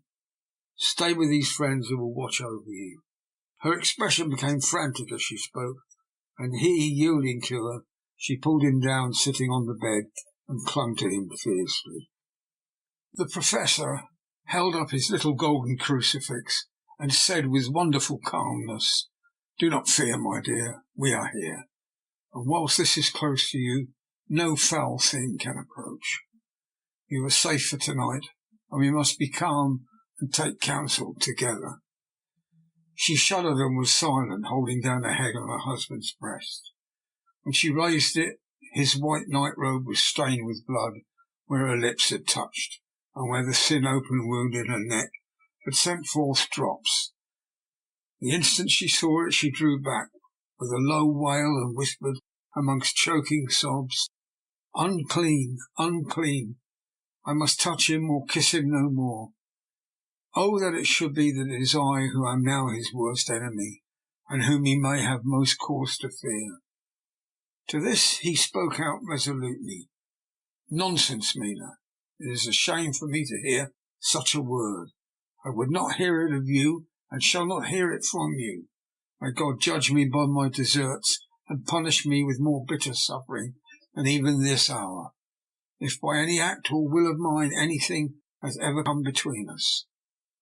He put out his arms and folded her to his breast, and for a while she lay there sobbing. He looked at us over her bowed head with eyes that blinked damply above his quivering nostrils. His mouth was set as steel. After a while her sobs became less frequent and more faint. And then he said to me, speaking with a studied calmness which I felt tried his nervous power to the utmost, "And now, Dr. Seward, tell me all about it. Too well I know the broad fact. Tell me all that has been." I told him exactly what had happened, and he listened with seeming impassiveness. But his nostrils twitched and his eyes blazed as I told how the ruthless hands of the Count had held his wife in that terrible and horrid position, with her mouth to the open wound on his breast. It interested me, even at that moment, to see that whilst the face of white-set passion worked convulsively over the bowed head, the hands tenderly and lovingly stroked the ruffled hair. Just as I had finished, Quincy and Godalming knocked at the door. They entered in obedience to our summons. Van Helsing looked at me questioningly. I understood him to mean that if we were to take advantage of their coming to divert, if possible, the thoughts of the unhappy husband and wife from each other and from themselves. So, on nodding acquiescence to him, he asked them what they had seen or done, to which Lord Godalming answered, "I could not see him anywhere in the passage, or in any of our rooms. I looked in the study, but though he had been there, he had gone. He had, however—" He stopped suddenly, looking at the poor drooping figure on the bed. Van Helsing said gravely, "Go on, friend Arthur. We want here no more concealments. Our hope now is knowing all. Tell freely." So Art went on. He had been there, and though it could only have been for a few seconds, he made a rare hay of the place. All the manuscript had been burned, and the blue flames were flickering amongst the white ashes. The cylinders of your phonograph were too thrown on the fire, and the wax had helped the flames. Here I interrupted. "Thank God there's another copy in the safe." His face lit for a moment, but fell again as he went on. "I ran downstairs, but I could see no sign of him. I looked into Renfield's room, but there was no trace there, except—" Again he paused. "Go on," said Harker hoarsely. So he bowed his head and, moistening his lips with his tongue, added, "except that the poor fellow is dead." Mrs. Harker raised her head. Looking from one to the other of us, she said solemnly, "God's will be done." I could not but feel that Art was keeping back something, but as I took it in that it was with a purpose, I said nothing. Van Helsing turned to Morris and asked, "And you, friend Quincy, have you any to tell?" "A little," he answered. "It may be much eventually, but at present I can't say. I thought it well to know, if possible, where the Count could go when he left the house. I did not see him, but I saw a bat rise from Renfield's window and flap westward. I expected to see him in some shape go back to Carfax, but he evidently sought some other lair. He will not be back tonight, for the sky is reddening in the east, and the dawn is close. We must work tomorrow." He said the latter words through his shut teeth. For a space of perhaps a couple of minutes there was silence, and I could fancy that I could hear the sound of our hearts beating. Then Van Helsing said, placing his hand very tenderly on Mrs. Harker's head, "And now, Madam Mina, poor dear Madam Mina, tell us exactly what happened. God knows that I do not want that you will be pained, but it is need that we know all. For now, more than ever, has all work to be done quick and sharp, and in deadly earnest. The day is close to us that it must end all, if it may be so, and now is the chance that we may live and learn." Poor dear lady shivered. I could see the tension of her nerves as she clasped her husband closer to her and bent her head lower and lower still on his breast. Then she raised her head proudly and held out one hand to Van Helsing, who took it in his. After stooping and kissing it reverently, held it fast. The other hand was locked in that of her husband, who held his other arm thrown around her protectingly. After a pause, in which she was evidently ordering her thoughts, She began. I took the sleeping draught which you had so kindly given me, but for a long time it did not act. I seemed to become more wakeful, and myriads of horrible fancies began to crowd upon my mind, all of them connected with death and vampires, with blood and pain and trouble. Her husband involuntarily groaned as she turned to him and said lovingly, "Do not fret, dear. You must be brave and strong and help me through the horrible task. If only you knew what an effort it is to me to tell you of this fearful thing at all, you would understand how much I need your help." Well, I saw I must try to help the medicine to work with my will if it was to do me any good. So I resolutely set myself to sleep. Sure enough, sleep must soon have come to me, for I remember no more. Jonathan, coming in, had not waked me, for he lay by my side when I next remember. There was in the room the same thin white mist that I had before noticed. But I forget now if you know of this. You will find it in my diary, which I shall show you later. I felt the same vague terror which had come to me before, and the same sense of some presence. I turned to wake Jonathan, but found that he slept so soundly that it seemed as if it was he who had taken the sleeping draught, and not I. I tried, but I could not wake him. This caused me great fear, and I looked around terrified. Then indeed my heart sank within me. Beside the bed, as if he had stepped out of the mist, or rather as if the mist had turned into his figure, for it had entirely disappeared, stood a tall, thin man, all in black. I knew him at once from the description of the others. The waxen face, the high aquiline nose, on which the light fell in a thin white line, parted red lips with the sharp white teeth showing between the red eyes, that I had seemed to see in the sunset in the windows of St. Mary's Church at Whitby. I knew, too, the red scar on his forehead where Jonathan had struck him. For an instant my heart stood still, and I would have screamed out, only that I was paralysed. In the pause he spoke a sort of keen, cutting whisper, pointing as he spoke to Jonathan. "Silence! If you make a sound, I shall take him and dash his brains out before your very eyes." I was appalled, and I was too bewildered to do or say anything. With a mocking smile, he placed one hand upon my shoulder, and holding me tight, bared my throat with the other, saying as he did so, "First, a little refreshment towards my exertions. You may as well be quiet. It is not the first time, or the second, that your veins have appeased my thirst." I was bewildered, and strangely enough, I did not want to hinder him. I suppose it is a part of the horrible curse that such is when his touch is on his victim. And oh, my God, pity me. He placed his reeking lips upon my throat. Her husband groaned again. She clasped his hand harder and looked at him pityingly, as if he were the injured one, and went on. I felt my strength fading away, and I was in a half swoon. How long this horrible thing lasted, I know not, but it seemed that a long time must have passed before he took his foul, awful, sneering mouth away. I saw it drip with the fresh blood. Remembrance seemed for a while to overpower her, and she drooped and would have sunk down for her husband's sustaining arm. With a great effort she recovered herself and went on. Then he spoke to me mockingly. "And so you, like the others, would play your brains against mine. You would help these men to hunt me and frustrate me in my designs. You know now, and they know in part already, and will know in full long what it is to cross my path.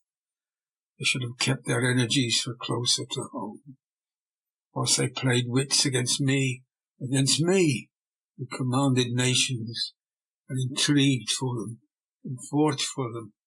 Hundreds of years before they were born, I was countermining them. And you, their best beloved one, are now to be flesh of my flesh, blood of my blood, kin of my kin, my bountiful wine-press for a while, and shall be later on my companion and my helper. You shall be avenged in turn, for not one of them shall minister you to your needs. But as yet you are to be punished for what you have done. You have aided in thwarting me. Now you shall come to my call. When my brain says come to you, you shall cross the land or sea to do my bidding, and to that end this. With that he pulled open his shirt, and with his long sharp nails opened a vein in his breast. When the blood began to spurt out, he took my hands in one of his, holding them tight, and with the other seized my neck and pressed my mouth to the wound, so that I must either suffocate or swallow some of the... Oh, my God, what have I done? What have I done to deserve such a fate? I, who have tried to walk in meekness and righteousness all my days. God pity me. Look down on a poor soul in worse than mortal peril, and in mercy pity those to whom she is dear. Then she began to rub her lips as though to cleanse them from pollution. As she was telling her terrible story, the eastern sky began to quicken, and everything became more clear. Harker was still quiet, but over his face, as the awful narrative went on, came a grey look, which deepened and deepened in the morning light, till when the first red streak of the coming dawn shot up, the flesh stood darkly out against the whitening hair. We have arranged that one of us is to stay within call of the unhappy pair till we can meet again together and arrange about taking action. Of this I am sure. The sun rises today on no more miserable house in all the great round of its daily course. End of chapter 21. Chapter 22. Jonathan Harker's Journal. 3rd of October. As I must do something or go mad, I write this diary. It is now 6 o'clock, and we are to meet in the study in half an hour and take something to eat. Dr. Van Helsing and Dr. Seward agreed that if we do not eat, we cannot work our best. Our best will be, God knows, required today. I must keep writing at every chance, for I dare not stop to think. All big and little must go down. Perhaps at the end of the little things may teach us most. The teaching, big or little, could not have landed Mina or me anywhere worse than we are today. However, we must trust and hope. Poor Mina told me just now, with the tears running down her dear cheeks, that it is in trouble and trial that our faith is tested, but we must keep on trusting, and that God will aid us up to the end. The end. Oh, my God, what end? To work, to work.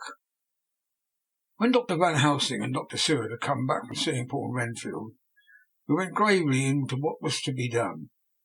First, Dr. Seward told us that when he and Dr. Van Helsing had gone down to the room below, they had found Renfield lying on the floor all in a heap. His face was all bruised and crushed in, and the bones of the neck were broken. Dr. Seward asked the attendant who was on duty in the passage if he had heard anything. He said that he had been sitting down, he confessed to half dozing, when he heard loud voices in the room. Then Renfield had called out loudly several times, God, God, God. After that there was a sound of falling, and when he entered the room he found him lying on the floor, face down, just as the doctors had seen him. Van Helsing asked if he had heard voices, or a voice, and he said that he could not say, that at first it had seemed to him as if there were two, but there was no one in the room. It could only have been one. He could swear to it if required, that the word God was spoken by the patient. Dr. Seward said to us when we were alone that he did not wish to go into the matter. The question of an inquest had to be considered, and it would never do to put forward the truth, as no one would believe it.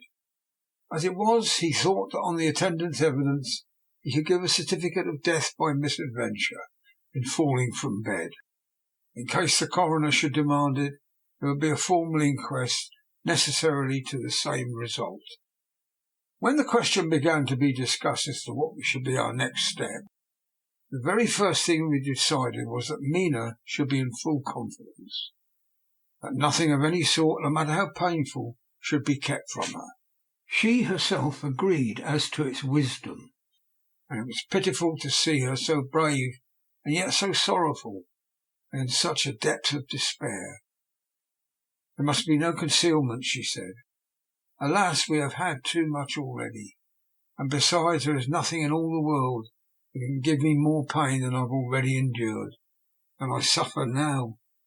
Whatever may happen, it must be of a new hope or new courage to me. Van Helsing was looking at her fixedly as she spoke, and said suddenly but quietly, "But, dear Madam Mina, are you not afraid, not for yourself, but for the others from yourself, after what has happened?" The face grew in set lines, but her eyes shone with the devotion of a martyr, as she answered, "Ah, no, for my mind is made up." "To what?" he asked gently, whilst we were all very still, for each in our own way we had a sort of vague idea of what she meant. Her answer came with direct simplicity, as though she were simply stating a fact. "Because if I find in myself, and I shall watch keenly for it, a sign of harm to any that I love, I shall die." "You would not kill yourself?" he asked hoarsely. "I would, if there were no friend who loved me, who would save me such a pain and so desperate an effort." She looked at him meaningly as she spoke. He was sitting down, but now he rose and came close to her, and put his hand on her head and said solemnly, "My child, there is such an one if it were for your good. For myself, I could hold it into my account with God to find such a euthanasia for you, even at the moment, if it were best. Nay, were it safe. But, my child—" For a moment he seemed choked, and a great sob rose in his throat as he gulped it down and went on. "There are here some who would stand between you and death. You must not die. You must not die by any hand, but least of all by your own, until the other, who has fouled your sweet life, is true dead. You must not die, for if he is still with the quick undead, your death would make you even as he is. No, you must live. You must struggle and strive to live, though death would seem a boon unspeakable. You must fight death himself, though he come to you in pain or joy, by the day or night, in safety or in peril. On your living soul I charge you that you do not die, nay, nor think of death until this great evil be past." The poor dear grew white as death, and shocked and shivered as I had never seen a quicksand shake and shiver at the incoming of the tide. We were all silent. We could do nothing. At length she grew more calm, and turning to him said sweetly, but oh so sorrowfully, as she held out her hand, "I promise you, my dear friend, that if God will let me live, I shall strive to do so, till, if it may be in his good name, this horror may have passed away from me." She was so good and brave that we all felt that our hearts were strengthened to work and endure for her, and we began to discuss what we were to do. I told her that she was to have all the papers in the safe, and all the papers or diaries and phonographs we might hereafter use, and was to keep the record as she had done before. She was pleased with the prospect of anything to do, if pleased could be used in connection with so grim an interest. As usual, Van Helsing had thought ahead of everyone else, and was prepared for an exact ordering of our work. "It is perhaps well," he said, "that our meeting after our visit to Carfax we decided not to do anything with the earth boxes that lay there. Had we done so, the Count may have guessed our purpose, and would doubtless have taken measures in advance to frustrate such an effort with regard to the others. But now he does not know our intentions. Nay, more in all probability, he does not know that such power exists to us as can sterilize his lairs, so he cannot use them as of old. We are now so much further advanced in our knowledge as to their disposition, that when we have examined the house in Piccadilly, we may track the very last of them. To-day, then, is ours, and in it rests our hope. The sun that rose on our sorrow this morning guards us in its course, Until it sets tonight, that monster must retain whatever form he now has. He is confined within the limitations of his earthly envelope. He cannot melt into thin air, nor disappear through cracks or chinks or crannies. If he go through a doorway, he must open the door like a mortal. And so we have this day to hunt out all his lairs and sterilize them. So we shall, if we have not yet catch him and destroy him, drive him to bay in some place where the catching and destroying shall be done in time. Sure. Here I started up, for I could not contain myself at the thought that the minutes and seconds too preciously laden with Mina's life and happiness were flying from us, since whilst we talked action was impossible. But Van Helsing held up his hand warningly. "Nay, friend Jonathan," he said, "in this the quickest way home is the longest way, so your proverbs say. We shall act, and act with desperate quick, when the time has come. But think, in all probable, the key of the situation is in that house in Piccadilly. The Count may have many houses which he has bought. Of them he will have deeds of purchase, keys and other things. He will have paper that he write on. He will have his book of cheques. There are many belongings that he must have somewhere. Why not in this place so central, so quiet, where he come and go by the front or back at all hour, when in the very vast of the traffic there is none to notice. We shall go there and search that house, and when we learn what it holds, then we'll do what our friend Arthur called, in his phrases of hunt, stop the earths, and so we run down our old fox. Is that not so hard?" "And let us come at once," I cried. "We are wasting precious time." The Professor did not move, but simply said, "And how are we to get into that house in Piccadilly?" "Anyway," I cried, "we shall break in if need be." "And your police, where will they be, and what will they say?" I was staggered, for I knew that if he wished to delay he had a good reason for it. So I said, as quietly as I could, "Don't wait more than we need be. You know, I am sure, what torture I am in." "Ah, my child, that I do, and indeed there is no wish of me to add to your anguish. But just think, what can we do until all the world be at movement? Then will come our time. I have thought and thought, and it seems to me the simplest way is the best of all. Now we wish to get into the house, but we have no key, is it not so?" I nodded. "Now suppose that you were in truth the owner of that house, and could still get in it, and think there was to you no conscience of the housebreaker. What would you do?" "I should get a respectable locksmith and tell him to set to work to pick the lock for me." "And your police, they would interfere, would they not?" "Oh no, not if they knew the man was properly employed."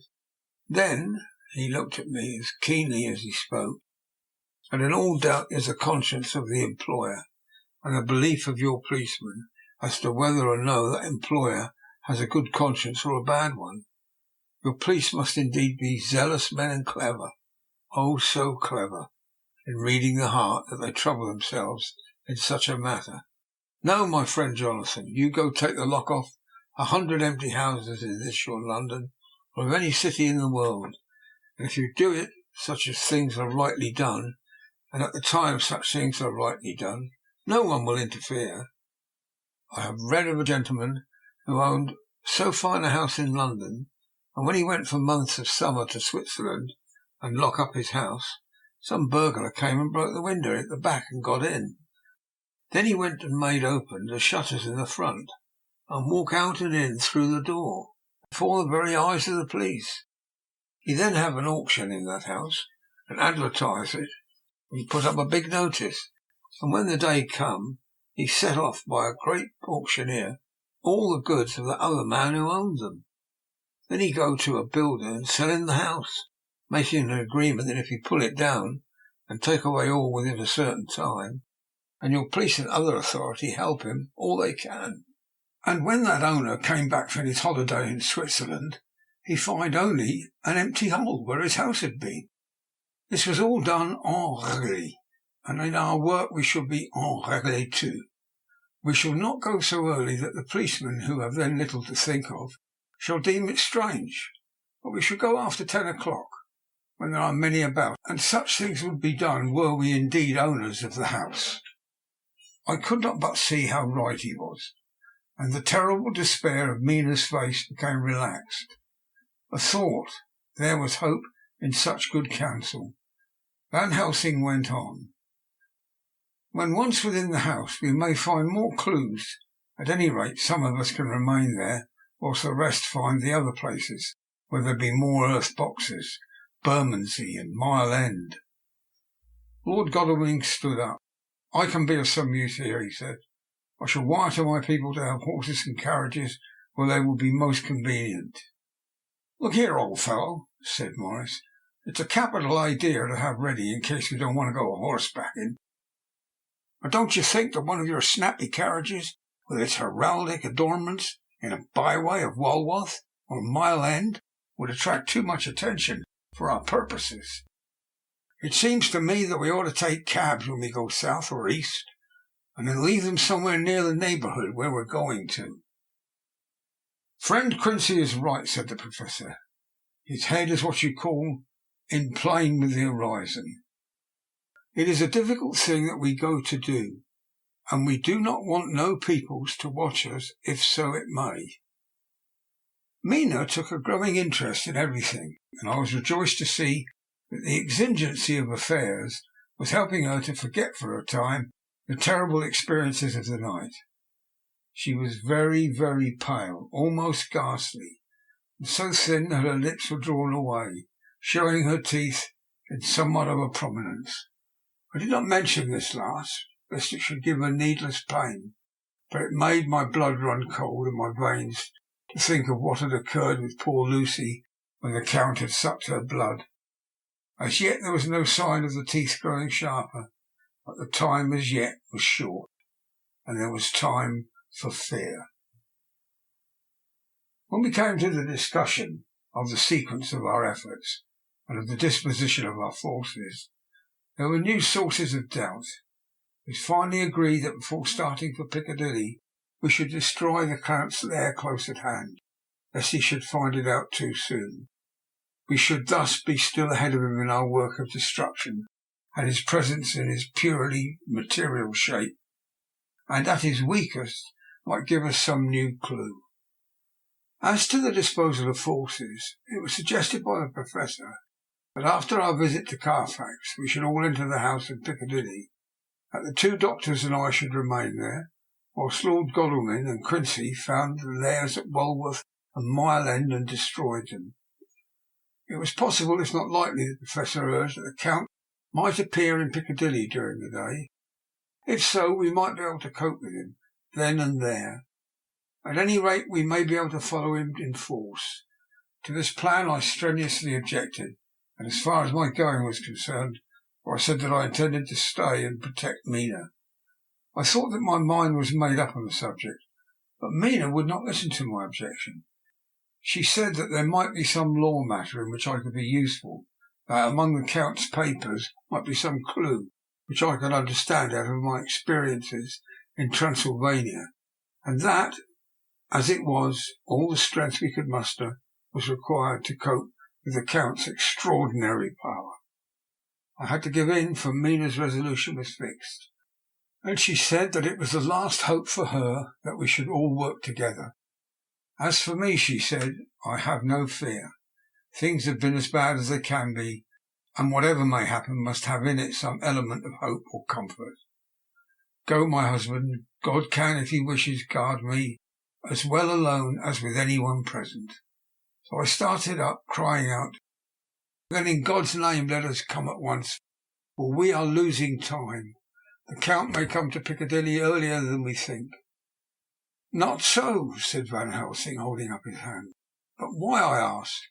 You forget, he said, with actually a smile, that last night he banqueted heavily and will sleep late. Did I forget? Shall I ever? Can I ever? Can any of us ever forget that terrible scene? Mina struggled hard to keep her brave countenance. The pain overmastered her. but she put her hands before her face and shuddered while she moaned.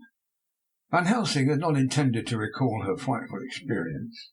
He had simply lost sight of her and her part in the affair in his intellectual effort. When it struck him what he said, he was horrified at his thoughtlessness and tried to comfort her. "Oh, Madam Mina," he said, "dear, dear Madam Mina, alas that I, of all people, who so reverence you, should have said anything so forgetful. These stupid old lips of mine and this stupid old head do not deserve so. But you will forget it, will you not?" He bent low beside her as he spoke. She took his hand, and looking at him through her tears, said hoarsely, "No, I shall not forget, for it is well that I remember, and with it I have so much memory of you that is sweet that I take it all together. Now you must all be going soon. Breakfast is ready. You must eat that we may be strong." Breakfast was a strange meal to us all. We tried to be cheerful and encourage each other, and Mina was the brightest and most cheerful of us. When it was over, Van Helsing stood up and said, "Now, my dears, we go forth on our terrible enterprise. Are we all armed as we were on the night when we first visited our enemy's lair, armed against ghostly as well as carnal attack?" We all assured him. "Then all is well. Now, Madam Mina, you are in any case quite safe here until the sunset, and before then we shall return, if we shall return. But before we go, let me see you armed against personal attack. I have myself, since you came down, prepared your chamber by the placing of things of which we know, so that he may not enter. Now let me guard yourself. On your forehead I touch this piece of sacred wafer, in the name of the Father, the Son, and—" There was a fearful scream which almost froze our hearts to hear. As he had placed the wafer on Mina's forehead, it had seared it. It had burned into the flesh, as though it had been a piece of white-hot metal. My poor darling's brain had told her the significance of the fact as quickly as her nerves received the pain of it, and the two so overwhelmed her that her overwrought nature had its voice in that dreadful scream. But the words to her thought came quickly. The echo of the scream had not ceased to ring on the air when there came the reaction, and she sank on her knees on the floor in an agony of abasement. Pulling her beautiful hair over her face, as the leper of his old mantle, she wailed out, "Unclean, unclean! Even the Almighty shuns my polluted flesh. I must bear this mark of shame upon my forehead until Judgment Day." They all paused. I had thrown myself beside her in an agony of helpless grief, and putting my arms round her, held her tight. For a few minutes our sorrowful hearts beat together, whilst the friends around us turned away, their eyes that ran tears silently. Then Van Helsing turned and said gravely, so gravely that I could not help feeling he was in the same way inspired and was stating things outside himself, "It may be that you may have to bear that mark till God himself see fit, as he most surely shall on the Judgment Day, to redress all wrongs of the earth and of his children that he has placed thereon. And oh, Madam Mina, my dear, we who love you be there to see, when that red scar, the sign of God's knowledge of what has been, shall pass away, and leave your forehead as pure as the heart we know. For surely as we live, that scar shall pass away, when God sees right to lift the burden that is hard upon us. Till then we bear our cross, as his Son did, in obedience to his will. It may be that we are chosen instruments of his good pleasure, and that we ascend to his bidding as that other, through stripes and shame, through tears and blood, through doubts and fears, and all that makes the difference between God and man." There was hope in his words, and comfort, and they made for resignation. Mina and I felt so, and simultaneously we took hold of one of the old man's hands, bent over and kissed it. And then without a word we all knelt down together, and holding hands swore to be true to each other. we men pledged ourselves to raise the veil of sorrow from the head of her whom, each in his own way, we loved, and we prayed for help and guidance in the terrible task which lay before us. It was then time to start, so I said farewell to Mina, a parting which neither of us shall forget to our dying day, and we set out. To one thing I have made up my mind. If we find that Mina must be a vampire in the end, and she shall not go into that unknown and terrible land alone.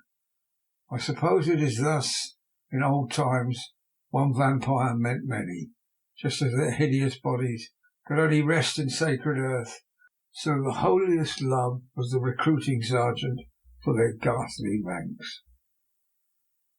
We entered Carfax without trouble, and found all things the same as on the first occasion. It was hard to believe that amongst so prosaic surroundings of neglect and dust and decay there was any ground for such fear as we already knew. Had our minds not been made up, and had there not been terrible memories to spur us on, we could hardly have proceeded with our task. We found no papers or any sign of use in the house, and in the old chapel the great boxes looked just as they had been when we had seen them last.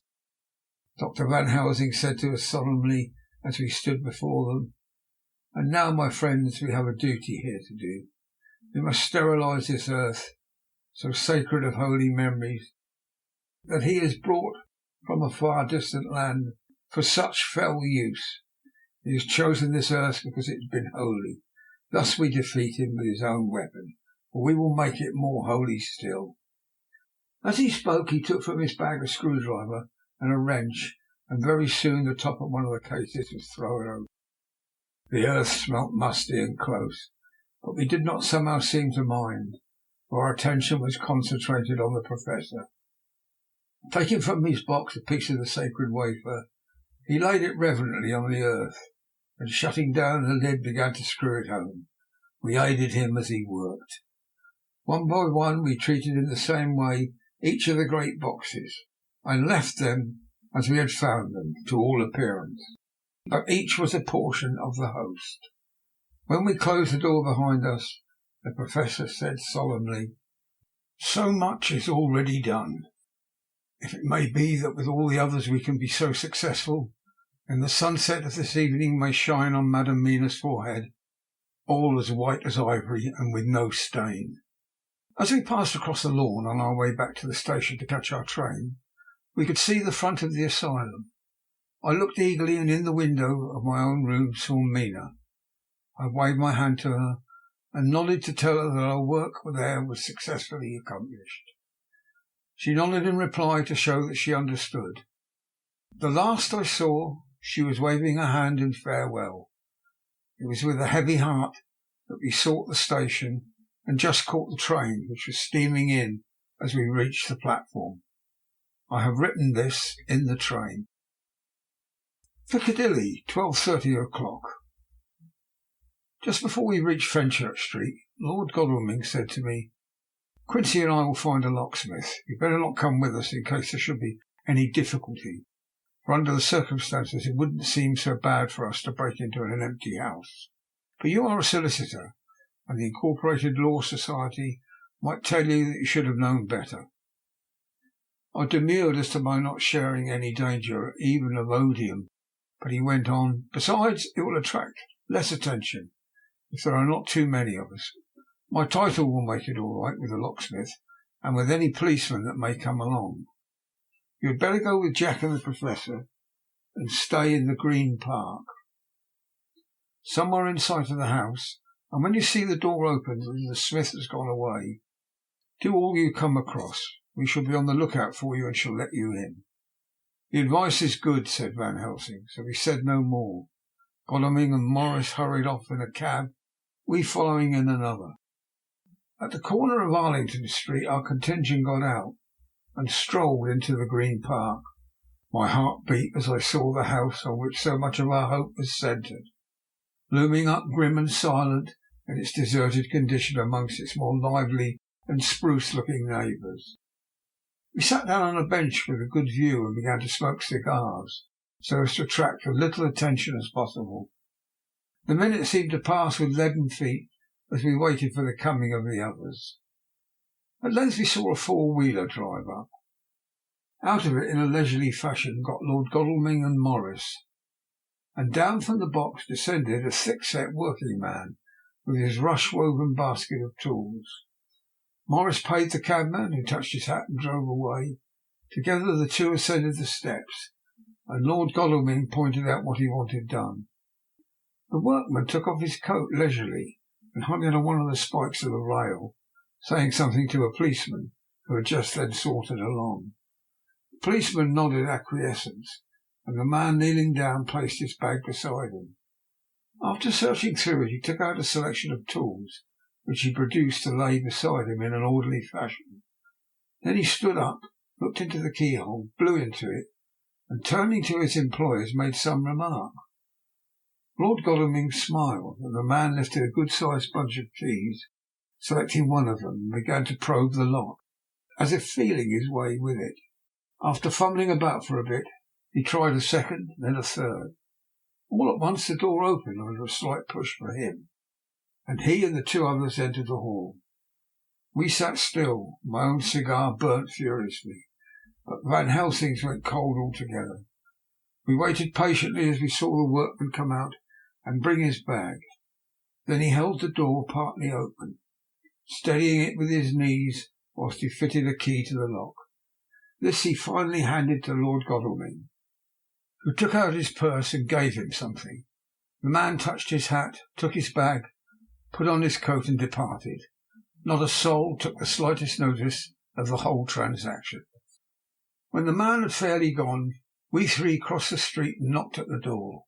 It was immediately opened by Quincy Morris, beside whom stood Lord Godalming lighting a cigar. "The place smells so vilely," said the latter as we came in.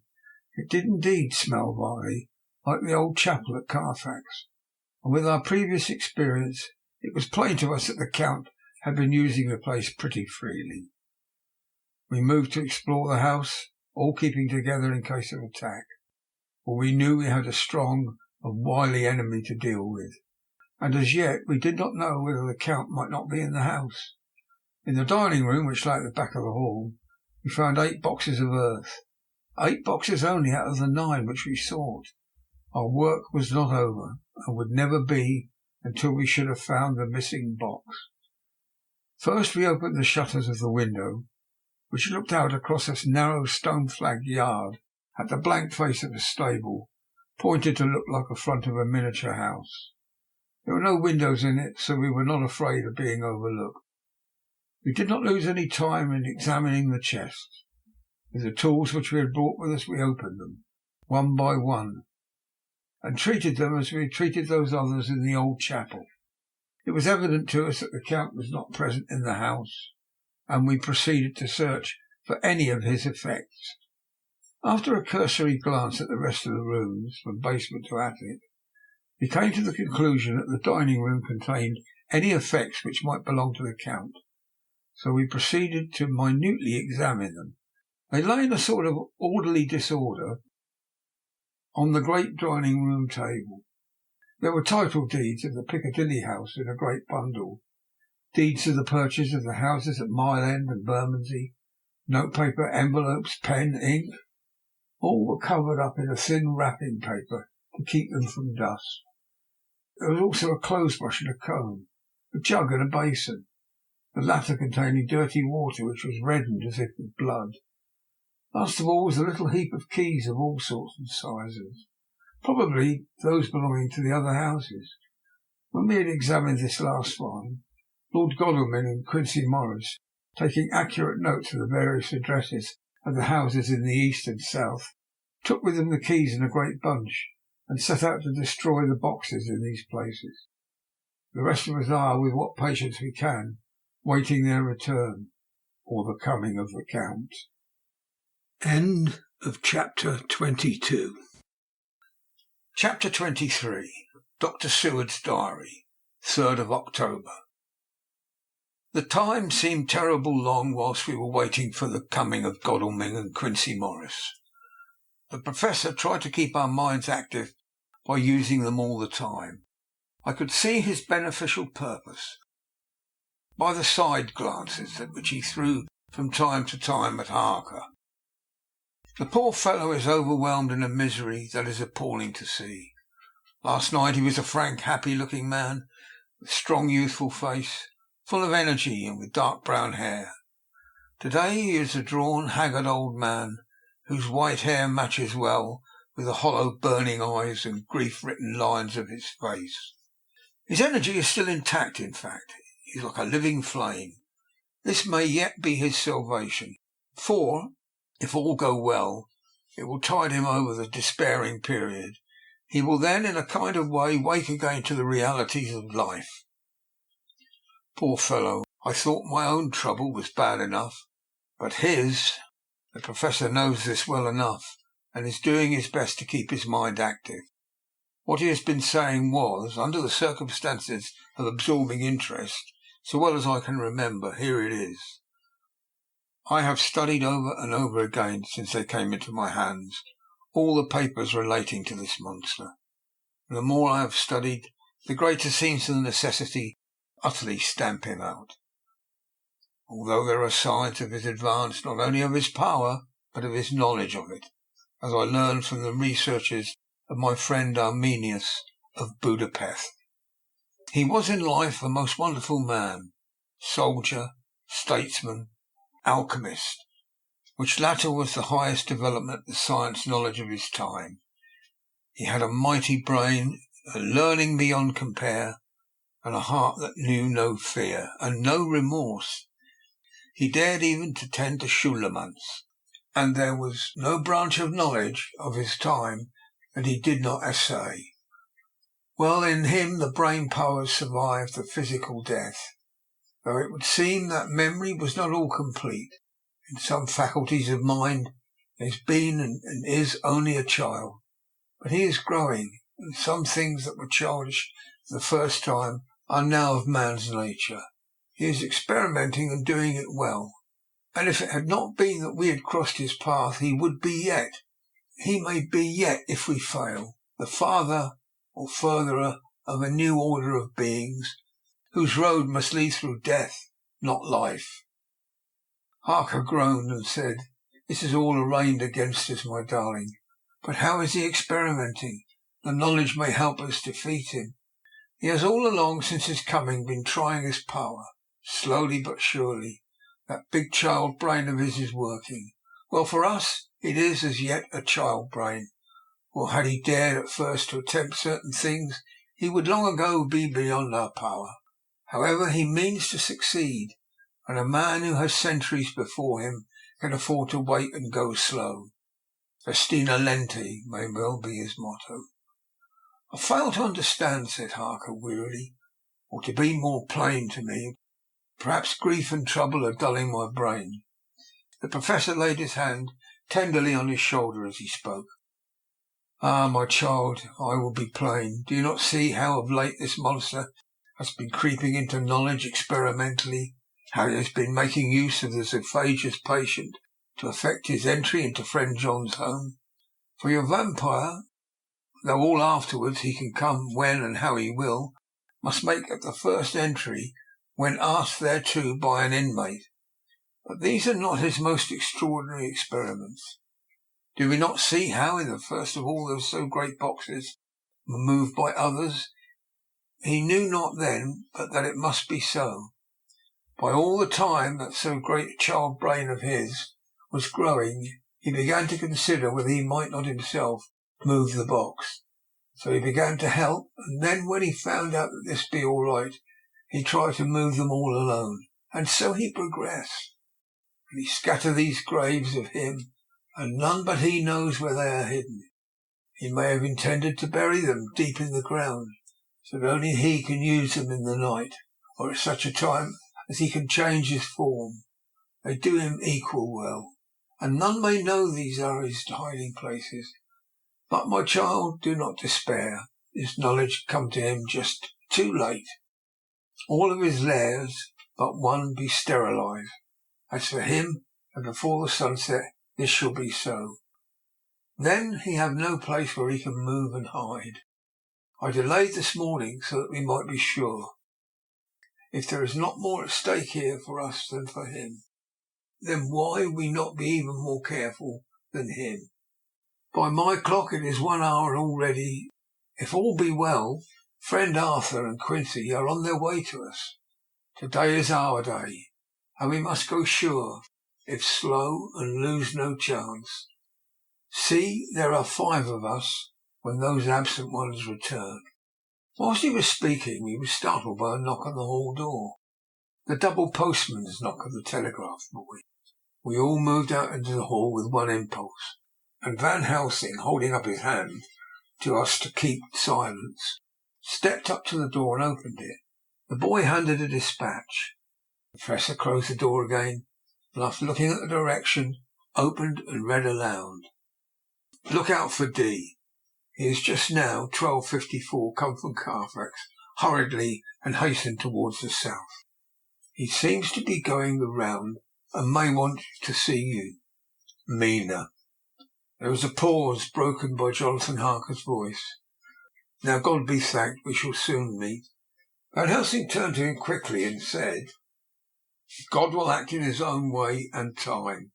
Do not fear and do not rejoice as yet, for what we wish for at the moment may be our undoings. I care for nothing now, he answered hotly, except to wipe out this brute from the face of creation. I would sell my soul to do it. Oh, hush, hush, my child, said Van Helsing. God does not purchase souls in this wise, and the devil, though he may purchase, does not keep faith. But God is merciful and just, and knows your pain and your devotion to that dear Madam Mina. Think you how her pain would be doubled did she but hear your wild words. Do not fear any of us. We are all devoted to this cause, and today shall see the end. The time is coming for action. Today this vampire is limit to the powers of man. Until sunset he may not change. It will take him time to arrive here. See, it is 20 minutes past 1, and there are yet some times before he can hither come. But he never so quick. What we must hope for is that my Lord Arthur and Quincy arrive first. About half an hour after we had received Mrs. Harker's telegram, there came a quiet, resolute knock at the hall door. It was just an ordinary knock, such as is given hourly by thousands of gentlemen, but it made the Professor's heart and mind beat loudly. We looked at each other, and together moved out into the hall. We each held ready to use our various armaments, spiritual in the left hand, mortal in the right. Van Helsing pulled back the latch, and holding the door half open, stood back, having both hands ready for action. The gladness of our hearts must have shone upon our faces when on the step close to the door we saw Lord Godalming and Quincy Morris. They came in quickly and closed the door behind them, the former saying as they moved along the hall, "It's all right, we found both places, 6 boxes in each, and we destroyed them all." "Destroyed?" asked the Professor. "For him." We were silent for a moment, and then Quincy said, "There's nothing to do but wait here. If, however, he doesn't turn up by 5 o'clock, we must start off, for it won't do to leave Mrs. Harker alone after sunset." "He will be here before long now," said Van Helsing, who had been consulting his pocket-book. "Nota bene, in Madam's telegram he went south from Carfax. That means he went across the river, and he could only do so at the slack of tide, which should be something before 1 o'clock. That he went south has meaning for us. He is as yet only suspicious, and he went from Carfax to the first place where he would suspect interference least. You must have been at Bermondsey only a short time before him, for he is not here already, shows that he meant to Mile End next. This took him some time, for he would have to be carried over the river in some way. Believe me, my friends, we shall not have long to wait now. We should have ready some plan of attack, so that we may throw away no chance. Hush, there is no time now. Have all your arms, be ready." He held up a warning hand as he spoke, for we could all hear a key softly inserted in the lock of the hall door. I could not but admire, even at such a moment, the way in which a dominant spirit asserted itself. In all our hunting parties and adventures in different parts of the world, Quincy Morris had always been the one to arrange the plan of action, and Arthur and I had been accustomed to obey him implicitly. Now the old habit seemed to be renewed instinctively. With a glance round the room, he at once laid out our plan of attack. Without speaking a word, with a gesture, placed us each in a position. Van Helsing, Harker and I were just behind the door, so that when it was opened the Professor could guard it, whilst we two stepped between the incomer and the door. Godalming behind and Quincy in front stood just out of sight, ready to move in front of the windows. We waited in a suspense that made the seconds pass with nightmare slowness. The slow, careful steps came along the hall. The Count was evidently prepared for some surprise. At least he feared it. Suddenly, with a single bound, he leapt into the room, winning a way past us before any of us could raise a hand to stay him. There was something so panther-like in the movement, something so unhuman, that it seemed to sober us all from the shock of his coming. The first to act was Harker, who with a quick movement threw himself before the door leading into the room at the front of the house. The Count saw us. A horrible sort of snarl passed over his face, showing the eye teeth long and pointed, but the evil smile as quickly passed into a cold stare of lion-like disdain. His expression again changed, as with a single impulse we all advanced upon him. It was a pity that we had not some better organised plan of attack, for even at the moment I wondered what we were going to do. I did not myself know whether our lethal weapons would avail us anything. Harker evidently meant to try the matter, for he had ready his great cookery knife, made a fierce and sudden cut at him. The blow was a powerful one. Only the diabolical quickness of the Count's leap back saved him. A second less, and the trenchant blade had shorn through his heart. As it was, the point just cut the cloth of his coat, making a wide gap whence a bundle of banknotes and a stream of gold fell out. The expression on the Count's face was so hellish that for a moment I feared for Harker, though I saw him throw the terrible knife aloft again for another stroke. Instinctively I moved forward with a protective impulse. Holding the crucifix and wafer in my left hand, I felt a mighty power fly along my arm, and it was without surprise that I saw the monster cower back before a similar movement made spontaneously by each one of us. It would be impossible to describe the expression of hate and baffled malignity, anger and hellish rage which came over the Count's face. His waxen hue became greenish-yellow by the contrast of his burning eyes, and the red scar on the forehead showed on the pallid skin like a palpitating wound. The next instant, with a sinuous dive, he swept under Harker's arm ere his blow could fall, and grasping a handful of money from the floor, dashed across the room and threw himself at the window. Amid the crash and glitter of falling glass, he tumbled into the flagged area below. Through the sound of the shivering glass, I could hear the ting of the gold as some of the sovereigns fell on the flagging. We ran over and saw him spring unhurt from the ground. He, rushing up the steps, crossed the flagged yard and pushed open the stable door. There he turned and spoke to us. "You think to baffle me, with your pale faces all in a row, like sheep in a butcher's. You shall be sorry yet, each one of you. You think you have left me without place to rest. But I have more. My revenge is just begun. I spread it over centuries, and time is on my side. Your girls that you all love are mine already, and through them you and others shall yet be mine.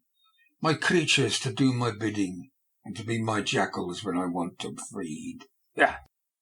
With a contemptuous sneer, he passed quickly through the door, and we heard the rusty bolt creak as he fastened it behind him. A door beyond opened and shut. The first of us to speak was the Professor.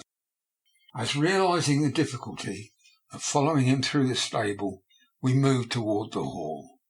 We have learned something, much. Notwithstanding his brave words, he fears us. He fear time, he fear want. Or if not, why he hurry so? His very tone betray him, or my ears deceive. Why take that money? You follow quick. You are hunters of a wild beast, and understand it so. For me, I make sure that nothing here may be of use to him. It's so that he returned.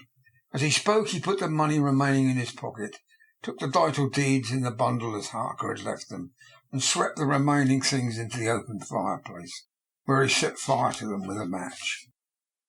Godalming and Morris had rushed out into the yard, and Harker had lowered himself from the window to follow the Count. He had, however, bolted the stable door, and by the time they had forced it open there was no sign of him. Van Helsing and I tried to make an inquiry at the back of the house, but the mews was deserted, and no one had seen him depart. It was now late in the afternoon, and sunset was not far off. We had to recognise that our game was up.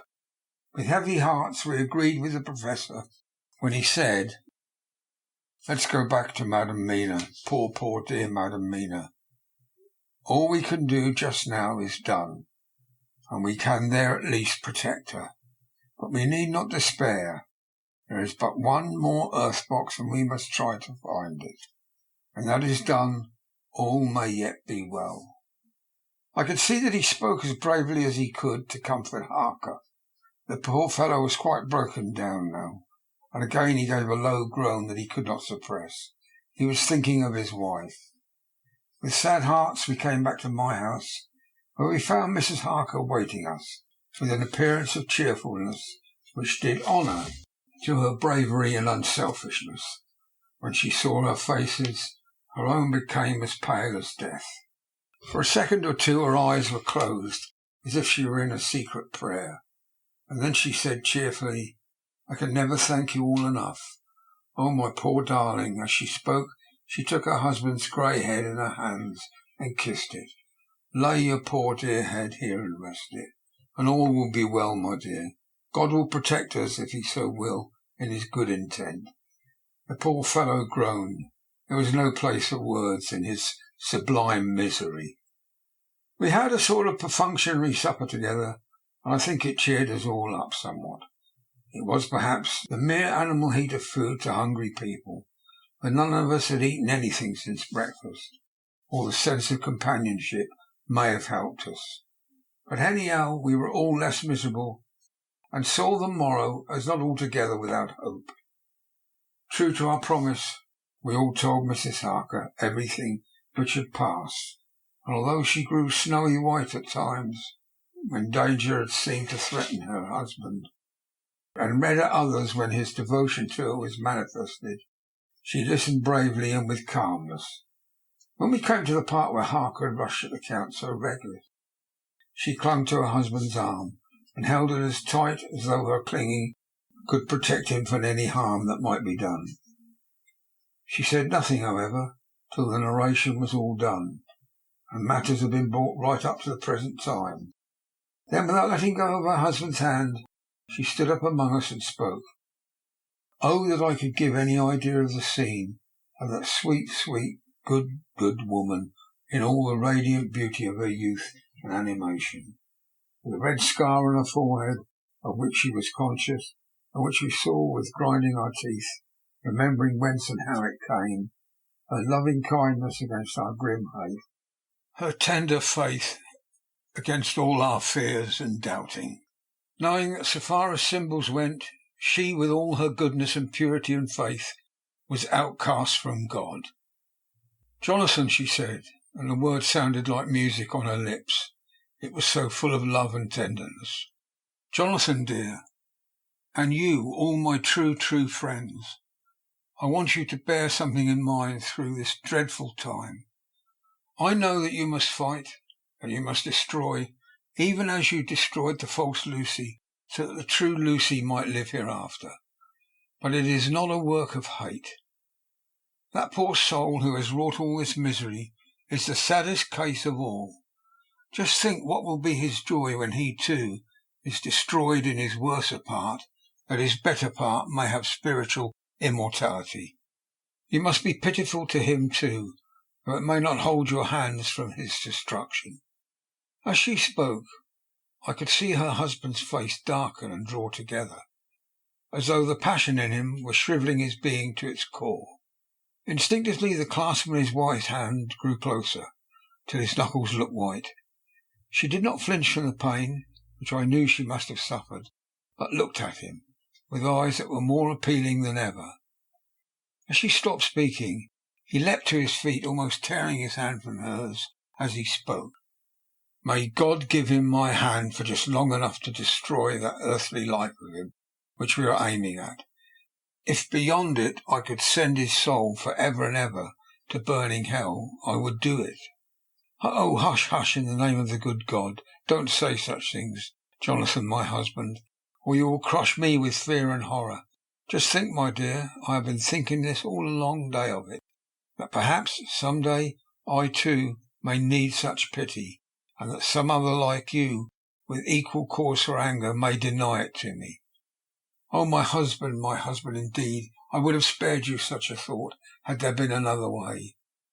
But I pray that God may not have treasured your wild words, except as the heartbroken wail of a very loving and sorely stricken man. Oh God, let these poor white hairs go in evidence of what he has suffered, who all his life has done no wrong, and on whom so many sorrows have come." We men were all in tears now. There was no resisting them, and we wept openly. She wept too, to see her sweeter counsels had prevailed. Her husband flung himself on his knees beside her, and putting his arms round her, hid his face in the folds of her dress. Van Helsing beckoned to us, and we stole out of the room, leaving the two loving hearts alone with their God. Before they retired, the Professor fixed up the room against any coming of the vampire, and assured Mrs. Harker that she might rest in peace. She tried to school herself to the belief, and manifestly for her husband's sake tried to seem content. It was a brave struggle, and was, I think and believe, not without its reward. Van Helsing had placed at hand a bell, which either of them was to sound in case of an emergency when they had retired. Quincy, Godalming, and I arranged that we should sit up, dividing the night between us, and watch over the safety of the poor stricken lady. The first watch falls to Quincy, so the rest of us should be off to bed as soon as we can. Godalming has already turned in, for his is the second watch. Now that my work is done, I too shall go to bed. Jonathan Harker's Journal, 3rd or 4th of October, close to midnight. I thought yesterday would never end. There was over me a yearning for sleep, in some sort of blind belief that to wake would be to find things changed, and that any change must now be for the better. Before we parted, we discussed what our next step was to be, but we could arrive at no result. All we knew was that there was one earth box remained, and the Count alone knew where it was. If he chooses to lie hidden, he may baffle us for years, and in the meantime the thought is too horrible. I dare not think of it even now. I know that if ever there was a woman who was all perfection, that one is my poor wronged darling. I love her 1,000 times more for her sweet pity of last night, a pity that made my own hate of the monster seem despicable. Surely God will not permit the world to be the poorer by the loss of such a creature. This is hope to me. We're all drifting reefwards now, and our faith is the only anchor. Thank God Mina is sleeping, and sleeping without dreams. I fear what her dreams might be like, with such terrible memories to ground them in. She has not been so calm with my seeing since the sunset. Then for a while there came over her face a repose which was like the spring after the blasts of March. I thought at the time it was the softness of the red sunset on her face, but somehow I think it has a deeper meaning. I am not sleepy myself, though I am weary to death. However, I must try to sleep, for there is tomorrow to think of, and there is no rest for me until... Later, I must have fallen asleep, for I was awakened by Mina, who was sitting up in bed with a startled look on her face. I could see easily, for we did not leave the room in darkness. She placed a warning hand over my mouth, and now she whispered in my ear, "Hush, there's someone in the corridor." I got up softly and, crossing the room, gently opened the door.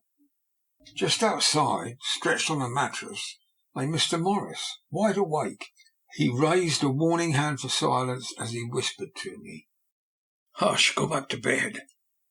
It's all right. One of us will be here all night. We don't mean to take any chances." His look and gesture forbade discussion, so I came back and told Mina. She sighed.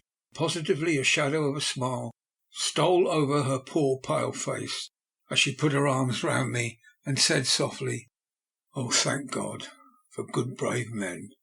With a sigh she sank back again to sleep. I write this now as I am not sleepy, though I must try again. 4th of October morning. Once again during the night I was wakened by Mina. This time we had all had a good sleep, for the grey of the coming dawn was making the windows into sharp oblongs, and the gas flame was like a speck rather than a disk of light. She said to me hurriedly, "Go call the Professor. I want to see him at once." "Why?" I asked.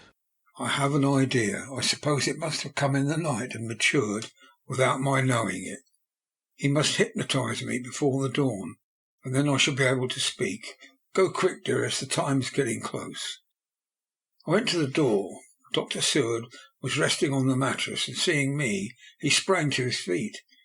"Is anything wrong?" he asked in alarm. "No," I replied, "but Mina wants to see Dr. Van Helsing at once." "I will go," he said, and hurried off to the Professor's room. In 2 or 3 minutes later Van Helsing was in the room in his dressing gown, and Mr. Morris and Lord Godalming were with Dr. Seward at the door asking questions.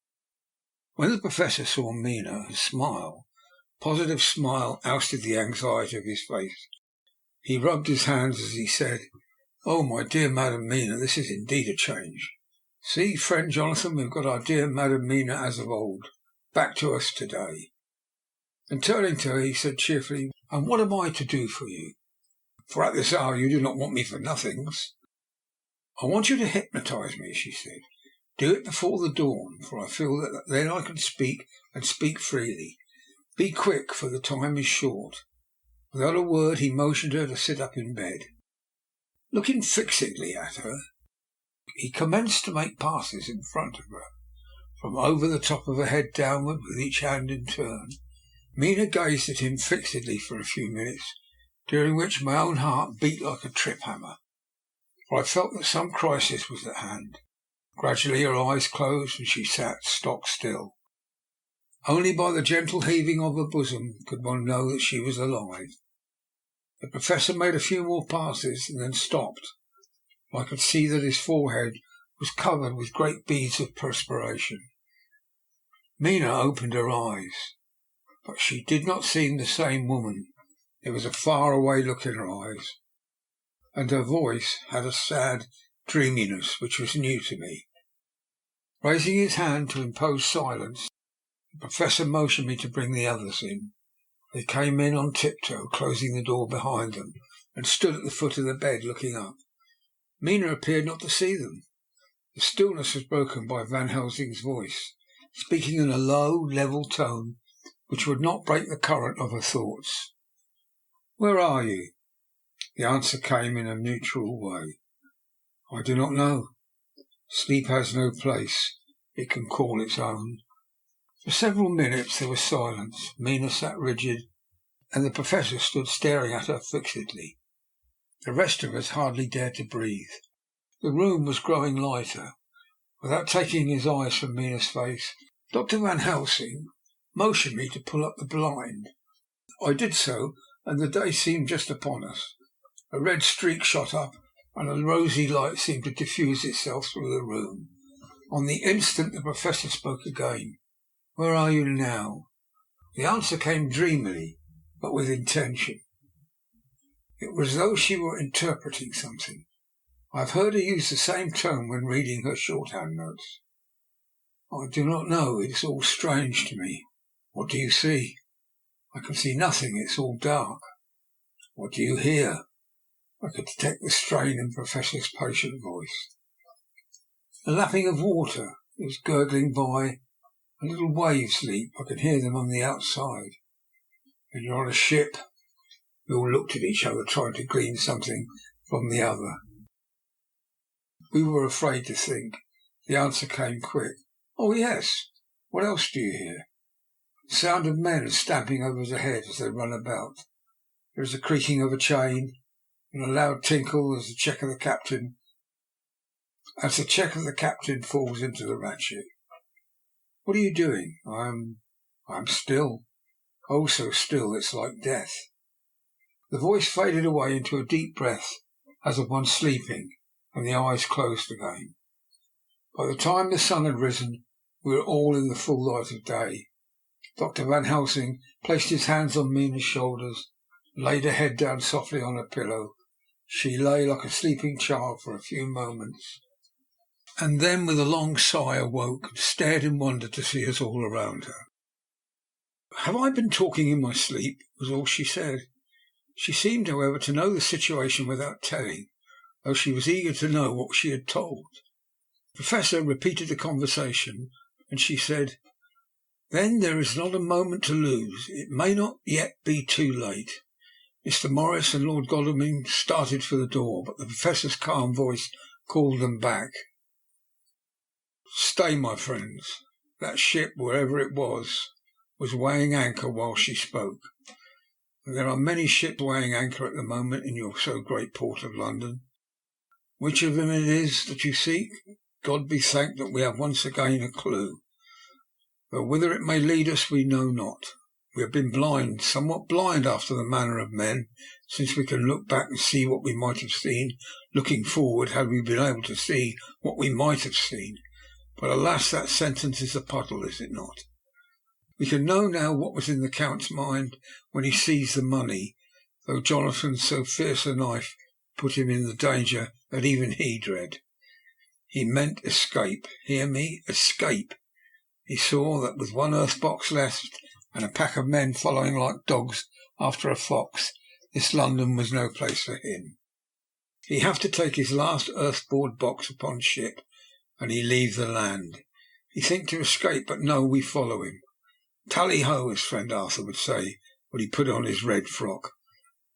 Our old fox is wily, oh so wily, and we must follow with wile. I too am wily, and I think his mind in a little while.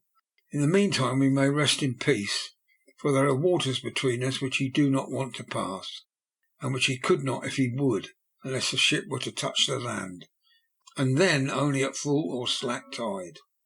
See, and the sun just rose, and all day to sunset is to us. Let us take a bath and dress, and have breakfast, which we all need, and which we can eat comfortably, since he be not in the same land with us." Mina looked at him appealingly as she asked, "But why need we seek him further when he has gone away from us?" He took her hand and patted it as he replied, "Ask me nothings as yet. When we have breakfast, then I answer all questions." He would say no more, and we separated to dress. After breakfast, Mina repeated her question. He looked at her gravely for a minute, and then said sorrowfully, "Because, my dear Madam Mina, now more than ever we must find him, even if we have to follow him to the jaws of hell." She grew paler as she asked faintly, "Why?" "Because," he answered solemnly, "he can live for centuries, and you are but mortal woman. Time is now to be dreaded, since once he put that mark upon your throat. I was just in time to catch her as she fell forward in a faint." End of chapter 23. Chapter 24. Dr. Seward's phonograph diary spoken by Van Helsing. This to Jonathan Harker. You are to stay with your dear Madam Mina. We shall go to make our search, if I can call it so, for it is not a search but knowing, and we seek confirmation only. But do you stay and take care of her today. This is your best and most holiest office. This day nothing can find him here. Let me tell you that, so you will know what we four know already, for I have tell them. He, our enemy, have gone away. He have gone back to his castle in Transylvania. I know it so well, as if a great hand of fire wrote it on the wall. He have prepared for this in some way. The last earth box was already to ship somewheres. For this he took the money. For this he hurry at the last, lest we catch him before the sun go down. It was his last hope, save that he might hide in the tomb, but he think poor Miss Lucy, being as he thought like him, keep open to him. But there was not of time. When that fail, he make straight for his last resource. His last earthwork, I might say, did I wish double entente. He is clever, oh so clever. He know that his game here was finished, so he decide to go back home. He find ship, going the route he came in and got in it. We go off now to find what ship and whither bound. When we have discovered that, we come back and tell you all. Then we will comfort you and poor dear Madam Mina with new hope. For it will be hope when you think it over, that all is not lost. This very creature that we pursue, he take hundreds of years to get so far as London. And yet in one day, when we know of the disposal of him, we drive him out. He is finite, though he is powerful to do much harm. He suffers not as we do. But we are strong, each in our purpose, and we are all more strong together. Take heart afresh, dear husband of Madam Mina. This battle is but begun, and in the end we shall win, so sure that as God sits on high to watch over his children, therefore be of much comfort till we return. Van Helsing. Jonathan Harker's Journal, 4th of October. When I read to Mina Van Helsing's message in the phonograph, the poor girl brightened up considerably. Already the certainty that the Count was out of the country has given her comfort, and comfort is strength to her.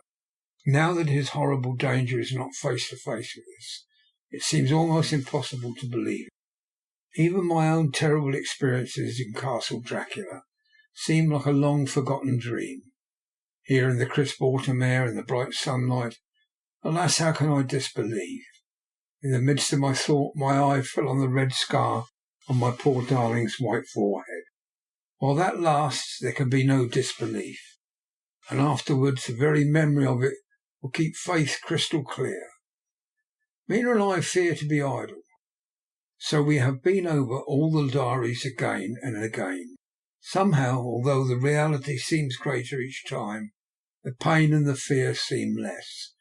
There's something of a guiding purpose manifest throughout, which is comforting. Mina says that perhaps we are the instruments of ultimate good. It may be. I shall try to think as she does. We have never spoken to each other yet of the future. It is better to wait till we see the Professor and the others after their investigation. The day is running by more quickly than I ever thought a day could run for me again. It's now 3 o'clock. Mina Harker's Journal, 5th of October, 5 p.m. Our meeting for report. Present, Professor Van Helsing, Lord Godalming, Dr. Seward, Mr. Quincy Morris, Jonathan Harker, Mina Harker. Dr. Van Helsing described what steps were taken during the day to discover on what boat and whither bound Count Dracula made his escape. As I knew that he wanted to get back to Transylvania, I felt sure that he must go by the Danube mouth, or by somewhere in the Black Sea, since by that way he come. It was a dreary blank that was before us, omne ignotum pro magnifico, and if so, with heavy hearts we start to find what ships leave for the Black Sea last night. He was in a sailing ship, since Madam Mina tells of sails being set. These are not so important as to go in your list of the shipping in the Times, and so we go, by suggestion of Lord Godalming, to your Lloyd's, where there are note of all ships that sail, however so small. There we find that only one Black Sea-bound ship go out with the tide. She is the Tsarina Catherine, and she will sail from Doolittle's Wharf for Varna, and thence to other parts up the Danube." "So," said I, "this is the ship whereupon is the Count. So off we go to Doolittle's Wharf, and there we find a man in an office of wood so small that the man looked bigger than the office. From him we inquire of the goings of the Tsarina Catherine. He swear much, and he red-faced and loud of voice, but he good fellow all the same.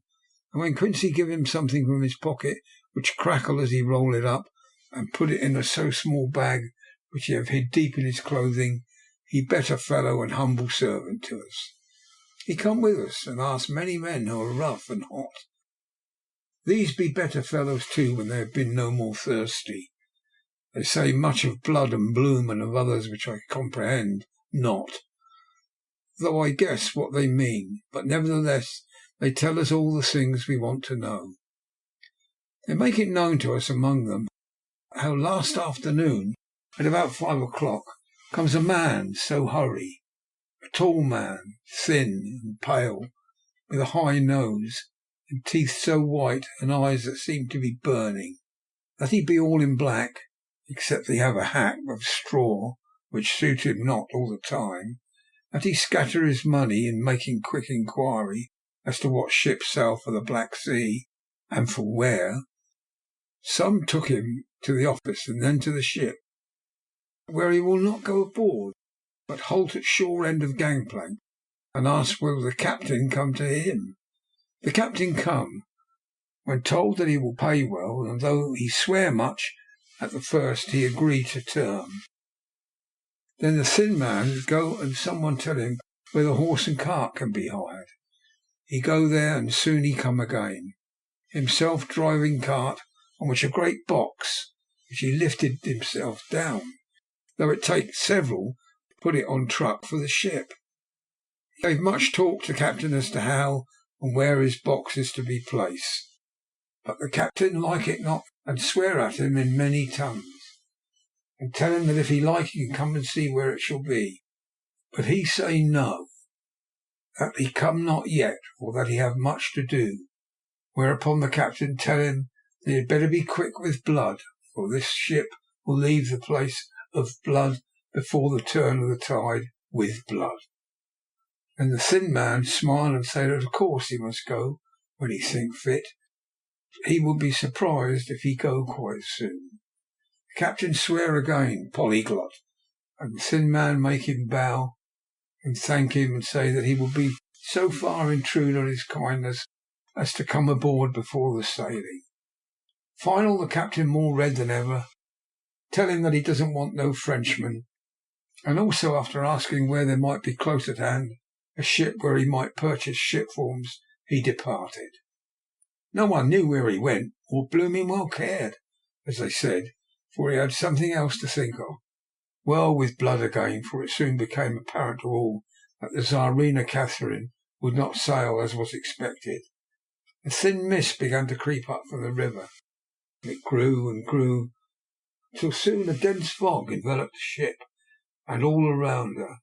The captain swore, polyglot, very polyglot, with bloom and blood, but he could do nothing. The water rose and rose, and he began to fear that he would lose the tide altogether. He was in no friendly mood, when just at full tide the thin man came up the gangplank again, and asked to see where his box had been stowed. Then the captain replied that he wished that he and his box, old and with much bloom and blood, were in hell. But the thin man did not be offend, and went down with the mate and saw where it was placed, and came up and stood a while on deck in a fog. He must have come off by himself, for none noticed him. Indeed, they thought not of him, for soon the fog began to melt away, and all was clear again. My friends of the thirst and the language that was of bloom and blood laughed as they told how the captain's swears exceeded even his usual polyglot, and was more than ever full of picturesque. When on questioning other mariners who were on movement up and down the river that hour, he found that a few of them had seen any fog at all. except where it lay around the wharf. However, the ship went out on the ebb tide, and was doubtless by morning far down the river mouth. She was by then, when they told us, well out to sea. And so, my dear Madam Mina, it is that we have to rest for a time, for our enemy is on the sea, with the fog at his command, on his way to the Danube mouth. The ship takes time to go, she never so quick, and when we start we go on land more quick and we meet him there. Our best hope is to come on him when in the box between sunrise and sunset, for then he can make no struggle, and we may deal with him as we should. There are days for us in which we can make ready our plan, for we all know about where he go, for we have seen the owner of the ship, who have shown us the invoices and all the papers you can be. The box we seek is to be landed in Varna, and to be given to an agent, one Ristix, who will there present his credentials, and so our merchant friend will have done his part. When he asks if there be any wrong, for that so he can telegraph and have inquiry made at Varna, we say no, for what is to be done is not for police or of the customs. It must be done by us, alone and in our own way. When Dr. Helsing had done speaking, I asked him if he was certain that the Count had remained on board the ship. He replied, "We have the best proof of that. Your own evidence when in the hypnotic trance this morning." I asked him again if it were really necessary that they should pursue the Count, for I dread Jonathan leaving me, and I know that he would surely go if the others went. He answered in a growing passion, at first quietly. As he went on, however, he grew more angry and more forceful, till in the end we could not but see wherein was the least sum of the personal dominance which made him so long a master amongst men. "Yes, it is necessary, necessary, necessary, for your sake in the first, and then for the sake of humanity. That monster has done much harm already, in the narrow scope where he finds himself, and in the short time when as yet he is only a body groping his so small measure in darkness, and not knowing. All this have I told these others. You, my dear Madam Mina, will learn it in the phonograph of my friend John, or in that of your husband. I have told them how the measure of his leaving his own barren land, barren of peoples, coming to a new land where a life of man seems till they are like a multitude of standing corn, was the work of centuries. Were another of the undead like him try to do what he has done, perhaps not all the countries of the world that they been, or that will, could aid him. With this one, all the forces of nature are occult and deep and strong, must have worked together in some wondrous way. The very place where he have been alive, undead for all these centuries, is full of strangeness of the geologic and chemical world. There are deep caverns and fissures that reach none know whither. There have been volcanoes, some of whose openings still send out waters of strange properties, and gases that kill, or to make to vivify. Doubtless there is something magnetic or electric in some of these combinations of occult forces which work for physical life in a strange way, and in himself were from the first some great qualities. In a hard and warlike time he was celebrated that he had more iron nerve, more subtle brain, more braver heart than any man. In him some vital principle have in a strange way found their utmost, and as his body keep strong and grow and thrive, so his brain grow too. All this without that diabolic aid which is surely to him, for it have to yield to the powers that come from and are symbolic of good.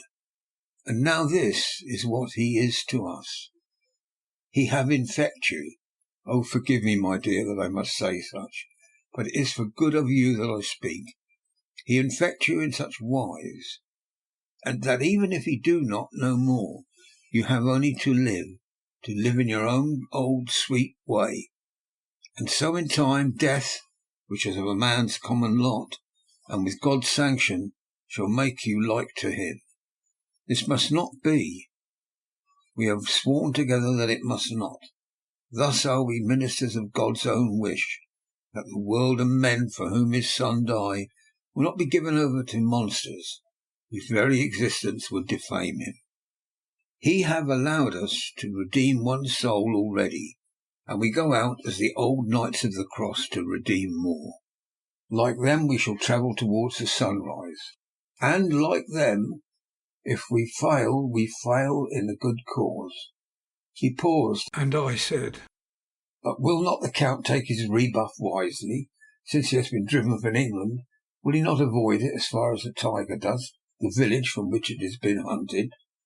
Aha, he said, your simile of the tiger is good for me, and I shall adopt him. Your man-eater, as they say in India, or call the tiger, who has once tasted the blood of a human, care no more for the other prey, but prowl unceasing till he get him. This is what we hunt from our village as a tiger too, a man-eater, and he has never ceased to prowl. And in himself he is not one to retire and stay afar. In his life, in his living, he go over the Turkey frontier and attack his enemy on his own ground. He be beaten back, but did he stay? No. He come again and again and again. Look at his persistence and endurance. The child brain that was to him, he have long since conceived the idea of coming to a great city. What does he do? He find out the place of all the world's most promise for him. Then he deliberately set himself down to prepare the task. He find in patience just how his strength and what are his powers. He study new tongues.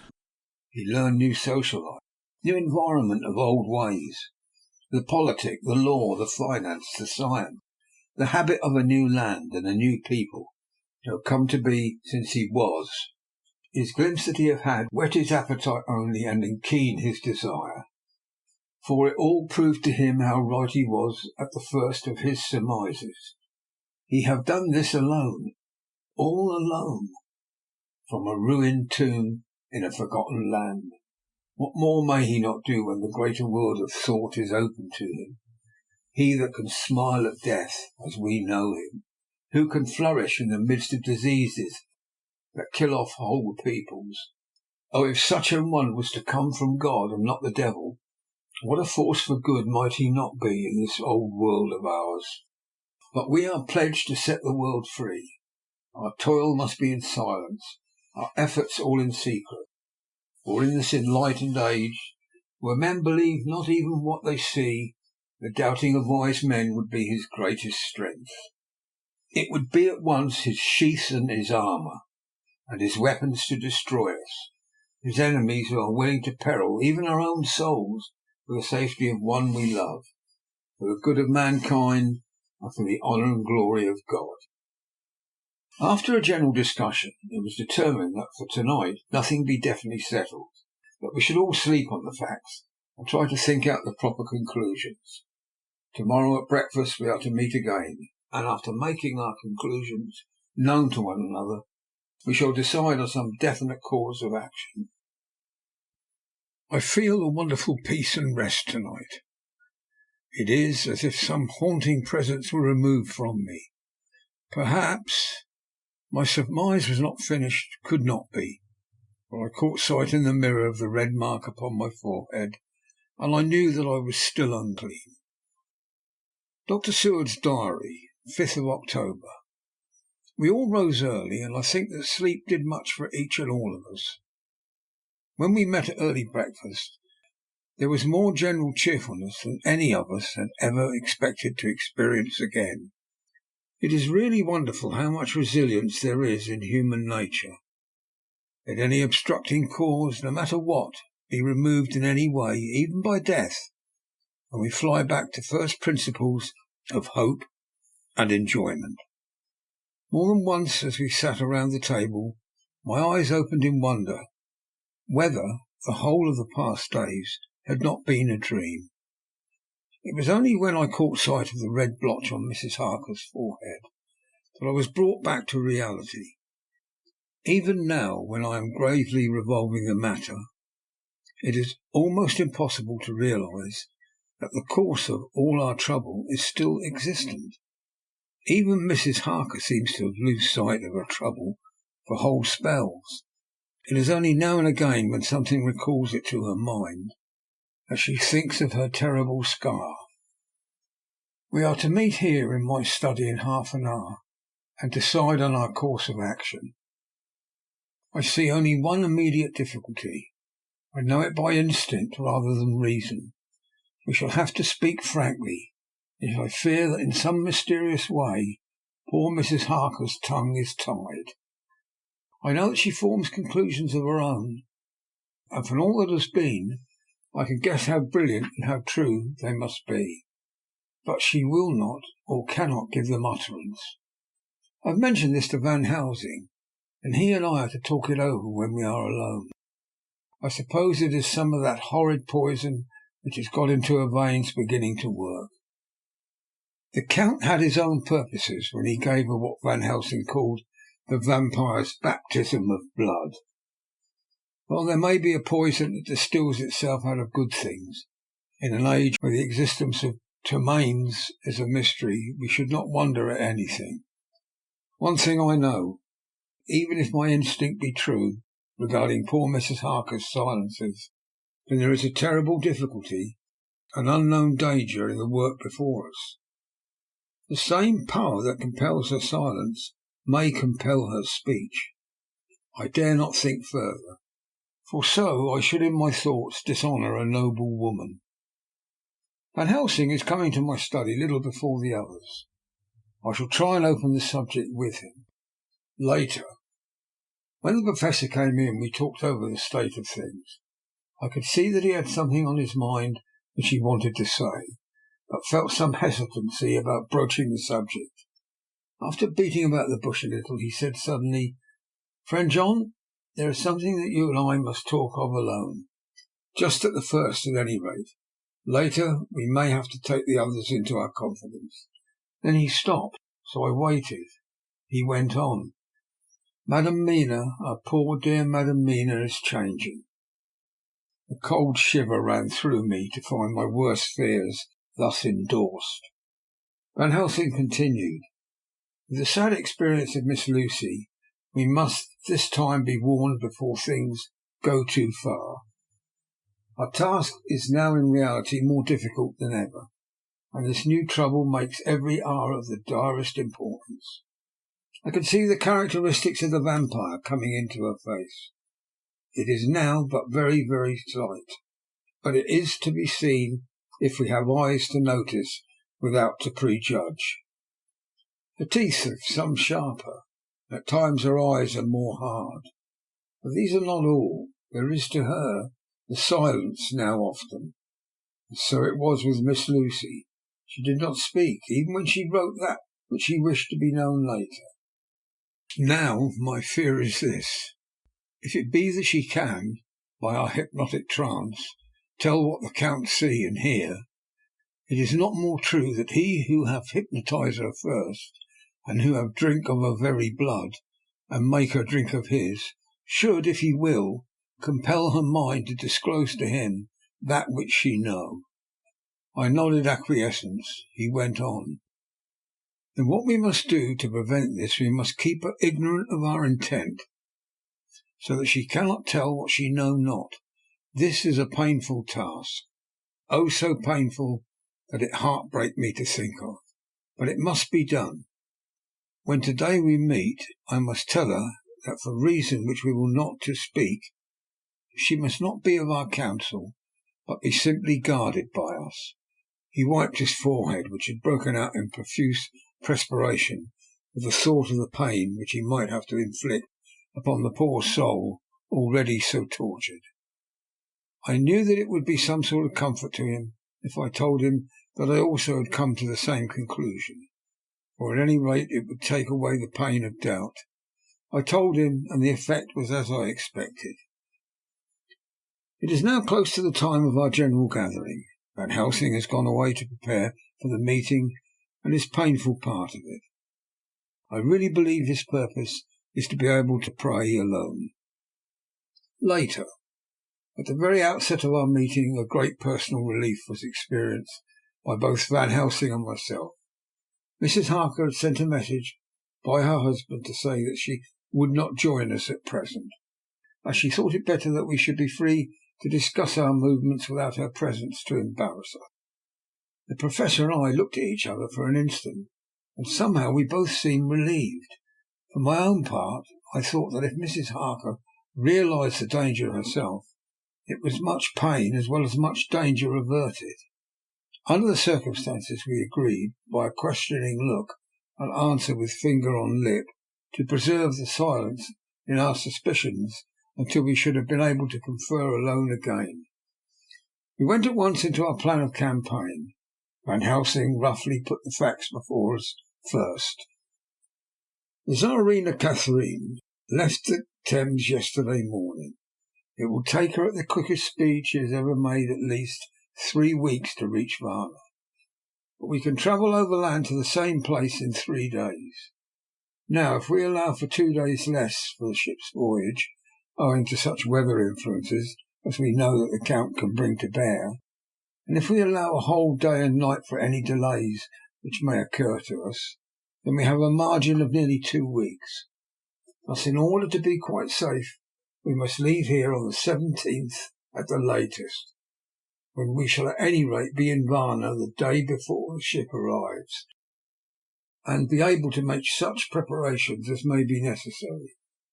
Of course, we shall all go armed against evil things, spiritual as well as physical. Here Quincy Morris added, "I understand that the Count comes from a wolf country, and it may be that he shall get there before us. I propose that we add Winchesters to our armament. I've a kind of belief in a Winchester when there's any trouble of that sort around. Do you remember, Art, when we had the pack after us at Tobolsk? What we wouldn't have given for a repeater apiece." "Good," said Van Helsing. "Winchesters it shall be." Quincy's head is level at all times, but most so when there is to hunt. Metaphor be more dishonour to science than wolves be of danger to man. In the meantime we can do nothing here, and I think that Varna is not familiar to any of us. Why not go there more soon? It's as long to wait here as it is there. Tonight and tomorrow we can get ready, and then, if all be well, we four can set out on our journey." "We four?" said Harker interrogatively, looking from one to the other of us. "Of course," answered the Professor quickly. "You must remain to take care of your so sweet wife." Harker was silent for a while, and said in a hollow voice, "Let us talk of that part of it in the morning. I want to consult with Mina." I thought that now was the time for Van Helsing to warn him not to disclose our plans to her, but he took no notice. I looked at him significantly and coughed. For answer he put his finger on his lips and turned away. Jonathan Harker's Journal, 5th of October, afternoon. For some time after our meeting this morning I could not think. The new phases of things leave my mind in a state of wonder which allows no room for active thought. Mina's determination not to take part in the discussion set me thinking, and as I could not argue the matter with her, I could only guess. I am as far as ever from a solution now. The way the others received it too puzzled me. The last time we talked of the subject, we agreed there was to be no more concealment of anything amongst us. Mina is sleeping now, calmly and sweetly like a little child. Her lips are curved and her face beams with happiness. Thank God there are such moments still for her. Later, how strange it all is. I sat watching Mina's happy sleep, and came as near to being happy as myself as I suppose I shall ever be. As the evening drew on and the earth took its shadows from the sun sinking lower, the silence of the room grew more and more solemn to me. All at once Mina opened her eyes, and looking at me tenderly said, "Jonathan, I want you to promise me something on your word of honour. A promise made to me, but made wholly in God's hearing, and not to be broken, though I should go down on my knees and implore you with bitter tears. Quick, you must make it to me at once." "Mina," I said, "a promise like that I cannot make at once, and may have no right to make it." "But, dear one," she said, with such spiritual intensity that her eyes were like pole stars, "if it is I who wish it, and it is not for myself, you can ask Dr. Van Helsing if I am not right. If he disagrees, you may do as you will. Nay, more, if you all agree later, you are absolved from the promise." "I promise," I said. For a moment she looked supremely happy, though to me all happiness for her was denied by the red scar on her forehead. She said, "Promise me that you will not tell me anything of the plans formed for the campaign against the Count, not by word or inference or implication, not at any time whilst this remains to me." And she solemnly pointed to the scar. I saw that she was in earnest, and said solemnly, "I promise." And as I said it, I felt that from that instant a door had been shut between us. Later, midnight. Mina has been bright and cheerful all the evening, so much so that all the rest seemed to take courage, as if infected somewhat with her gaiety.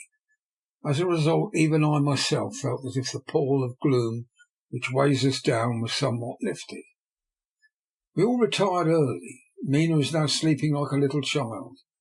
It is a wonderful thing that her faculty of sleep remains to her in the midst of her terrible trouble.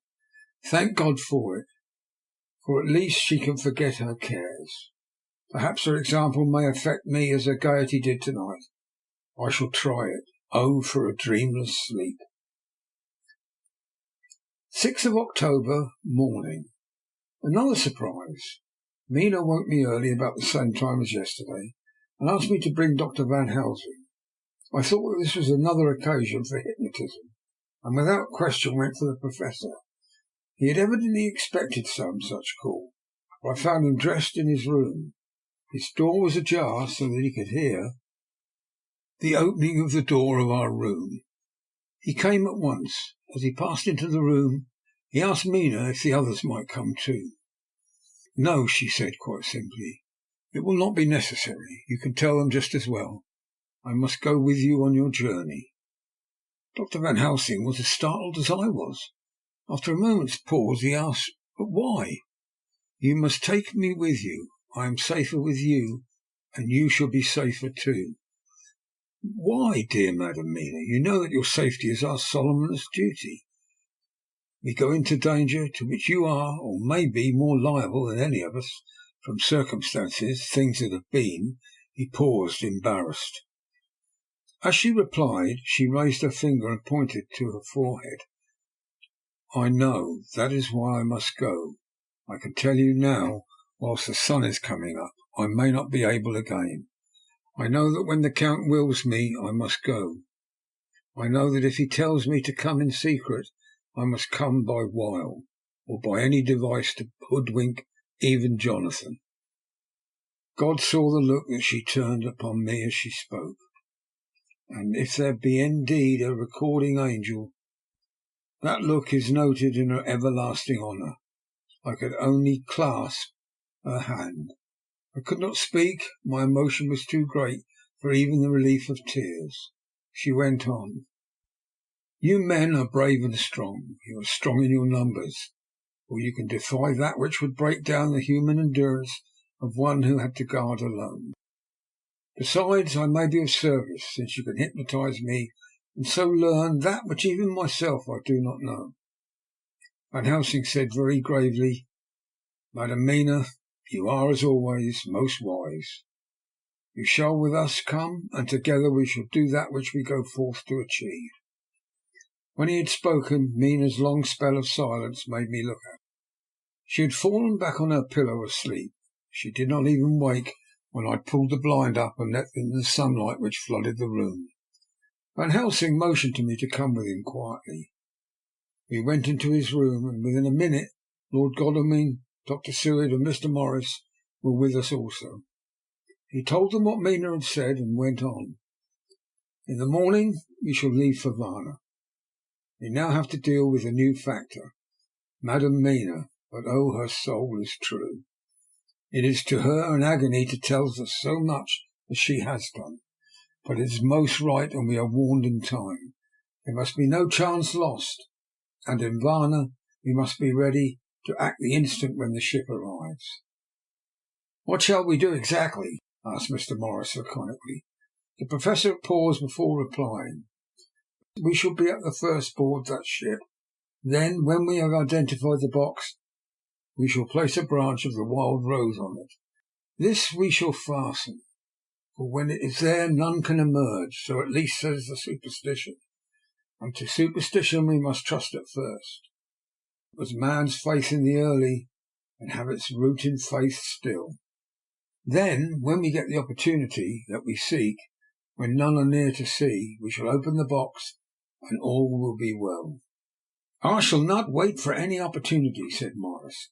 "When I see the box I shall open it and destroy the monster, though there were 1,000 men looking on, and if I am to be wiped out for it in the next moment." I grasped his hand instinctively, and found it as firm as a piece of steel. I think he understood my look. I hope he did. "Good boy," said Dr. Van Helsing. "Brave boy. Quincy is all man. God bless him for it. My child, believe me, none of us shall lag behind or pause from any fear. I do but say that we may do what we must do. But indeed, we cannot say what we shall do. There are so many things which may happen, and their ways and their ends are so various that until that moment we may not say. We shall all be armed in all ways, and when the time for the end has come, our efforts shall not be lack. Now let us today put all our affairs in order. Let all things which touch on others dear to us, and who on us depend, be complete, for none of us can tell what or when or how the end may be. As for me, my own affairs are regulate, and as I have nothing else to do, I shall go and make arrangements for the travel. I shall have all the tickets and so forth for our journey." There was nothing further to be said, and we all parted. I shall now settle up all my affairs of earth, and be ready for whatever may come. Later, it is all done. My will is made, and all complete. Mina, if she survive, is my sole heir. If it should not be so, then the others who have been so good to us shall have the remainder. It is now drawing towards the sunset.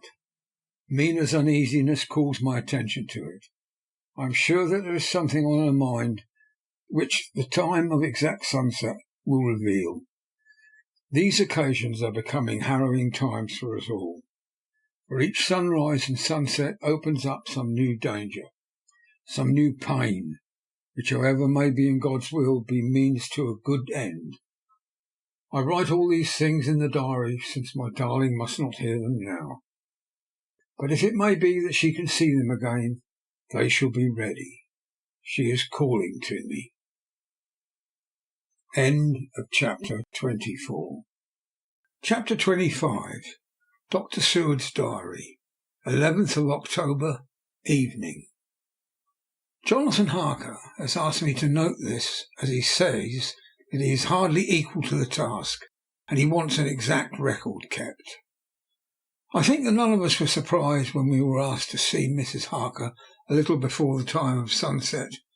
We have of late come to understand that sunrise and sunset are to her times of peculiar freedom, when her old self can be manifest without any controlling force, subduing or restraining her, or inciting her to action.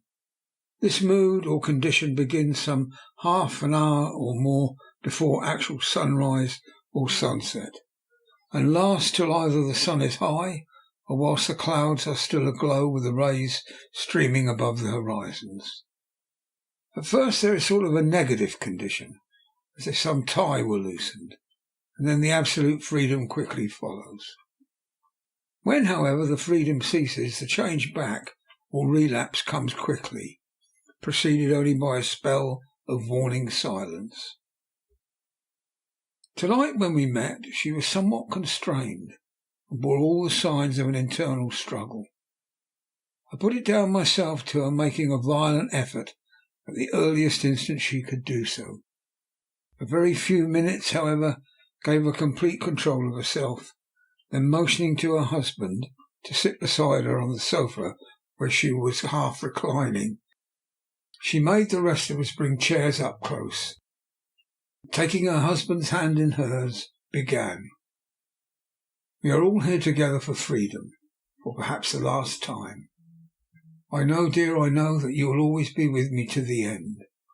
This was to her husband, whose hand, as we could see, tightened upon hers. In the morning we go out upon our task, and God alone knows what may be in store for any of us. You're going to be so good to me as to take me with you. I know that all brave, earnest men can do for a poor, weak woman, whose soul, perhaps, is lost. No, not yet, but at any rate at stake. You will do.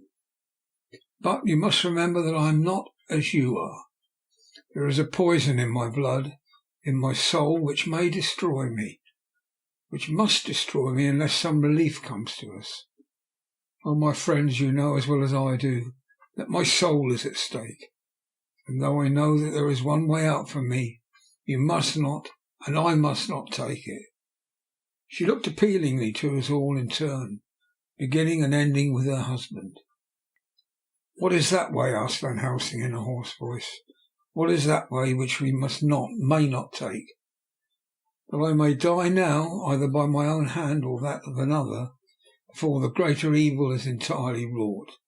I know, and you know, that once I were dead, you could and would set free my immortal spirit, even as you did my poor Lucy's.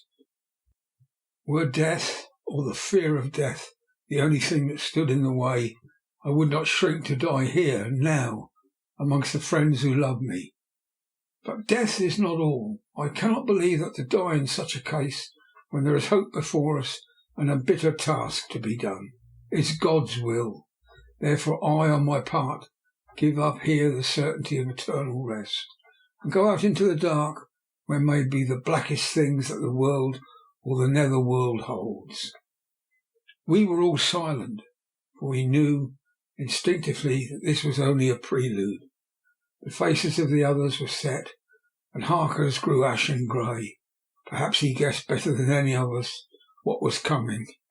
She continued. This is what I can give into the hotch-pot. I could not but note the quaint legal phrase which she used in such a place, and with all seriousness. What will each of you give?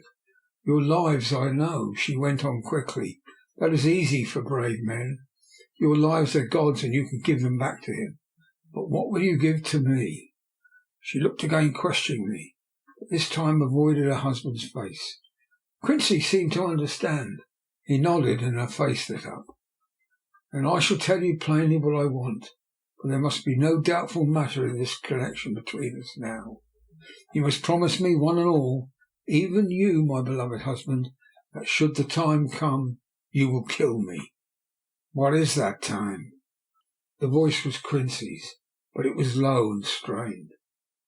When you shall be convinced that I am changed, that it is better that I die that I may live.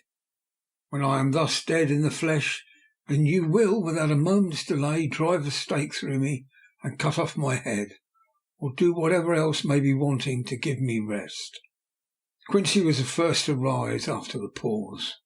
He knelt down before her, and taking her hand in his, said solemnly, I'm only a rough fellow, who hasn't perhaps lived as a man should to win such a distinction, but I swear to you by all that I hold sacred and dear, that should the time ever come, I shall not flinch from the duty that you have set us, and I promise you too that I shall make all certain, for I am only doubtful, I shall take it that the time has come.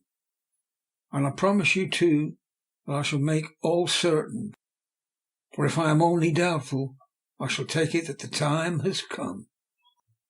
My true friend, was all she could say amid her fast-falling tears, as bending over she kissed his hand. I swear the same, my dear Madam Mina, said Van Helsing. And I, said Lord Godalming, each of them in turn, kneeling to her to take the oath. I followed myself. Then her husband turned to her, one-eyed and with a greenish pallor which subdued the snowy whiteness of his hair, and asked, And again, must I too make such a promise, O my wife? You too, my dearest, she said, with infinite yearning of pity in her voice and eyes. You must not shrink. You are the nearest and dearest in all the world to me, but our souls are knit into one, for all life and all time. Think, dear, there have been times when brave men have killed their wives and their womenkind to keep them from falling into the hands of the enemy.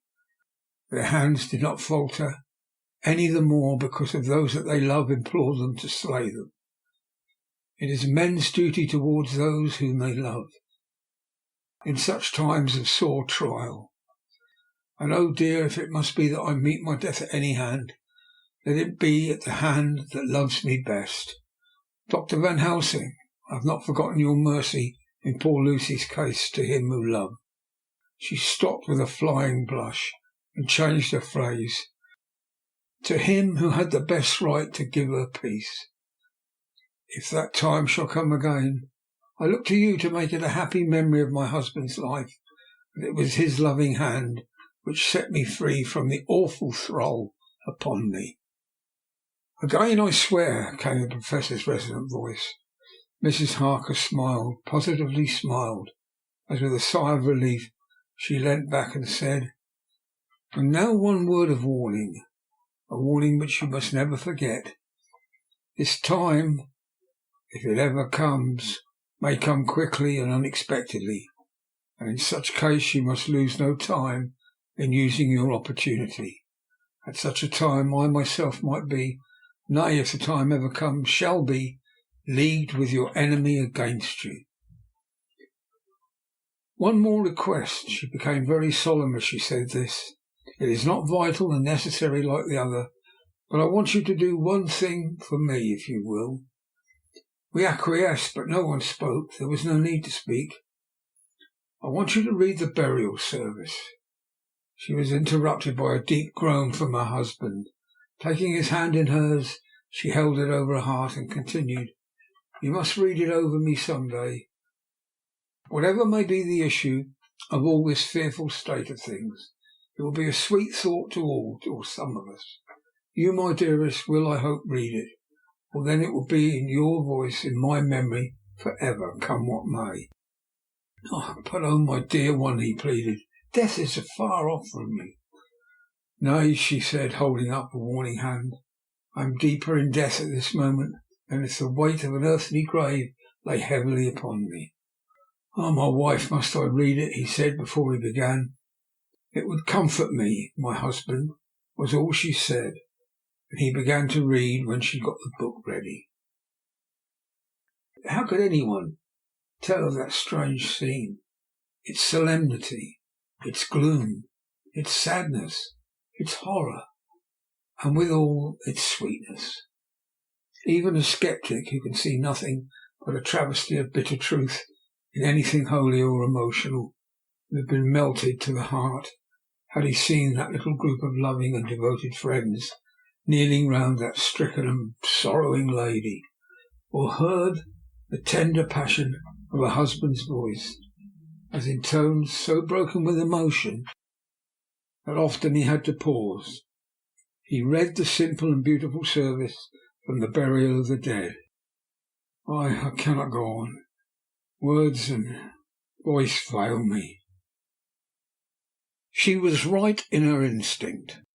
Strange as it all was, bizarre as it may hereafter seem even to us who felt its potential influence at the time, it comforted us much, and the silence which showed Mrs. Harker's coming relapse from her freedom of soul did not seem so full of despair to any of us as we had dreaded. Jonathan Harker's Journal, 15th of October, Varna. We left Charing Cross on the morning of the 12th, got to Paris the same night, and took the places secured for us in the Orient Express. We travelled night and day, arriving here at about 5 o'clock. Lord Godalming went to the consulate to see if any telegram had arrived for him, whilst the rest of us came on to the hotel, the Odysseus. The journey may have had incidents. I was, however, too eager to get on to care for them, until the Tsarina Catherine comes into port There will be no interest for me in anything in the wide world. Thank God Mina is well and looks to be getting stronger. Her colour is coming back. She sleeps a great deal. Throughout the journey she slept nearly all the time. Before sunrise and sunset, however, she is very wakeful and alert, and it has become a habit for Van Helsing to hypnotise her at such times. At first some effort was needed, and he had to make many passes, but now she seems to yield at once, as if by habit, and scarcely any action is needed. He seems to have power at these particular moments to simply will, and her thoughts obey him. He always asks her what she can see and hear. She answers to the first, "Nothing, all is dark," and to the second, "I can hear the waves lapping against the ship, and the water rushing by. Canvas and cordage strain, and masts and yards creak. The wind is high, I can hear it, in the shrouds, and the bow throws back the foam." It is evident that the Tsarina Katharina is still at sea, hastening on her way to Varna. Lord Godalming has just returned. He had 4 telegrams, one each day since we started, all to the same effect, that the Tsarina Katharine had not been reported to Lloyd's from anywhere. He had arranged before leaving London that his agent should send him every day a telegram saying if the ship had been reported. He was to have a message even if it were not reported, so that he might be sure there was a watch being kept at the other end of the wire. We had dinner and went to bed early. Tomorrow we are to see the Vice-Consul, and to arrange if we can about getting on board the ship as soon as she arrives. Van Helsing says that our chance will be to get on the boat between sunrise and sunset. The Count, even if he takes the form of a bat, cannot cross the running water of his own volition, and so cannot leave the ship, as he dare not change to man's form without suspicion, which he evidently wishes to avoid. He must remain in the box. If then we can come on board after sunrise, he is at our mercy, for we can open the box and make sure of him, as we did of poor Lucy before he wakes. What mercy he shall get from us will not count for much. We think that we shall not have much trouble with officials or the seamen. Thank God. This is the country where bribery can do anything, and we are all well supplied with money. We have only to make sure the ship cannot come into port between sunset and sunrise without our being warned, and we shall be safe. Judge Moneybag will settle this case, I think. 16th of October. Mina's report is still the same. Lapping waves, rushing water, darkness and favouring winds.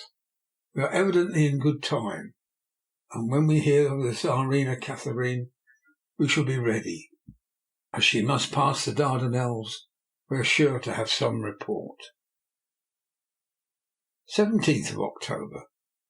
Everything is pretty well fixed now, I think, to welcome the Count on his return from his tour. Godalming told the shippers that he fancied that the box sent aboard might contain something stolen from a friend of his, and got a half consent that he might open it at his own risk.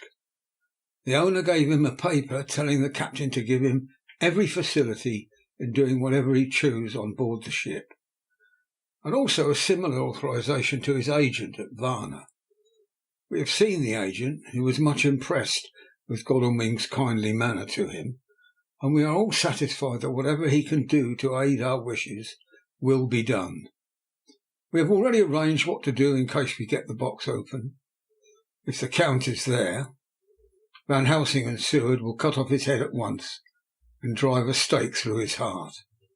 Morris and Godalming and I shall prevent interference, even if we have to use the arms which we shall have ready. The Professor says that if we can so treat the Count's body, it will soon after fall into dust. In such case there would be no evidence against us, in case any suspicion of murder were aroused. But even if it were not, we should stand or fall by our act, and perhaps some day this very script may be evidence to come between some of us and a rope. For myself, I should take the chance only too thankfully, if it were to come. We mean to leave no stone unturned to carry out our intent. We have arranged with certain officials that the instant the Tsarina Catherine is seen, we are to be informed by a special messenger. 24th of October. A whole week of waiting. Daily telegrams to Godalming, but only the same story, not yet reported. Mina's morning and evening hypnotic answer is unvaried. Lapping waves, rushing water, and creaking masts. Telegram, October the 24th. Rufus Smith, Lloyd's, London, to Lord Godalming, care of HBM, Vice-Consul, Varna. Tsarina Catherine reported this morning from the Dardanelles. Dr. Seward's diary, 25th of October. How I miss my phonograph. To write a diary with a pen is irksome to me, but Van Helsing says I must. We were all wild with excitement yesterday when Godalming got his telegram from Lloyd's. I know now what men feel in battle when the call to action is heard. Mrs. Harker, alone in our party, did not show any signs of emotion. After all, is it not strange that she did not? For we took special care not to let her know anything about it, and we all tried not to show any excitement when we were in her presence. In old days she would, I am sure, have noticed, no matter how we might have tried to conceal it. But in this way she has greatly changed during the last 3 weeks. The lethargy grows upon her, and although she seems strong and well, and is getting back some of her colour, Van Helsing and I are not satisfied. We talk of her often. We have not, however, said a word to the others. It would break poor Harker's heart, certainly his nerve, if he knew that we had even a suspicion on the subject. Van Helsing examines, he tells me, her teeth very carefully while she is in the hypnotic condition, for he says that so long as they do not begin to sharpen, there is no active danger in her. If this change should come, it would be necessary to take steps. We both know what those steps would have to be, though we do not mention our thoughts to each other. We should neither of us shrink from the task, awful though it be to contemplate. Euthanasia is an excellent and comforting word. I am grateful to whoever invented it. It is only about 24 hours' sail from the Dardanelles to here. At the rate the Tsarina Catherine has come from London, she should arrive some time in the morning. But as she cannot possibly get in before then, we are all about to retire early. We shall get up at 1 o'clock so as to be ready. 25th of October, noon. No news yet of the ship's arrival. Mrs. Harker's hypnotic report this morning was the same as usual, so it is possible that we may get news at any moment. We men are all in a fever of excitement, except Harker, who is calm. His hands are cold as ice, and an hour ago I found him wetting the edge of the great Gurkha knife which he now always carries with him. It will be a bad look-out for the Count if the edge of that cookery ever touches his throat, driven by that stern, ice-cold hand. Van Helsing and I were a little alarmed about Mrs. Harker today. About noon she got into a sort of lethargy which we did not like. Although we kept silence to the others, we were neither of us happy about it. She had been restless all the morning, so that we were all at first glad to know she was sleeping. When, however, her husband mentioned casually that she was sleeping so soundly that he could not wake her, we went into her room to see for ourselves. She was breathing naturally and looked so well and peaceful that we all agreed that sleep was better for her than anything else. Poor girl, she has so much to forget. It is no wonder that sleep, if it brings oblivion to her, does her good. Later. Our opinion was justified. When after a refreshing sleep of some hours she woke up, she seemed brighter and better than she had been for days. At sunset she made the usual hypnotic report. Wherever he may be in the Black Sea, the Count is hurrying to his destination. To his doom, I trust. 26th of October. Another day and no tidings of the Tsarina Catherine. She ought to be here by now. That she is still journeying somewhere is apparent, for Mrs. Harker's hypnotic report at sunrise was still the same. It is possible that the vessel may be lying by. At times, for fog, some of the steamers which came in last evening reported patches of fog both to north and south of the port. We must continue our watching, as the ship may now be signalled at any moment.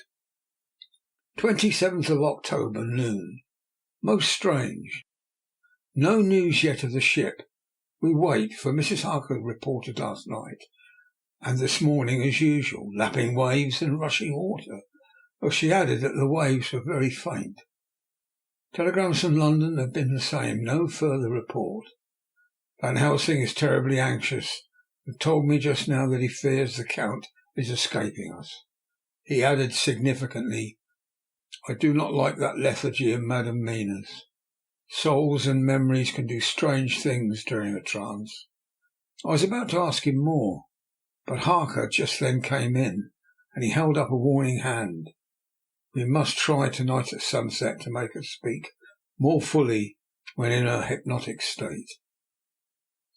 28th of October. Telegram, Rufus Smith, London, to Lord Godalming, care of HBM Vice Consul, Varna. The Tsarina Catharina reported entering Galatz at 1 o'clock today. 28th of October. When the telegram came announcing the arrival to Galatz, I don't think it was such a shock to any of us as might have been expected. True, we did not know whence or how or when the bolt would come. I think we all expected that something strange would happen. The delay of the arrival at Varna made us individually satisfied that things would not just be as we had expected. We only waited to learn where the change would occur. None the less, however, it was a surprise. I suppose that the nature of work on such a hopeful basis that we believe against ourselves that things will be as they ought to be, not as we should know that they will be. Transcendentalism is a beacon to the angel, even if it be a will-o'-the-wisp to the man. It was an odd experience, and we all took it differently.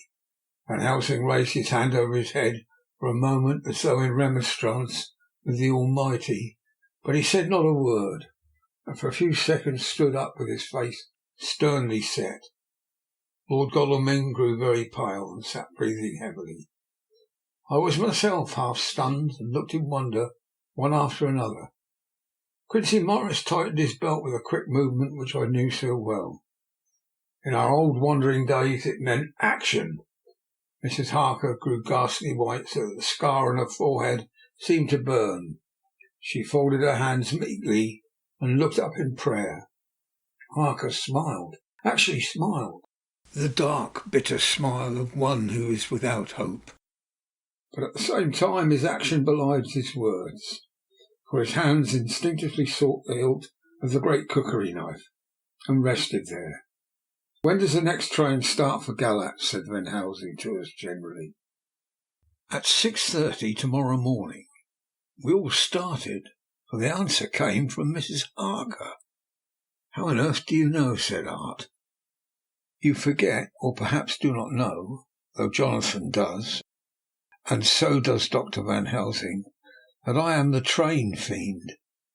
I always used to make up the timetables, so as to be helpful to my husband. I found it so useful sometimes that I always make a study of the timetables now. I knew that if anything were to take us to Castle Dracula, we should go by Galatz, or at any rate through Bucharest. So I learned the times very carefully. Unhappily, there are not many to learn, as the only train tomorrow leaves as I say." "Wonderful woman," muttered the Professor. "Can we get a special?" asked Lord Godalming. Van Helsing shook his head. "I fear not. The land is very different from yours or mine. Even if we did have a special, it would probably not arrive as soon as our regular train. Moreover, we have something to prepare. We must think. Now let us organise. You, friend Arthur, go to the train and get the tickets, and arrange that all be ready for us to go in the morning. Do you, friend Jonathan, go to the agent of the ship and get from him letters to the agent in Galat, with authority to make search the ship just as it was here. Morris Quincy, you see the vice-consul, and get his aid with his fellow in Galatz, and all he can do to make our way smooth, so that no times be lost when over the Danube. John will stay with Madam Mina and me, and we shall consult, for so if time be long you may be delayed, and it will not matter when the sun sets, since I am here with Madam to make report. And I, said Mrs. Harker brightly, and more like her old self than she had been for many a long day, shall try to be of use in all ways, and I shall think and write for you as I used to do. Something is shifting from me in some strange way, and I feel freer than I have been of late. The three younger men looked happier at the moment, as they seemed to realise the significance of her words. But Van Helsing and I, turning to each other, met each a grave and troubled glance. We said nothing at the time, however. When the three men had gone out to their tasks, Van Helsing asked Mrs. Harker to look up the copy of the diaries and find him the part of Harker's journal at the castle. She went away to get it. When the door was shut upon her, he said to me, "We mean the same. Speak out. There is some change. It is a hope that makes me sick, or it may deceive us." "Quite so. Do you know why I asked her to get the manuscript?" "No," said I, "unless it was to get an opportunity to be alone." "You are in part right, friend John, but only in part. I want to tell you something. I know, my friend, I am taking a great, terrible risk, but I believe it is right. The moment when Madam Mina said those words that arrested both our understanding, an inspiration came to me. In the trance of 3 days ago, the Count sent her his spirit to read her mind, or more like he took her to see him in his earth box, in the ship with the water rushing, just as it go free at rise in the set of sun. He learned then that we are here, for she have more to tell in her open life, with eyes to see and ears to hear than he, shut as he is in his coffin box. Now he make his most effort to escape us. At present he want her not. He is sure, with his so great knowledge, that she will come at his call. But he cut her off, take her as he can do, out of his own power, so that she should not come to him. Ah, there I have a hope that our man brains have been of man so long, and have not lost the grace of God, will come higher than his child brain, that lie in his tomb for centuries, that grow not yet to our stature, and that do only work selfish, and therefore small. Here comes Madam Mina. Not a word to her of her trance. She know it not, and it would overwhelm her, and make despair just when we want all her hope, all her courage. When most we want all her great brain, which is trained like a man's brain, but is of sweet woman and have special power, which the Count give her, and which he may not take away altogether, though he think not so. Hush, let me speak, and you shall learn. Oh, John, my friend, we are in an awful straits. I fear as I never feared before. We can only trust the good God. Silence, here she comes.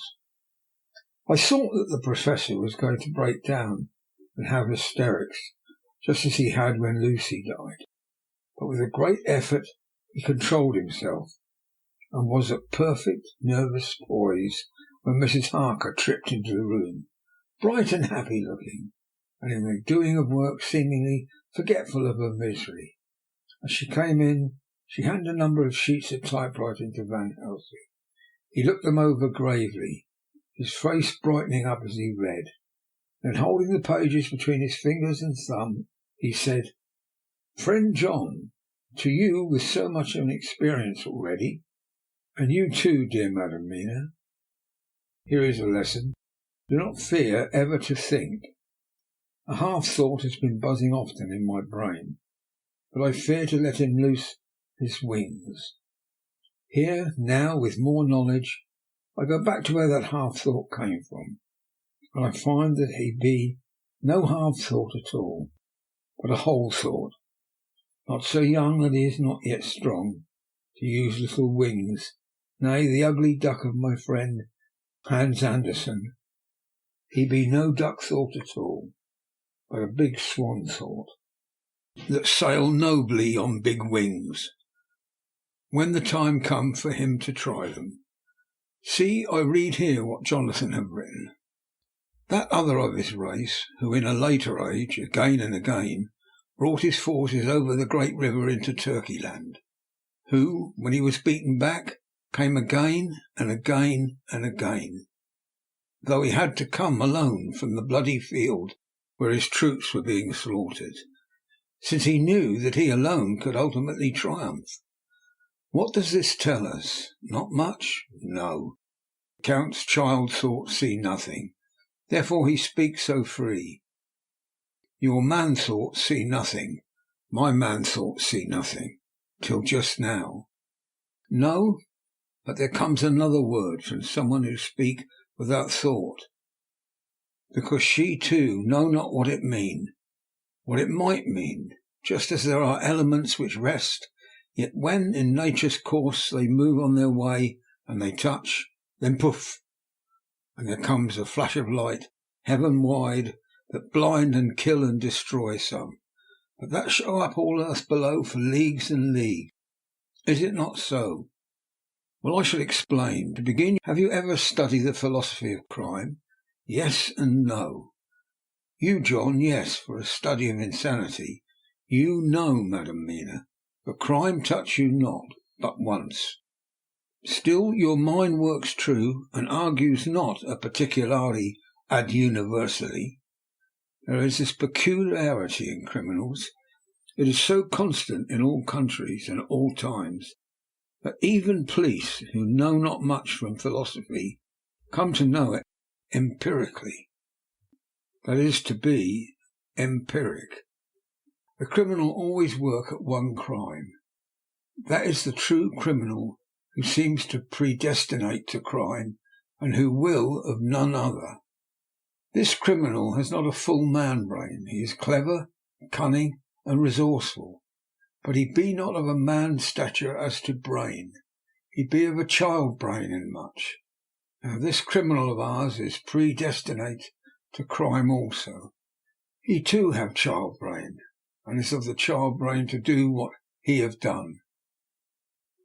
The little bird, the little fish, the little animal learn not by principle, but empirically, and when he learn to do, there is to him the ground to start from to do more.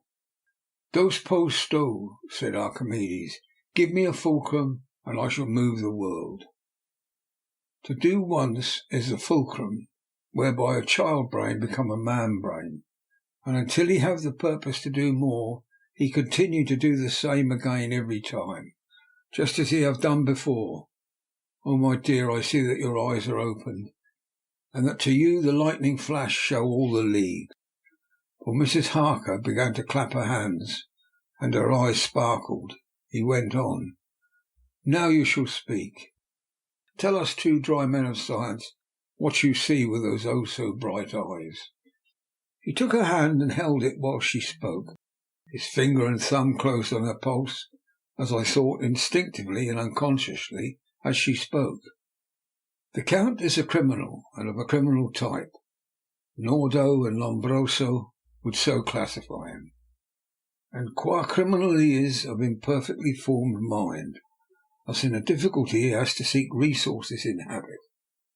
His past is a clue, and the one page of it that we know, that from his own lips, tells that once, when in what Mr. Morris would call a tight place, he went back to his own country from the land he had tried to invade, and thence, without losing purpose, prepared himself for a new effort. So he came again, better equipped for his work, and won. So he came to London to invade a new land. He was beaten, and when all hope of success was lost, and his existence in danger, he fled back over the sea to his home, just as he formerly had fled back over the Danube from Turkeyland. Good, good. Oh, you so clever lady, said Van Helsing enthusiastically, as he stooped and kissed her hand. A moment later he said to me as calmly as though he had been having a sick-room consultation, 72 only. And in all this excitement I have hope. Turning to her again, he said with keen expectation, but go on, there is more to tell if you will. Be not afraid. John and I know. I do in any case, and shall tell you if you are right. Speak without fear. I will try to, but you will forgive me if I seem egotistical. Nay, fear not. You must be an egotist, for it is of you that we think. Then, as he is a criminal, he is selfish, and his intellect is small, and his action is based on selfishness. He confines himself to one purpose. That purpose is remorseless. As he fled back over the Danube, leaving his forces to be cut to pieces, so now he is intent on being safe, careless of all. So his own selfishness frees my soul somewhat from the terrible power which he acquired over me on that dreadful night. I felt it, I felt it. Thank God for his great mercy. My soul is freer than it has been since that awful hour, and all that haunts me is a fear lest in some trance or dream he may have used my knowledge for his ends. The Professor stood up. He has so used your mind, and by it he has left us here in Varna, whilst the ship that carried him rushed through the enveloping fog up to Galatz, where doubtless he had made preparation for escaping from us. But his child mind only saw so far, and it may be that, as ever is in God's providence, the very thing that the evildoer most reckoned on for his selfish good turns out to be his chiefest harm. The hunter is taken in his own snare, as the great psalmist says, for now that he thinks he is free from every trace of us, and that he has escaped us with so many hours to him, and his selfish child brain will whisper him to sleep. He thinks, too, that as he cut himself off from knowing your mind, there can be no knowledge of him to you. That is where he failed.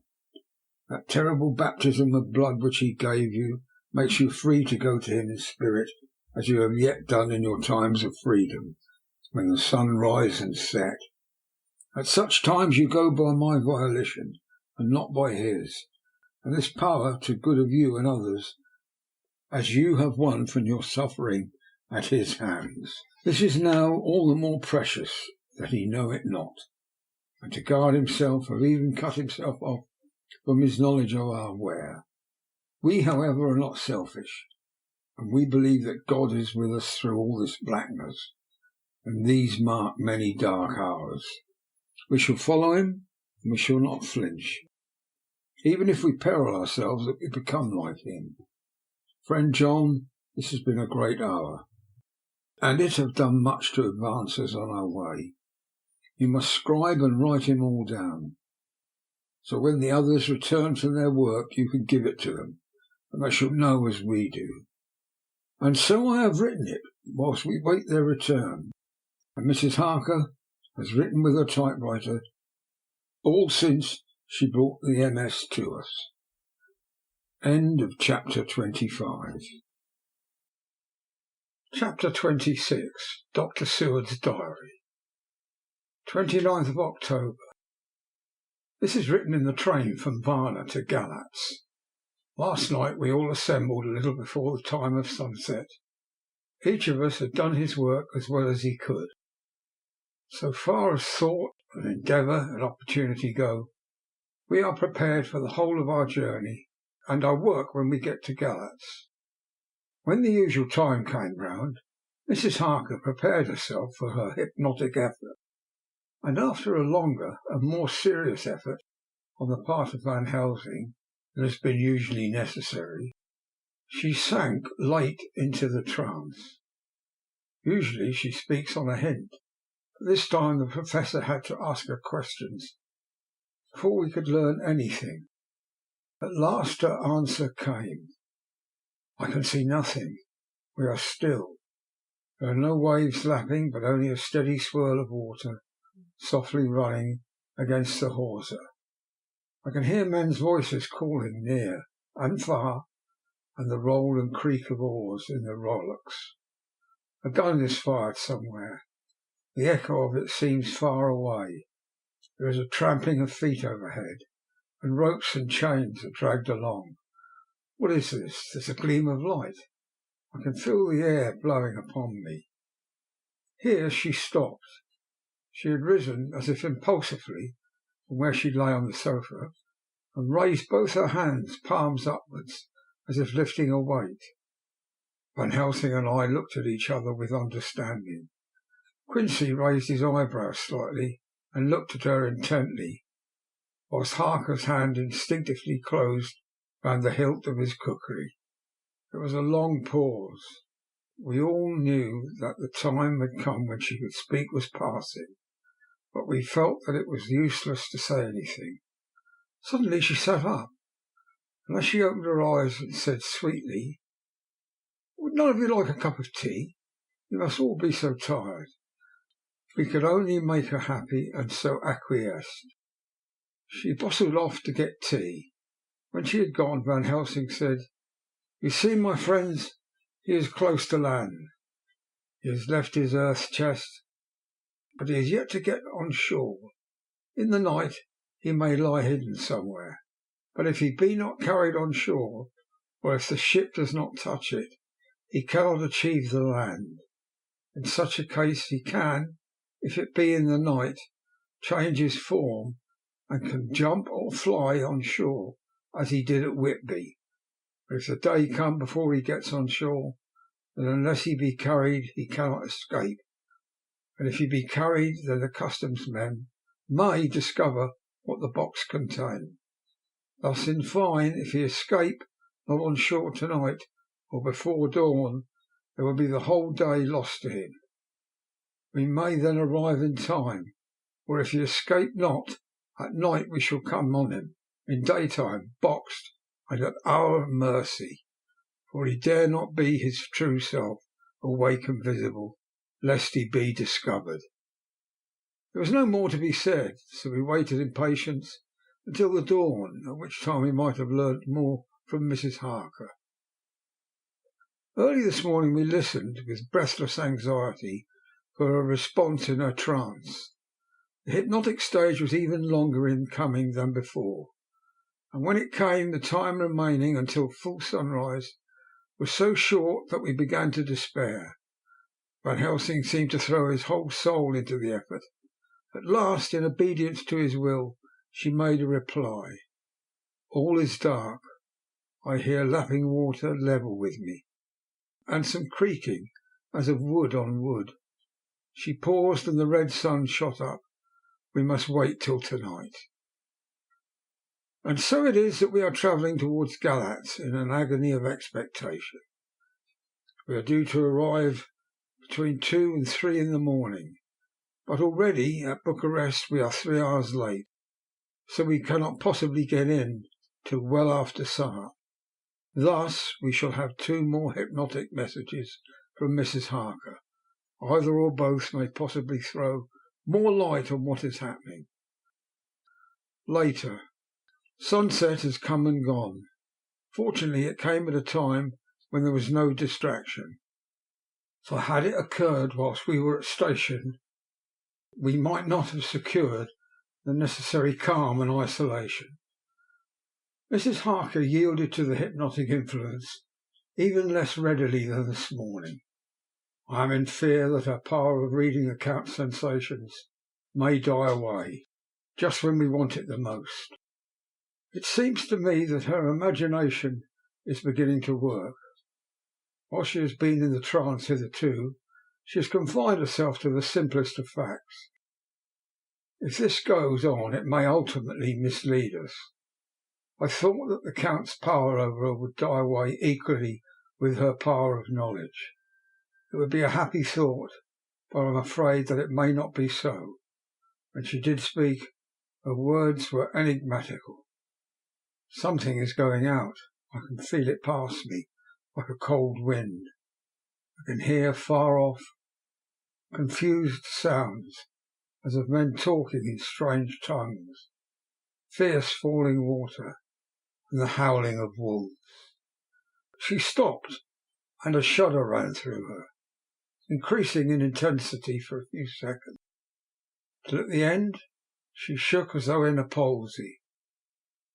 She said no more, even in answer to the Professor's imperative questioning. When she woke from the trance she was cold and exhausted and languid, but her mind was all alert. She could not remember anything, but asked what she had said. When she was told, she pondered over it deeply for a long time and in silence. 30th of October, 7 a.m. We are near Galatz now, and I may have time to write later. Sunrise this morning was anxiously looked for by us all, knowing of the increasing difficulty of procuring the hypnotic trance. Van Helsing began his passes earlier than usual. They produced no effect, however, until the regular time, when she yielded with a still greater difficulty, only a minute before the sun rose. The Professor lost no time in questioning. Her answer came with equal quickness. All is dark. I hear water swirling by, level with my ears, and the creaking of wood on wood. Cattle low far off. There is another sound, a queer one, like... She stopped and grew white and whiter still. Go on, speak, I command you, said Van Helsing in an agonized voice. At the same time there was despair in his eyes, for the risen sun was reddening even Mrs. Harker's pale face.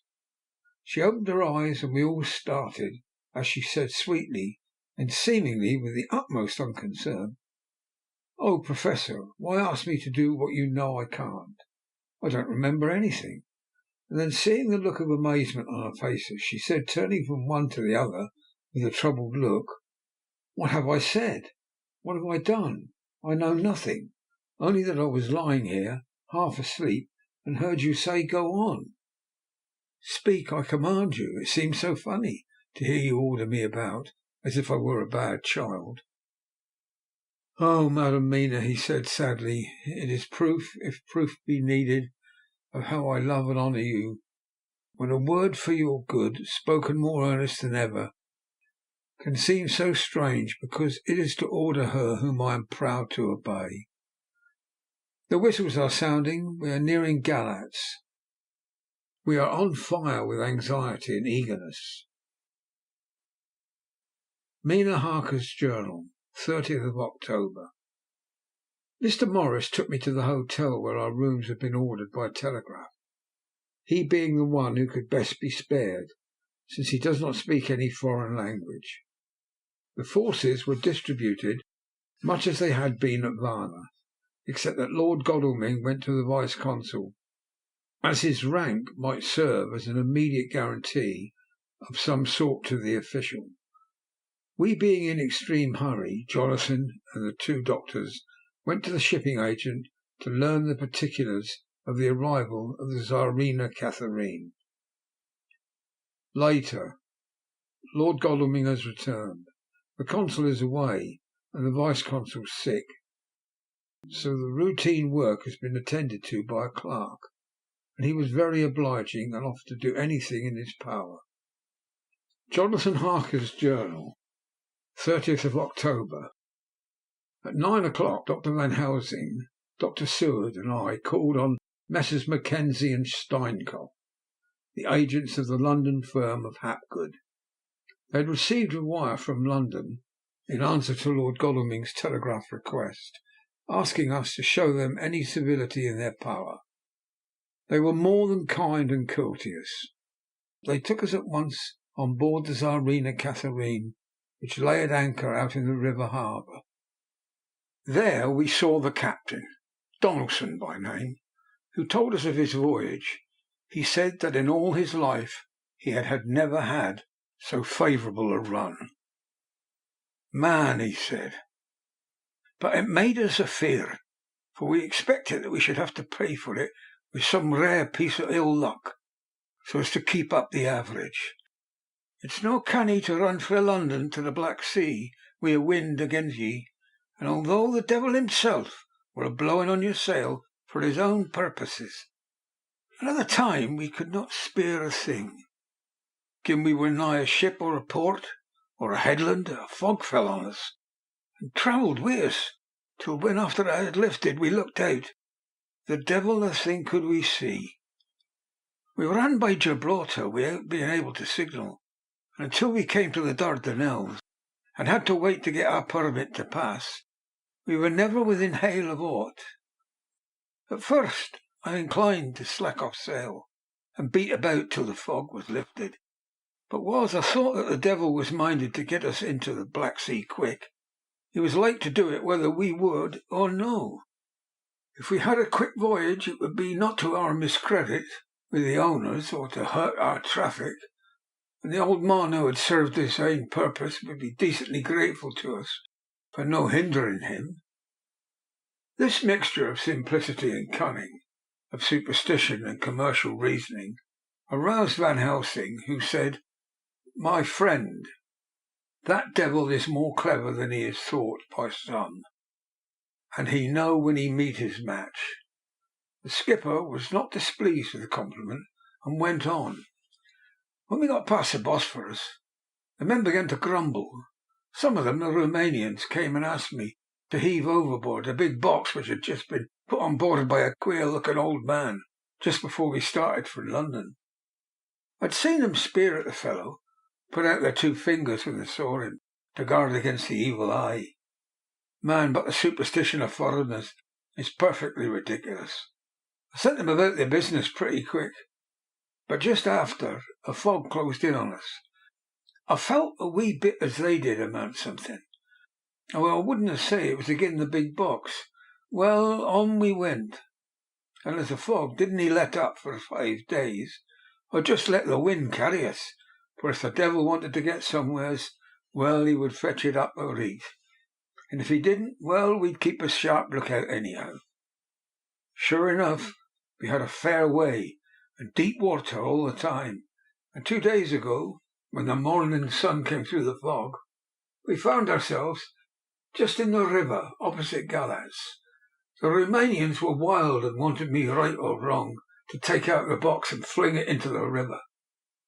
I had an argy with them about it with a handspike, and when the last of them rose off the deck with his head in his hand, I had convinced them that the evil eye, or no evil eye, the property and the trust of my owners, were better in my hands than in the river Danube.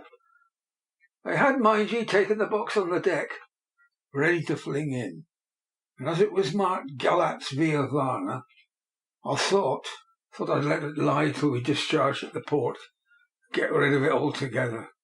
We didn't do much clearing that day, had to remain at night by the anchor, but in the morning, braw and early, an hour before sun-up, a man came aboard with an order written to him from England to receive a box marked for one Count Dracula. Sure enough, the matter was one ready for his hand. He had his papers all right, and glad I was to be rid of that damn thing, for I was beginning myself to feel uneasy about it. If the devil did have any luggage aboard that ship, I'm thinking it was none other than that same." "What was the name of the man who took it off?" asked Dr. Van Helsing with restrained eagerness. "I'll be telling ye quick," he answered, and stepping down to his cabin produced a receipt signed Emanuel Hildesheim. Bergenstrasse 16 was the address. We found out that this was all the captain knew, so with thanks we came away. We found Hildesheim in his office, a Hebrew of rather the Adelphi theatre type, with a nose like a sheep and a fez. His arguments were pointed with specie redoing the punctuation, and with a little bargaining he told us what he knew. This turned out to be simple but important. He had received a letter from Mr. Deville of London, telling him to receive, if possible, before sunrise, to avoid customs, a box which would arrive at Galatz in the Tsarina Catherine. This he was to give in charge to a certain Petrov Skinsky, who dealt with the Slovaks who traded down the river to the port. He had been paid for his work by an English banknote, which had been duly cashed for gold at the Danube International Bank. When Skinsky had come to him, he had taken him to the ship and handed over the box so as to save porterage, and that was all he knew. We then sought for Skinsky, but were unable to find him. One of his neighbours, who did not seem to bear him any affection, said that he had gone away 2 days before, and no one knew whither. This was corroborated by his landlord, who had received by messenger the key of the house together with the rent due in English money. This had been between 10 and 11 o'clock last night. We were at a standstill again. Whilst we were talking, one came running and breathlessly gasped out that the body of Skinsky had been found inside the well of the churchyard of St. Peter, and that the throat had been torn open as if by some wild animal. Those we had been speaking with ran off to see the horror, the women crying out, "This is the work of a Slovak." We hurried away lest we should have been in some way drawn into the affair and so detained. As we came home we could arrive at a definite conclusion. We were all convinced that the box was on its way by water to somewhere, but where that might be we would have to discover. With heavy hearts we came home to the hotel, to Mina. When we met together, the first thing was to consider as to taking Mina again into our confidence. Things are getting desperate, and it is a last chance, though a hazardous one. As a preliminary step, I was released from my promise to her. Mina Harker's Journal, 30th of October, evening. They were so tired and worn out and dispirited, there was nothing to be done till they had some rest, so I asked them all to lie down for half an hour, whilst I should enter everything up to the moment. I feel so grateful to the man who invented the traveller's typewriter, and to Mr. Morris for getting this one for me. I should have felt quite astray doing the work if I had to write with a pen. It is all done. Poor dear, dear Jonathan! What he must have suffered, and what he must be suffering now. He lies on the sofa, hardly seeming to breathe, and his whole body appears in collapse. His brows are knit, his face is drawn with pain. Maybe he is thinking, and I can see his face all wrinkled up with the concentration of his thoughts. Oh, if I could only help it all! I shall do what I can. I have asked Dr. Van Helsing, and he has got me all the papers that I have not yet seen. Whilst they are resting, I shall go over carefully, and perhaps may arrive at some conclusion. I shall try to follow the Professor's example, and think without prejudice on the facts before me. I do believe that under God's providence I have made a discovery. I shall get the maps and look over them. I am more than ever sure that I am right. My new conclusion is ready. I shall get our party together and read it. They can judge it. It is well to be accurate, and every minute is precious. Mina Harker's memorandum entered in her journal. Ground of inquiry: Count Dracula's problem is to get back to his own place. A. He must be brought back by someone. This is evident, for had he power to move himself as he wished, he could go either as a man, or wolf, or a bat, or in some other way. He evidently fears discovery or interference. In the state of helplessness in which he must be, confined as he is between dawn and sunset in his wooden box. B. How is he to be taken? Here a process of exclusions may help us.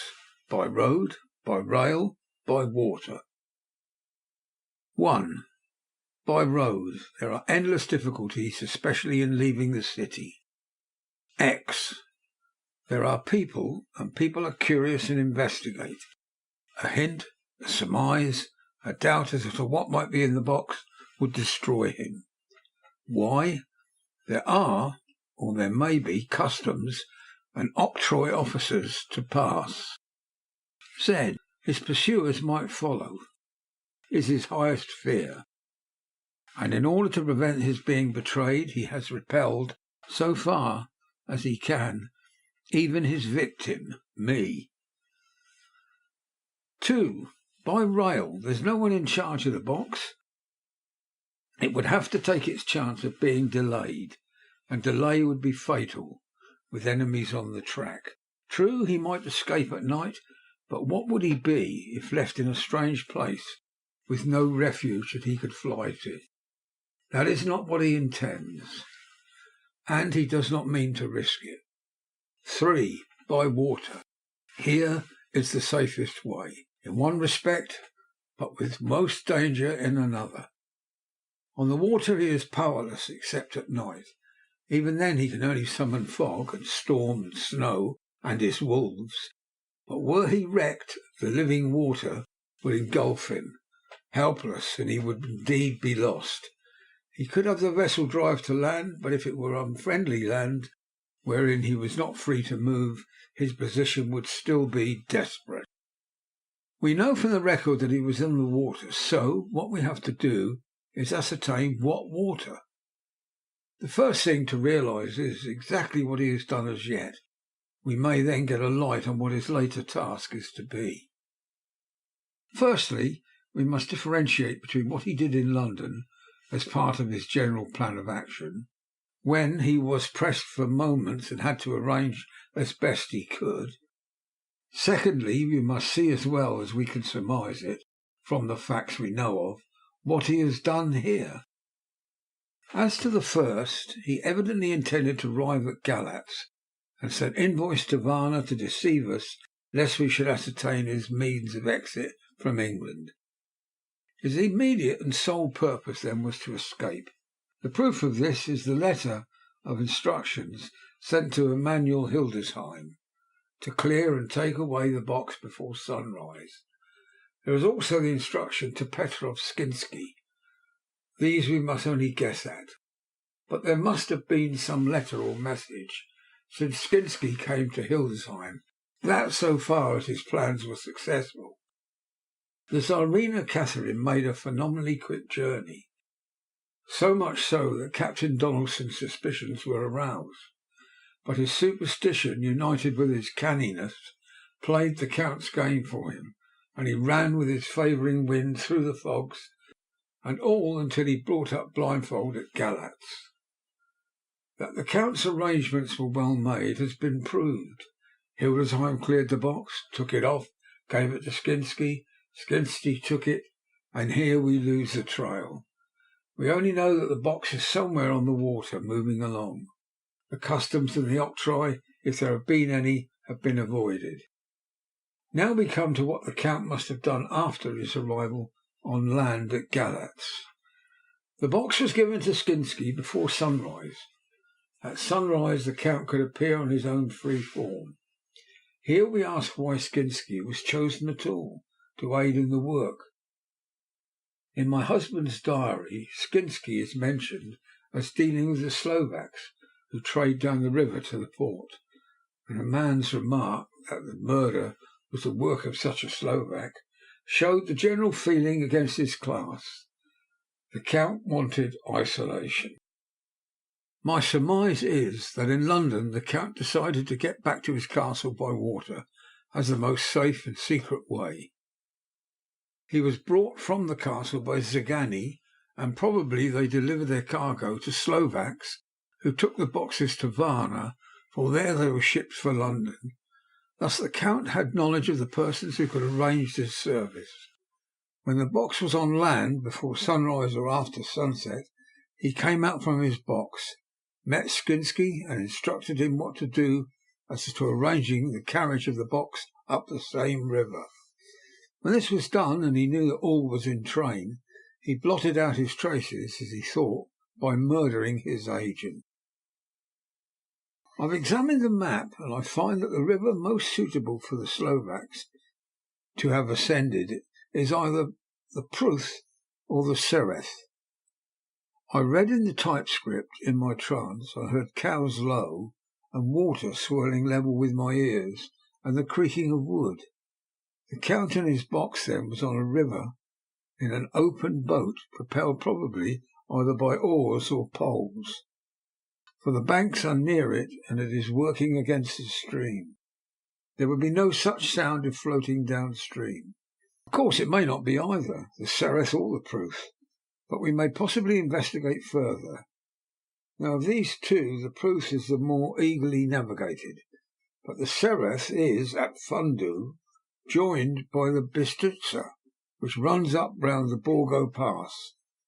The loop makes it manifestly as close to Dracula Castle as can be got by water. Mina Harker's journal continued. When I had done reading, Jonathan took me in his arms and kissed me. The others kept shaking me by both hands, and Dr. Van Helsing said, "Our dear Madam Mina is once more our teacher. Her eyes have been where we were blinded. Now we are on the track once again, and this time we may succeed. Our enemy is at his most helpless, and if we can come by him on day or on the water, our task will be over. He has a start, but he is powerless to hasten, as he may not leave his box, lest those who carry him may suspect. For them to suspect would be to prompt them to throw him in the stream where he perish. This he knows and will not. Now, men, to our council of war, for here and now we must plan what each and all shall do." "I shall get a steam launch and follow him," said Lord Godalming. "And I, horses to follow on the bank, lest by chance he land," said Mr. Morris. "Good," said the Professor, "both good. But neither must go alone. There must be a force to overcome, force if need be. The Slovak is strong and rough, and he carries rude arms. All their men smile, for amongst them they carried a small arsenal." Said Mr. Morris, "I brought some Winchesters. They're pretty handy in a crowd, and there may be wolves. The Count, if you remember, took some other precautions. He made some requisitions on others that Mrs. Harker could not quite hear or understand." "We must be ready at all points," Dr. Seward said. "I think I'd better go with Quincy. We've been accustomed to hunt together, and we two, well armed, will be a match for whatever may come along. You must not be alone, Art. It may be necessary to fight the Slovaks, and a chance thrust, for I don't suppose these fellows carry guns, would undo our plans. There must be no chances this time. We shall not rest until the Count's head and body have been separated, and we are sure that he cannot reincarnate." He looked at Jonathan as he spoke, and Jonathan looked at me. I could see that the poor dear was torn about in his mind. Of course he wanted to be with me. Then the boat's service would most likely be one which would destroy the vampire. Why did I hesitate to write the word? He was silent a while, and during his silence Dr. Van Helsing spoke. "Friend Jonathan, this is to you for twice reasons. First, because you are young and brave and can fight, and all your energies may be needed at the last. It is your right to destroy him, that which has wrought such woe as to you and yours. Be not afraid for Madam Mina. She will be in my care, and if I may, I am old. My legs are not so quick as to run as once, and I am not so used to ride so along or pursue as need be, or to fight with lethal weapons. But I can be of other service. I can fight in another way, and I can die if need be, as well as younger men. Now let me say that what I would is this. While you, my Lord Godalming, and friend Jonathan, go in your so swift little steamboat up the river, and whilst John and Quincy guard the bank, where perchance he might be landed, I will take Madam Mina right into the heart of the enemy's country, whilst the old fox is tied in his box, floating on the running stream, whence he cannot escape to land, where he dares not raise the lid of his coffin box, lest his Slovak carriers should in fear leave him to perish. We shall go in the track where Jonathan went, from Bistritz over the Borgo, and find our way to the castle of Dracula. Here Madam Mina's hypnotic power will surely help, and we shall find our way, all dark and unknown otherwise, after the first sunrise, when we are near that fateful place. There is much to be done, and other places to be made to sanctify, so that the nest of vipers be obliterated. Here Jonathan interrupted him hotly. Do you mean to say, Professor Van Helsing, that you would bring Mina, in her sad case and tainted as she is, with that devil's illness, right into the jaws of his death trap? Not in the world. Never. Not for heaven's sake or hell. He became almost speechless for a minute, and then he went on. Do you know what the place is? Have you seen that awful den of hellish infamy, with the very moonlight alive with grisly shapes, and every speck of dust that whirls in the wind a devouring monster in embryo? Have you felt the vampire's lips upon your throat? Here he turned to me, and as his eyes lit on my forehead, he threw up his arms with a cry. Oh, my God, what have we done to have this terror upon us? And he sank down on the sofa in a collapse of misery. The Professor's voice, as he spoke in clear, sweet tones, which seemed to vibrate in the air, calmed us all. Oh, my friend, it is because I would save Madam Mina for that awful place that I would go. God forbid that I should take her into that place. There is work, wild work, to be done there, and her eyes may not see. We men here, all save Jonathan, have seen with their own eyes what is to be done before that place can be purified. Remembering that we are in terrible straits, if the Count escape us this time, and he is strong and subtle and cunning, he may choose to sleep in for a century. And then in time, my dear one, he took my hand, would come to him to keep him company, and you would be as those others that you, Jonathan, saw. You have told us of their gloating lip. You heard their ribald laugh as they clutched the moving bag that the Count threw to them. You shudder, and well may it be. Forgive me that I make you so much pain, but it is necessary. My friend, is it not a dire need for the which I am giving, possibly my life? If it were that, and only one went into that piece to stay, it is I who would have to go and keep him company. Do as you will, said Jonathan, with a sob that shook him all over. We are in the hands of God. Later. Oh, it did me good to see the way that these brave men worked. How can woman help loving man when they are so earnest and so true and so brave? And too, it made me think of the wonderful power of money. What can it not do when it is properly applied? And what might it do when basely used? I felt so thankful that Lord Godalming is rich, and that both he and Mr. Morris, who also has plenty of money, are willing to spend it so freely. For if they did not, our little expedition could not start either so promptly or so well equipped as it will in another hour. It is not 3 hours since it was arranged what part of each of us was to do. And now Lord Godalming and Jonathan have a lovely steam launch, with their steam up ready to start at a moment's notice. Dr. Seward and Mr. Morris have half a dozen good horses, well appointed. We have all the maps and appliances of various kinds that can be had. Professor Van Helsing and I are to leave by the 11:40 train tonight for Veresti, where we are to get a carriage to drive to the Borgo Pass. We are bringing a good deal of ready money, as we are to buy a carriage and horses.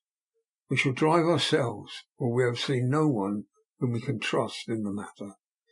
The Professor knows something of a great many languages, so we shall get on all right. We've all got arms, even for me, a large bore revolver. Jonathan would not be happy unless I was armed like the rest. Alas, I cannot carry one arm that the rest do. The scar on my forehead forbids that.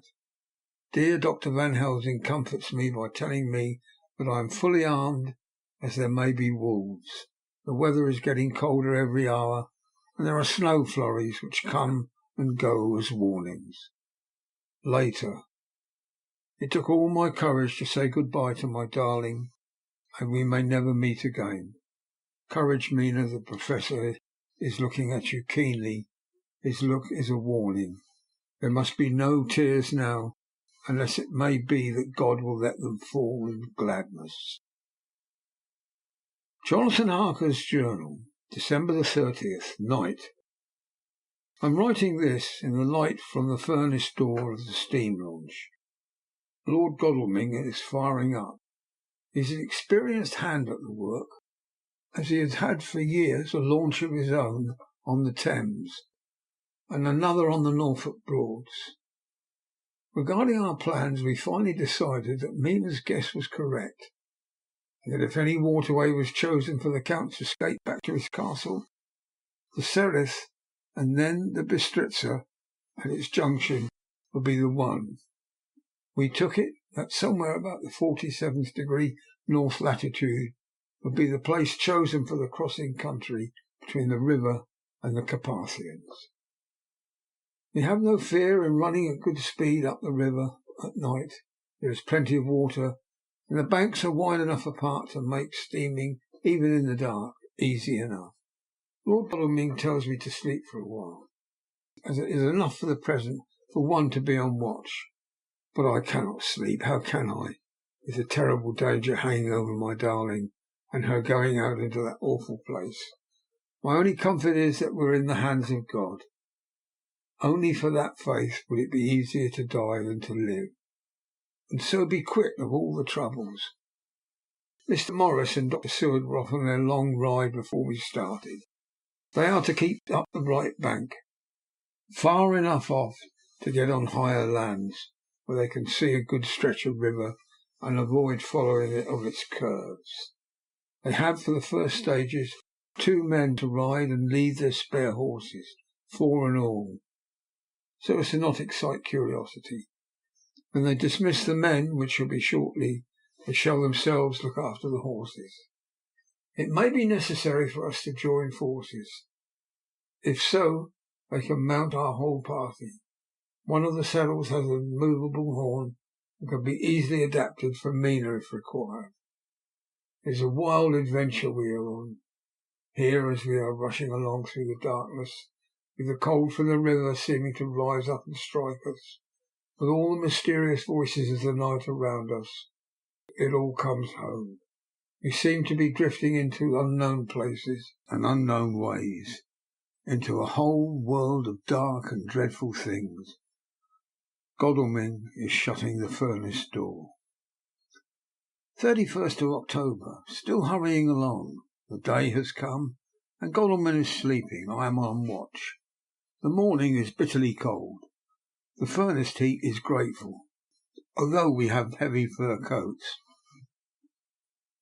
As yet we have passed only a few open boats, but none of them had on board any box or package of anything like the size of the one we seek. The men were scared every time we turned our electric lamp on them, and fell on their knees and prayed. 1st of November, evening. No news all day. We have found nothing of the kind which we seek. We have now passed into the Bistritza, and if we are wrong in our surmise, our chance is gone. We have overhauled every boat, big and little. Early this morning, one crew took us for a government boat and treated us accordingly. We saw in this a way of smoothing matters, so at Fundo, when the Bistritza runs into the Sereth, we got a Romanian flag, which we now fly conspicuously. With every boat we have overhauled since then, this trick has succeeded. We have had every deference shown to us, and not once any objection to whatever we choose to ask to do. Some of the Slovaks tell us that a big boat passed them, going at more than the usual speed, as she had a double crew on board. This was before they came to Fundu, so they could not tell us whether the boat turned into the Bistritza or continued on up the Sereth. At Fundu we could not hear of any such boat, so she must have passed there in the night. I am feeling very sleepy, and cold is perhaps beginning to tell upon me, and nature must have a rest sometime. Godalming insists that I shall keep the first watch. God bless him for all his goodness to poor dear Mina and me. 2nd of November morning. Broad daylight. That good fellow would not wake me. He says it would have been a sin to, for I slept peacefully and was forgetting my trouble. It seems brutally selfish for me to have slept so long, and I let him watch all night, but he was quite right. I am a new man this morning. As I sit there and watch him sleeping, I can do all that is necessary, both as to minding the engine, steering, and keeping watch. I can feel that my strength and energy are coming back to me. I wonder where Mina is now in Van Helsing. They should have got to Varetzi about noon on Wednesday. It would take them some time to get the carriage and horses, so if they had started and travelled hard, they would now be at the Borgo Pass. God guide and help them. I am afraid to think what may happen. If we could only go faster, but we cannot. The engines are throbbing and doing their utmost. I wonder how Dr. Seward and Mr. Morris are getting on. There seem to be endless streams running down the mountains into this river, but as none of them are very large at present, at all events, though they are terrible doubtless in winter and when the snow melts, the horsemen may not have met such an obstruction. I hope that before we get to Strasbourg we may see them, or if by that time we have not overtaken the Count, it may be necessary to take counsel together what to do next. Dr. Seward's diary, 2nd of November. 3 days on the road, no news. No time to write if there had been. For every moment is precious. We have had only the rest needful for the horses, but we are both bearing it wonderfully. Those adventurous days of ours are turning up useful. We must push on. We shall never feel happy till we get the launch in sight again. 3rd of November. We heard at Fundu that the launch had gone up the Bistritza. I wish it wasn't so cold. There are signs of snow coming, and if it falls heavy it will stop us. In such a case we must get a sledge and go on, Russian fashion. 4th of November. Today we heard of the launch having been detained by accident when trying to force a way up the rapids. The Slovak boats get up all right by the aid of a rope and steering with knowledge. Some went up only a few hours before. Godalming is an amateur fitter himself, and evidently it was he who put the launch in trim again. Finally they got up the rapids all right, with local help, and are off on the chase afresh.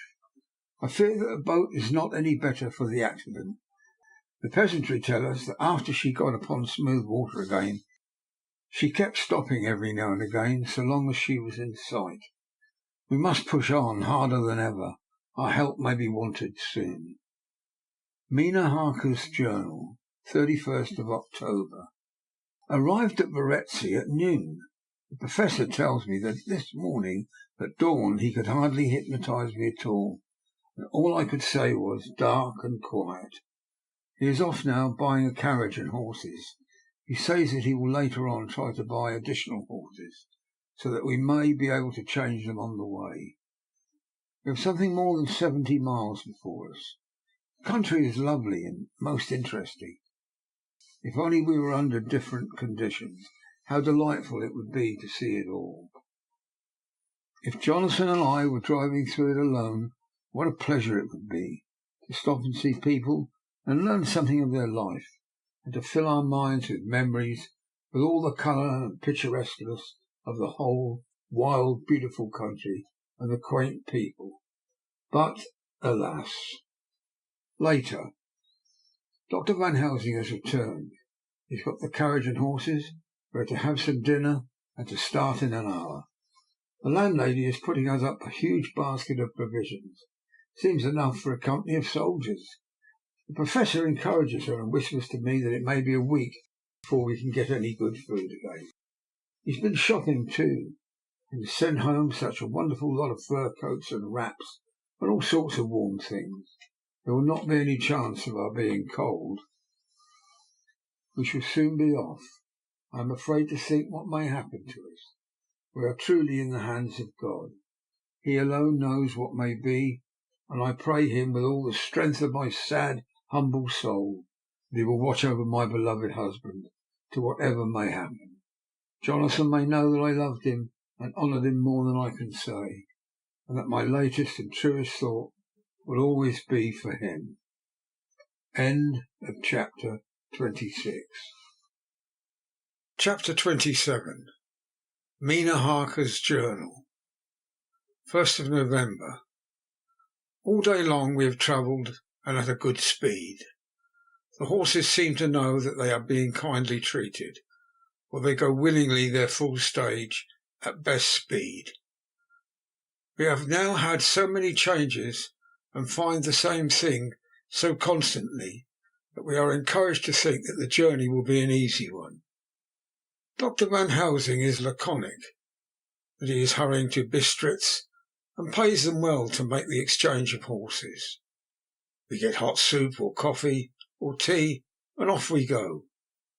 It's a lovely country, full of beauties of all imaginable kinds, and the people are brave and strong and simple, and seem full of nice qualities. They are very, very superstitious.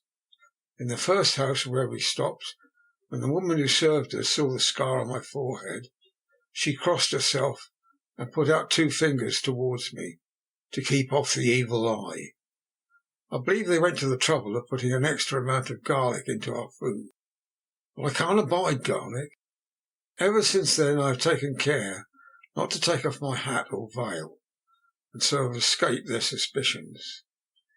We are travelling fast, and as we have no driver with us to carry tales, we go ahead of scandal, but I dare say that the fear of the evil eye will follow hard behind us all the way. The Professor seems tireless. All day he would not take any rest, though he made me sleep for a long spell. At sunset time he hypnotized me, and he says that I answered as the usual darkness, lapping water and creaking wood.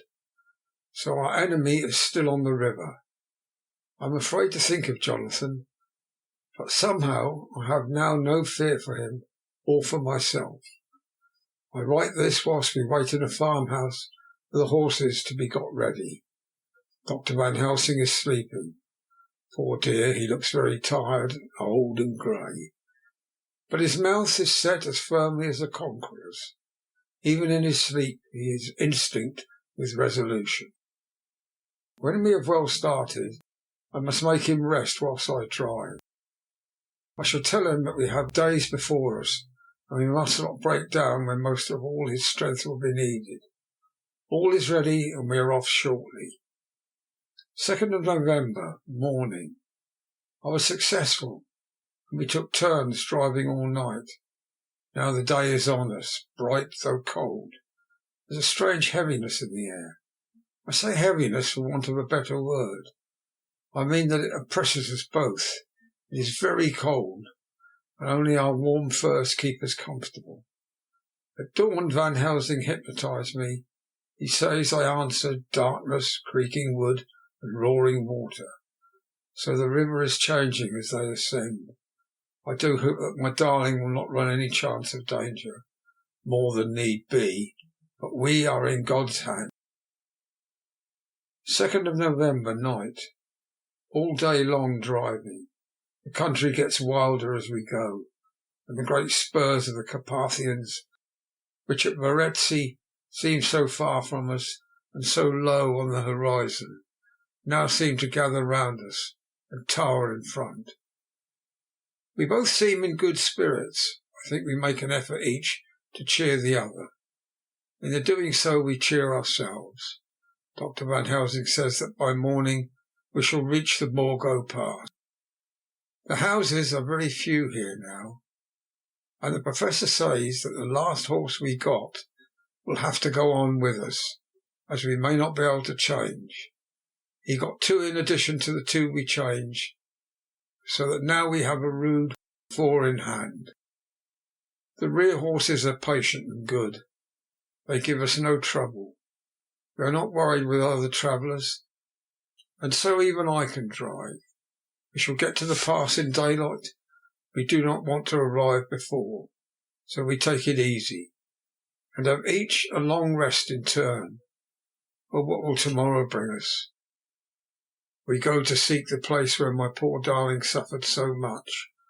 God grant that we may be guided all right, and that He will deign to watch over my husband and those dear to us both, and who are in such deadly peril. As for me, I am not worthy of His sight. Alas, I am unclean to His eyes, and shall be until He may deign to let me stand forth in His sight as one of those who have not incurred His wrath. Memorandum by Abraham Van Helsing. 4th of November. This to my old and true friend, John Seward, M.D., of Purfleet, London. In case I may not see him, it may explain. It is morning, and I write by a fire which all the night I have kept alive, Madam Mina aiding me. It is cold, cold, so cold that the very grey, heavy sky is full of snow, which, when it falls, will settle for all winter, as the ground is hardening to receive it. It seems to have affected Madam Mina. She has been so heavy of head all day that she was not like herself. She sleeps and sleeps and sleeps. She, who is usually so alert, have done nothing, literally nothing, all the day. She even have lost her appetite. She make no entry in her little diary. She who writes so faithful at every pause. Something whisper to me that all is not well. However, tonight she is more vif. Her long sleep all day have refreshed and restored her. For now she is all sweet and bright as ever. At sunset I tried to hypnotize her, but alas, with no effect. The power has grown less and less with each day, and tonight it failed me altogether. Well, God's will be done, whatever it may be, and whithersoever it may lead. Now to the historical. For as Madam Mina write not in her stenography, I must, so that in my cumbrous old fashion, so that each day of us may not go unrecorded. We got to the Borgo Pass just after sunrise yesterday morning. When I saw the signs of the dawn, I got ready for the hypnotism. We stopped our carriage and got down so that there might be no disturbance. I made a couch with furs, and Madam Mina, lying down, yielded herself as usual, but more slow and more short time than ever, to the hypnotic sleep. As before came the answer, darkness and the swirling of water. Then she woke, bright and radiant. We go on our way, and soon we reach the pass. At this time and place she become all on fire with zeal. Some new guiding power can be in her manifested, or she point to the road and say, "This is the way." "How know you it?" I ask. "Of course I know it," she answered with a pause. "And have not my Jonathan travelled it and wrote of it in his travel?" At first I think it somewhat strange, but I soon see that there be only one such by road. It is used but little, and very different from the coach road from the Bukovina to Bistritz, which is more wide and hard and of more use. So we came down this road when we meet other ways. Not always were we sure that they were the roads at all, for there be neglect and light snow have fallen. The horses know, and they only. I give rein to them, and they go on so patient. By and by we find all the strange things which Jonathan had note in that wonderful diary of him. Then we go on for long hours and hours. At the first, I tell Madam Mina to sleep. She try and she succeed. She sleep all the time, till at the last I feel myself too suspicious grow, and make attempt to wake her. But she sleeps on, and I may not wake her though I try. I do not wish to try too hard lest I harm her, for I know that she have suffered much, and sleep at times be all in all to her. I think I drowse myself, for all of a sudden I feel guilt, as though I have done something. I find myself bolt up, with the reins in my hand, and the good horses go along, jog, jog, just as ever. I look down and find Madam Mina still asleep. It is now not far off sunset time, and over the snow the light of the sun flow in big yellow flood, so that we throw a great long shadow on where the mountain rise so steep. For we're going up and up, and all is oh so wild and rocky, as though it were the end of the world. Then I arouse Madam Mina. This time she wake up with not much trouble. Then I try to put her into hypnotic sleep, but she sleep not, being as though I were not. Still I try and try, till all at once find her and myself in dark. So I look round and find that the sun had gone down. Madam Mina laughed, and I turned and looked at her. She is now quite awake, and look as well as I ever saw her since that night at Carfax, when we first entered the Count's house. I am amazed and not at ease, but she is so bright, tender, and thoughtful for me that I forget all fear. I light a fire, for we have brought a supply of wood with us, and she prepare the food, while I undo the horses and set them tethered in shelter, to feed. Then, when I return to the fire, she have my supper ready. I go to help her, then she smile and tell me that she have eat already, but she was so hungry that she could not wait. I like it not, and I have grave doubts, but I fear to affright her, and so I am silent of it. She help me, and I eat alone. Then we wrap in fur and lie beside the fire, and I tell her to sleep while I watch. But presently I forget all of watching, when I will sudden remember that I watch. I find her lying quiet but awake, and looking at me with so bright eyes. Once, twice more the same occur, and I get much sleep till before morning, when I wake. I try to hypnotize her, but alas, though she shut her eyes, obedient she may not sleep. The sun rise up and up, but so heavy that she will not wake. I have to lift her up and place her sleeping in the carriage when I have harnessed the horses and made all ready. Madame still asleep, and she look in her sleep more healthy, more redder than before, and I like it not, and I am afraid. I am afraid of all things, even to think, but I must go on my way. The stake we play for is life and death, or more than these, and we must not flinch. 5th of November, morning. Let me be accurate in everything, for though you and I have seen some strange things together, you may first think that I, Van Helsing, am mad, that the many horrors and the so long strain on nerves has at the last turned my brain.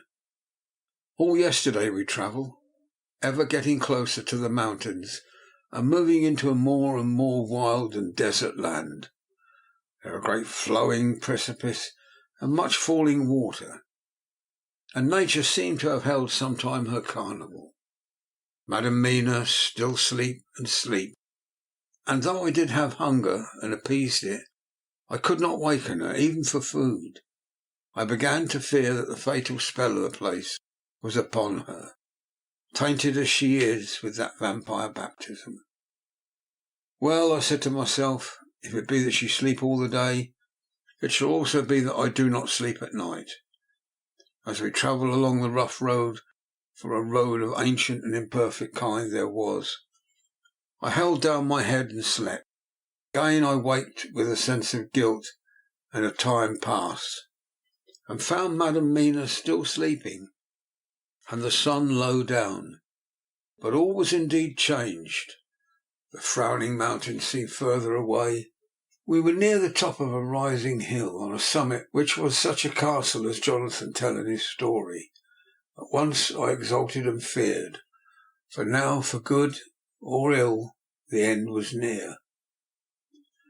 I woke Madam Mina, and again tried to hypnotise her, but, alas, unavailing till too late.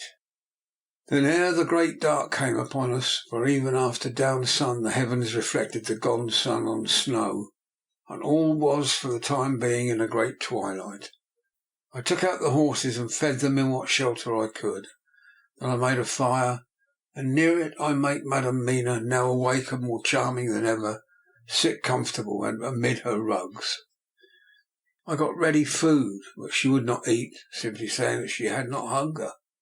I did not press her, knowing her unavailingness, but I myself eat, for I must needs now be strong for all. Then, with a fear on me of what might be, I drew a ring, so big for her comfort, round where Madam Mina sat, and over the ring I passed some of the wafer, and broke it fine, so that all was well guarded. She sat still at the time, still as one dead, and she grew whiter, and even whiter, till the snow was not more pale, and no word she said. But when I drew near, she clung to me, and I could know that the poor soul shook from her head to feet with a tremor that was a pain to feel. I said to her presently, when she had grown more quiet, "Will you not come over to the fire?" For I wished to make a test of what she could. She rose obedient, but then she have made a step, she stopped, and stood as one stricken. "Why not go on?" I asked. She shook her head, and coming back sat down in her place. Then, looking at me with great open eyes, as if one waked from a sleep, she said simply, "I cannot," and remained silent. I rejoiced, for I knew that what she could not, none of those we dreaded could. Though there might be danger to her body, yet her soul was safe. Presently the horses began to scream, and tore at their tethers till I came to them and quieted them. When they did feel my hands on them, they whinnied low as in joy, and licked at my hands and were quiet for a time. Many times through the night did I come to them, till it arrived in the cold hour when all nature is at lowest.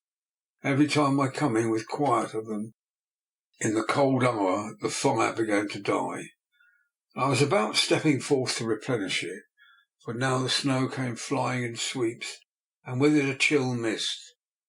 Even in the dark there was a light of some kind, as there ever is over the snow, and it seemed as though the snow flurries and the wreaths of mist took shape as of women with trailing garments. All was in dead grim silence, only that the horses whinnied and cowered, as if in terror of the worst. I began to fear, horrible fears. But then came to me the sense of safety at the ring wherein I stood. I began to think that my imaginings were of the night, and the gloom and the unrest that I have gone through, and all the terrible anxiety. It was as though my memories of all of Jonathan's horrid experience were befooling me, for the snowflakes and the mist began to wheel and circle round, till I could get as though a shadowy glimpse of those women that would have kissed him. And then the horses cowered lower and lower, and moaned in terror, as men do in pain. Even the madness of fright was not to them, so they could not break away. I feared for my dear Madam Mina. When these weird figures drew near and circled round, I looked at her, but she sat calm and smiled at me. When I would have stepped to the fire to replenish it, she caught me and held me back, and whispered, like a voice that one hears in a dream, how low it was, "No, do not go without. Here you are safe." I turned to her, and looking into her eyes, said, "But you, it is for you that I fear." whereat she laughed, a laugh low and unreal, and said, "Fear for me? Why fear for me? Nothing safer in all the world from them as I am." And as I wondered at the meaning of her words, a puff of wind made the flame leap up, and I see the red scar on her forehead. Then at last I knew, did I not? I would have soon learned, for the wheeling figures of mist and snow came closer, keeping ever without the holy circle. Then they began to materialize. If God have not taken away my reason, I saw it through my eyes. There were before me in actual flesh the same three women that Jonathan saw in the room.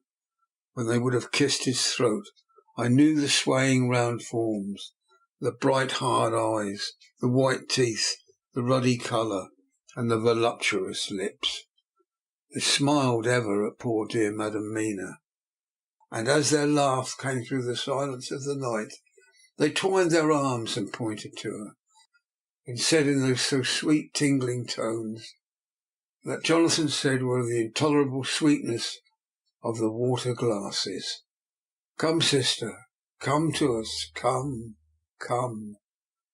In fear I turned to my poor Madam Mina, and my heart with gladness leapt like a flame. For oh, the terror in her sweet eyes, the repulsion, the horror, told a story of my heart that was all of hope. God be thanked she was not yet, of them. I seized some of the firewood which was by me, and holding out some of the wafer, advanced on them towards the fire. They drew back before me, and laughed that low, horrid laugh. I felt the fire, and feared them not, for I knew that we were safe within our protections. They could not approach me while so armed, and Madam Mina, whilst she remained within the ring, which she could not leave, no more than they could enter. The horses had ceased to moan, and lay still on the ground. The snow fell on them softly, and they grew whiter. I knew that there was, for the poor beasts, no more of terror. So remained till the red of the dawn to fall through the snow gloom. I was desolate and afraid, and full of woe and terror. But when that beautiful sun began to climb, the horizon of life was to me again. The first coming of the dawn, the horrid figures melted into the whirling mist and snow. The wreaths of transparent gloom moved away towards the castle and were lost.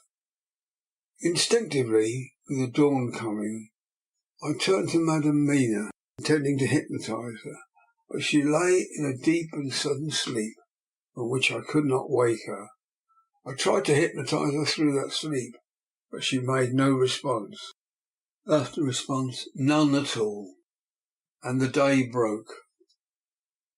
I fear yet to stir, but I have made my fire, and have seen the horses. They are all dead. Today I have much to do here, and I keep waiting till the sun's high up.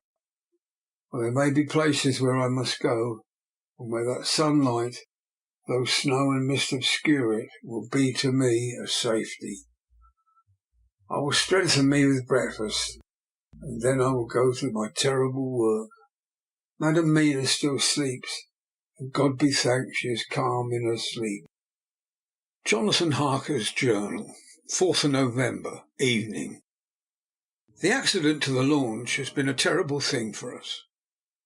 Only for it we should have overtaken the boat long ago, and by now my dear Mina would have been free. I fear to think of her, off on the wolds near that horrid place. We've got horses and we follow on the track. I note this while Godalming is getting ready. We have our arms. The Zagani must look out if they mean to fight. Oh, if only Morris and Seward were there with us. We must only hope. If I write no more, good-bye, Mina. God bless and keep you. Dr. Seward's Diary, 5th of November. With the dawn we saw the body of Zagana before us, dashing away from the river with their lighter wagon. They surrounded it in a cluster and hurried along as though beset. The snow is falling lightly. There is a strange excitement in the air. It may be our own feelings, but the depression is strange. Far off I hear the howling of wolves. The snow brings them down from the mountains, and there are dangers to all of us, and from all sides. The horses are nearly ready, and we are soon off. We ride to the death of someone. God alone knows who, or where, or what, or when, or how. It may be Dr. Van Helsing's memorandum, 5th of November afternoon. I am at least sane, thank God, for that mercy at all events, though the proving of it has been dreadful. When I left Madame Mina sleeping with the Holy Circle, I took my way to the castle. The blacksmith's hammer, which I took in the carriage from the Verezzi, was useful. Although the doors were all open, I broke them off the rusty hinges, lest some ill intent or ill chance should close them, so that being entered I might not get out. Jonathan's bitter experience served me here. By memory of his diary, I found my way to the old chapel, for I knew here that my work lay. The air was oppressive. It seemed as if there was some sulphurous fume which at times made me dizzy. Either there was a roaring in my ears, or I heard afar off the howl of wolves. When I bethought me of my dear Madame Mina, and I was in terrible plight, the dilemma had me between his horns. Her I had not dared take into this place, but left safe from the vampire in that holy circle.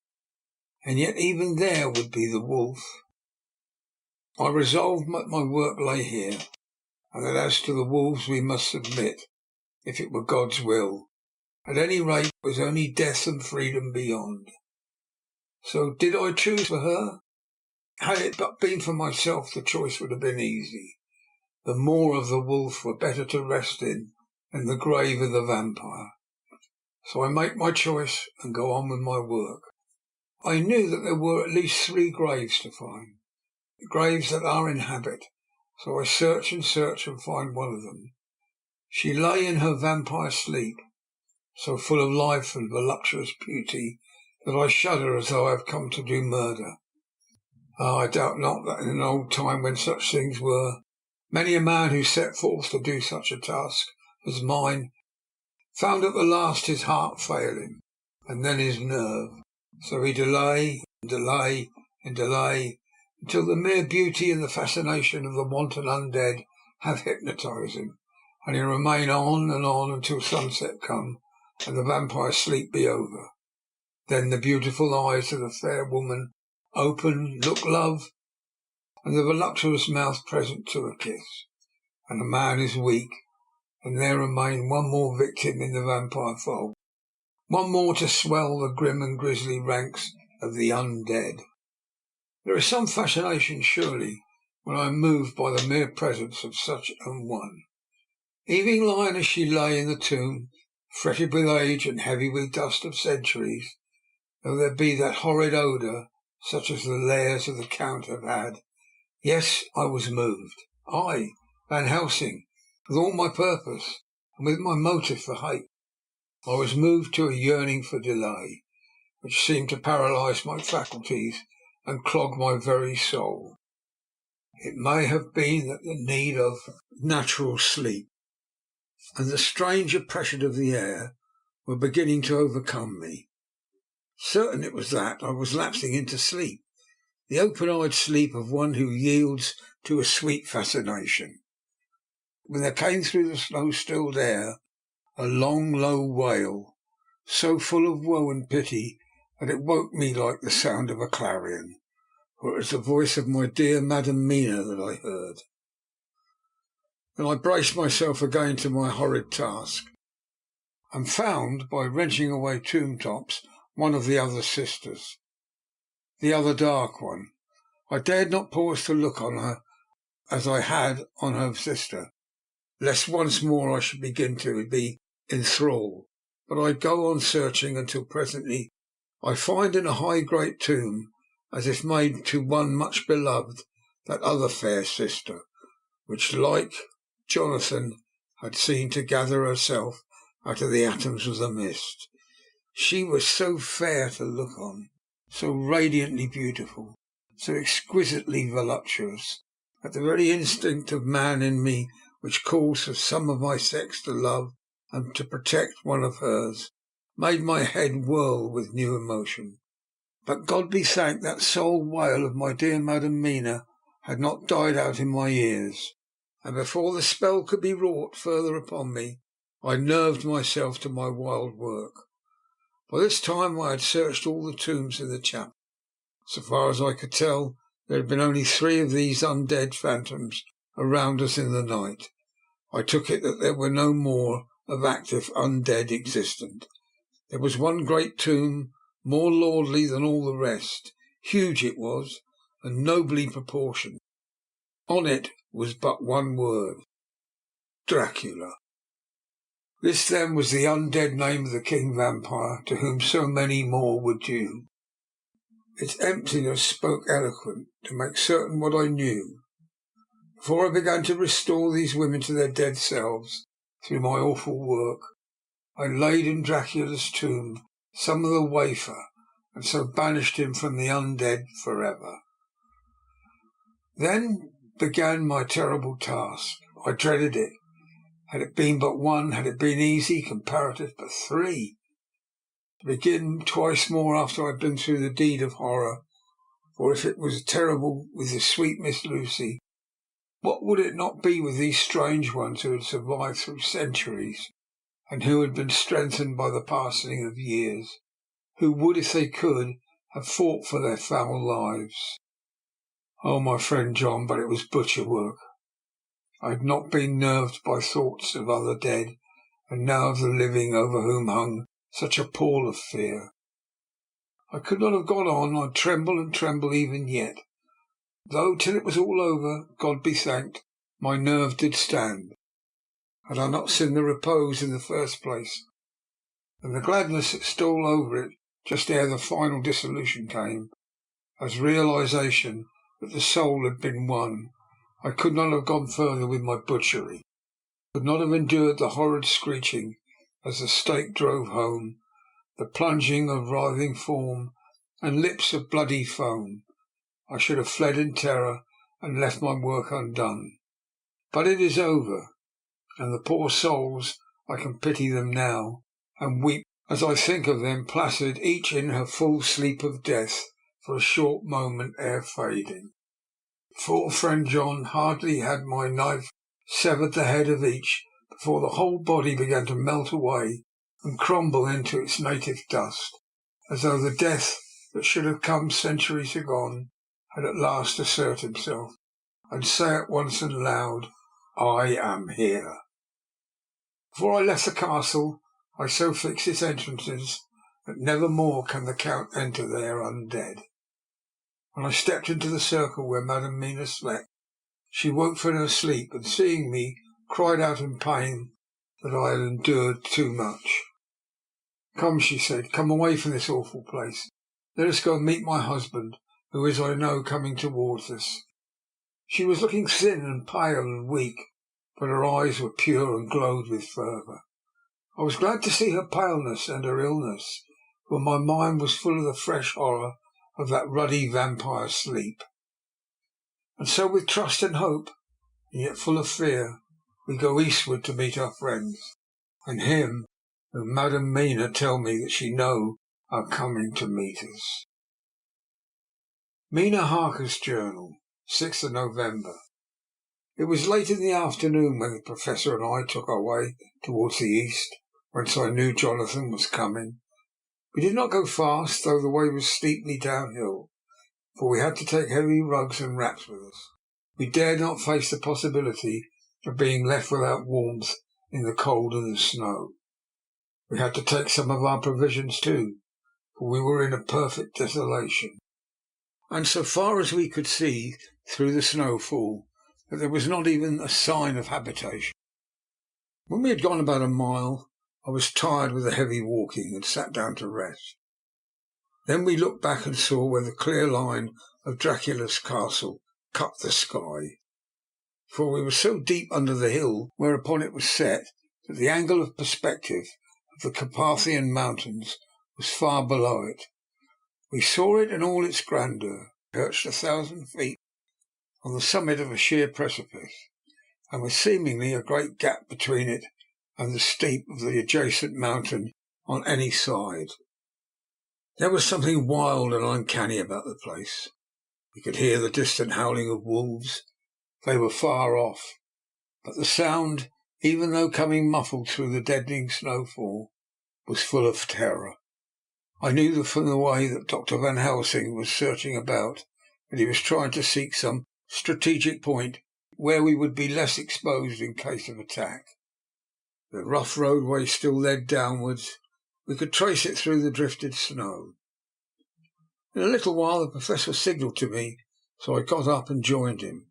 He had found a wonderful spot, sort of a natural hollow in a rock, with an entrance like a doorway between two boulders. He took me by the hand and drew me in.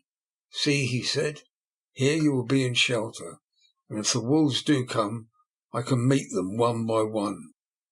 He brought out our furs and made a snug nest for me, and got out some provisions and forced them upon me, but I could not eat. To even try to do so was repulsive to me, and as much as I would have liked to please him, I could not bring myself to the attempt. He looked very sad, but did not reproach me. Taking his field glasses from the case, he stood on the top of the rock and began to search the horizon.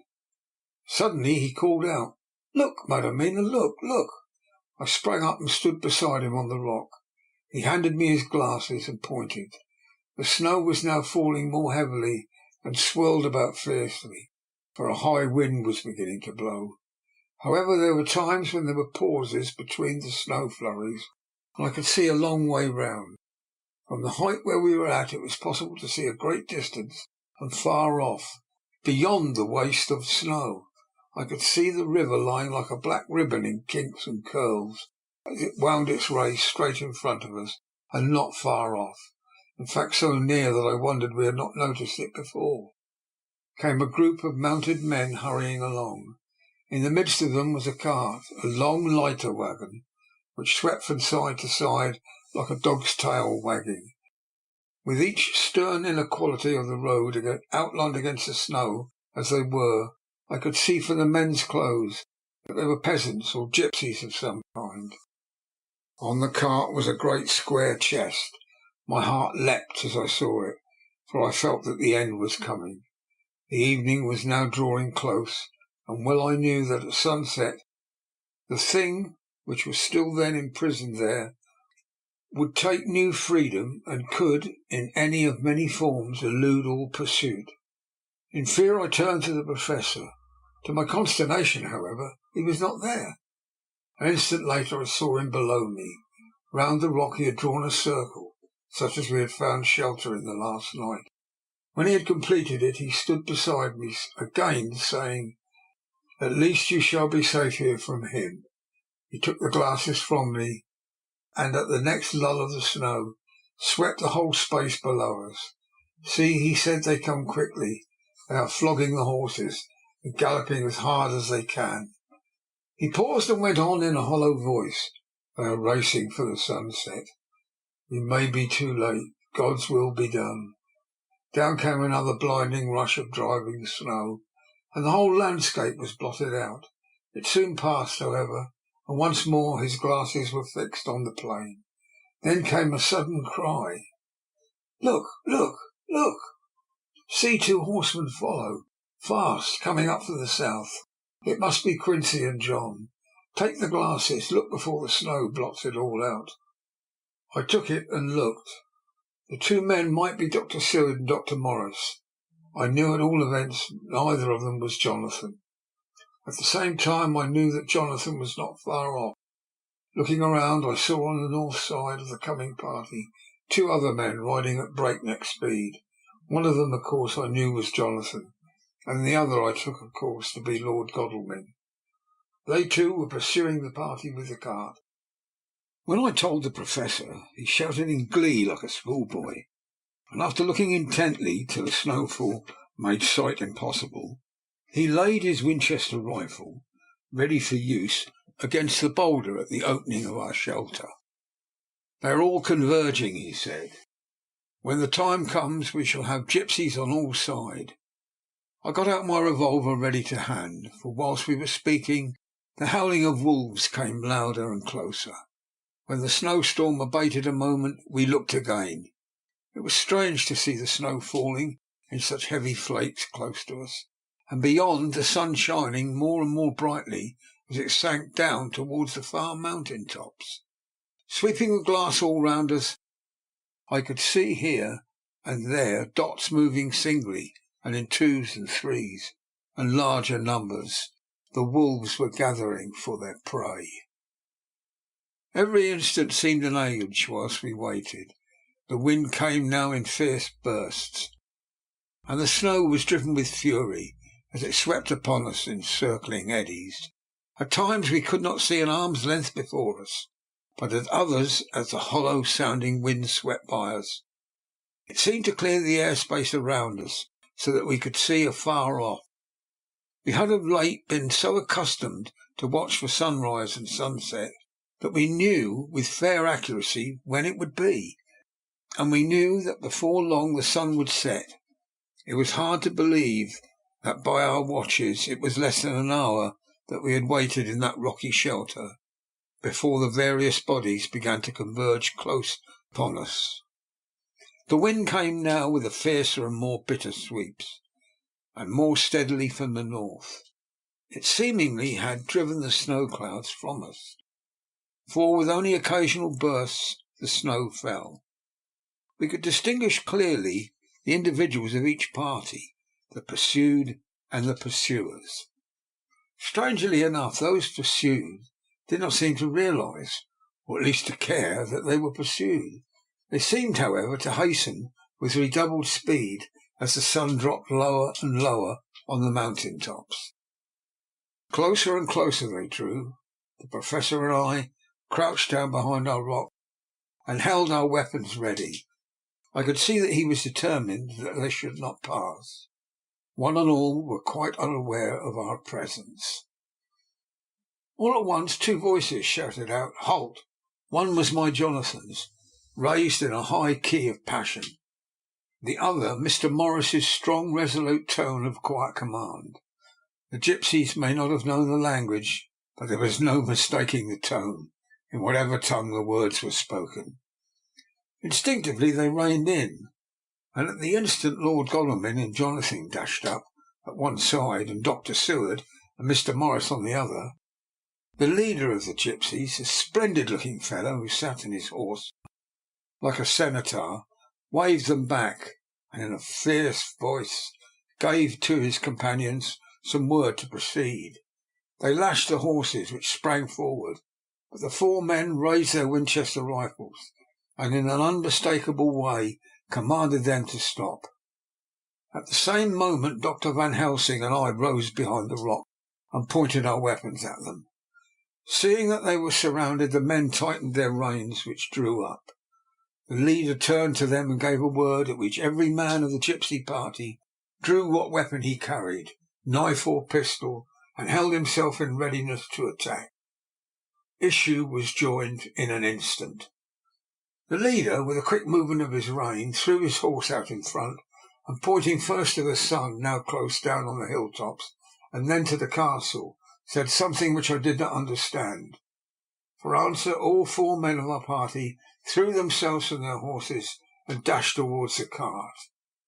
I should have felt terrible fear at seeing Jonathan in such danger, but that the ardour of battle must have been upon me, as well as the rest of them. I felt no fear, but only a wild surging desire to do something.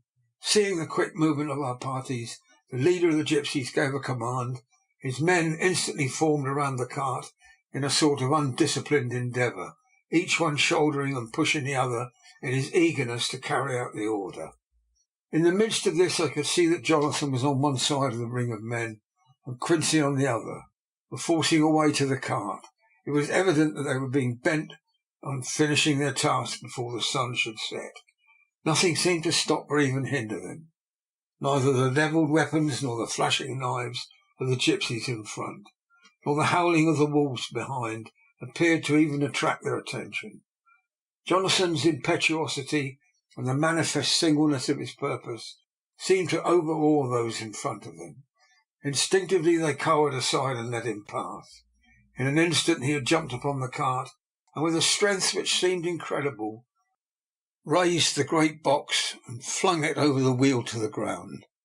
In the meantime Mr. Morris had had to use force to pass through his side of the ring of Zingani. All the time I had been breathlessly watching Jonathan, I had, with the tail of my eye, seen him pressing desperately forwards, and seen the knives of the gypsies flash as he won a way through them, and they cut him. He had parried with his great bowie knife. At first I thought that he too had come through in safety, but as he sprang beside Jonathan, who had by now jumped from the cart, I could see that with his left hand he was clutching at his side, and that the blood was spurting through his fingers. He did not delay notwithstanding this, for as Jonathan with desperate energy attacked one end of the chest, attempting to prise off the lid with his great cookery knife, he attacked the other frantically with his bowie. Under the efforts of both men the lid began to yield. The nails drew with a quick screeching sound, and the top of the box was thrown back. By this time the gypsies, seeing themselves covered by the Winchesters, and at the mercy of Lord Godalming and Dr. Seward, had given in and made no resistance. The sun was almost down on the mountain tops, and the shadows of the whole group fell long upon the snow. I saw the Count lying within the box upon the earth, some of which the rude falling from the cart had scattered over him. He was deathly pale, just like a waxen image, and the red eyes glared with a horrible vindictive look which I knew too well. As I looked, the eyes saw the sinking sun, and the look of hate in them turned to triumph. But on the instant came the sweep and flash of Jonathan's great knife. I shrieked as I saw it shear through the throat, while at the same moment Mr. Morris's bowie knife plunged into the heart. It was like a miracle, but before our very eyes, and almost in the drawing of a breath, the whole body crumbled into dust and passed from our sight. I shall be glad as long as I live, and even in that moment of final dissolution there was in the face a look of peace, such as I never could have imagined might have rested there. The castle of Dracula now stood out against the red sky, and every stone of its broken battlements was articulated against the light of the setting sun. The gypsies, taking us in some way the cause of the extraordinary disappearance of the dead man, turned without a word and rode away as if for their lives. Those who were unmounted jumped upon the lighter wagon and shouted to the horsemen not to desert them. The wolves, which had withdrawn to a safe distance, followed in their wake, leaving us alone. Mr. Morris, who had sunk to the ground, leaned on his elbow, holding his hand pressed to his side. The blood still gushed through his fingers. I flew to him, for the holy circle did not now keep me back. So did the two doctors. Jonathan knelt behind him, and the wounded man lay back his head on his shoulder. With a sigh he took with a feeble effort my hand in that of his own, which was unstained. He must have seen the anguish of my heart in my face, and he smiled at me and said, "I'm only too happy to have been of service. Oh, God!" He cried suddenly, struggling into a sitting posture, and pointing to me, "It was worth it for this to die. Look, look." The sun was now right down upon the mountain top, and with red gleams fell upon my face, so that it was bathed in rosy light. With one impulse the men sank to their knees, and a deep, earnest amen broke from all, as their eyes followed the pointing finger. The dying man spoke. "Now God be thanked that this has not been in vain. See, the snow is not more stainless than her forehead. The curse has passed away." And to our bitter grief, with a smile and silence, he died, a gallant gentleman.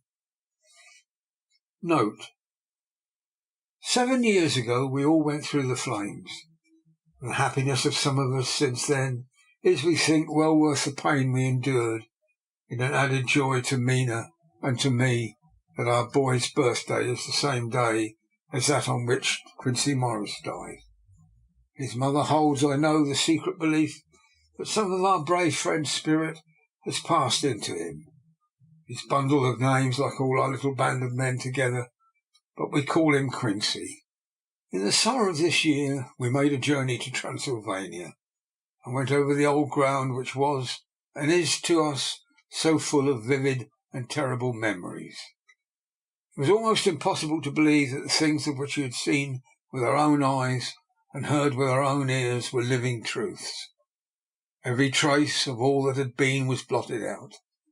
The castle stood as before, reared high above a waste of desolation. When we got home we were talking of the old time which we could all look back on without despair, for Godalming and Seward are both happily married. I took the papers from the safe where they had been ever since our return so long ago. We were struck with the fact that in all the mass of material of which the record is composed, there is hardly one authentic document, nothing but a mass of typewriting, except the later books of Mina and Seward and myself, and Van Helsing's memorandum. We could hardly ask anyone, even if we did wish to accept these as proofs of so wild a story. Van Helsing summed it all up as he said, with our boy on his knee, "We want no proofs, we ask none to believe us. The boy will some day know what a brave and gallant woman his mother is. Already he knows her sweetness and loving care. Later on he will understand how some men so loved her that they dare much for her sake." Jonathan Harker. End of chapter 27. End of Dracula. Recorded by Peter Keeble, Nottingham, United Kingdom.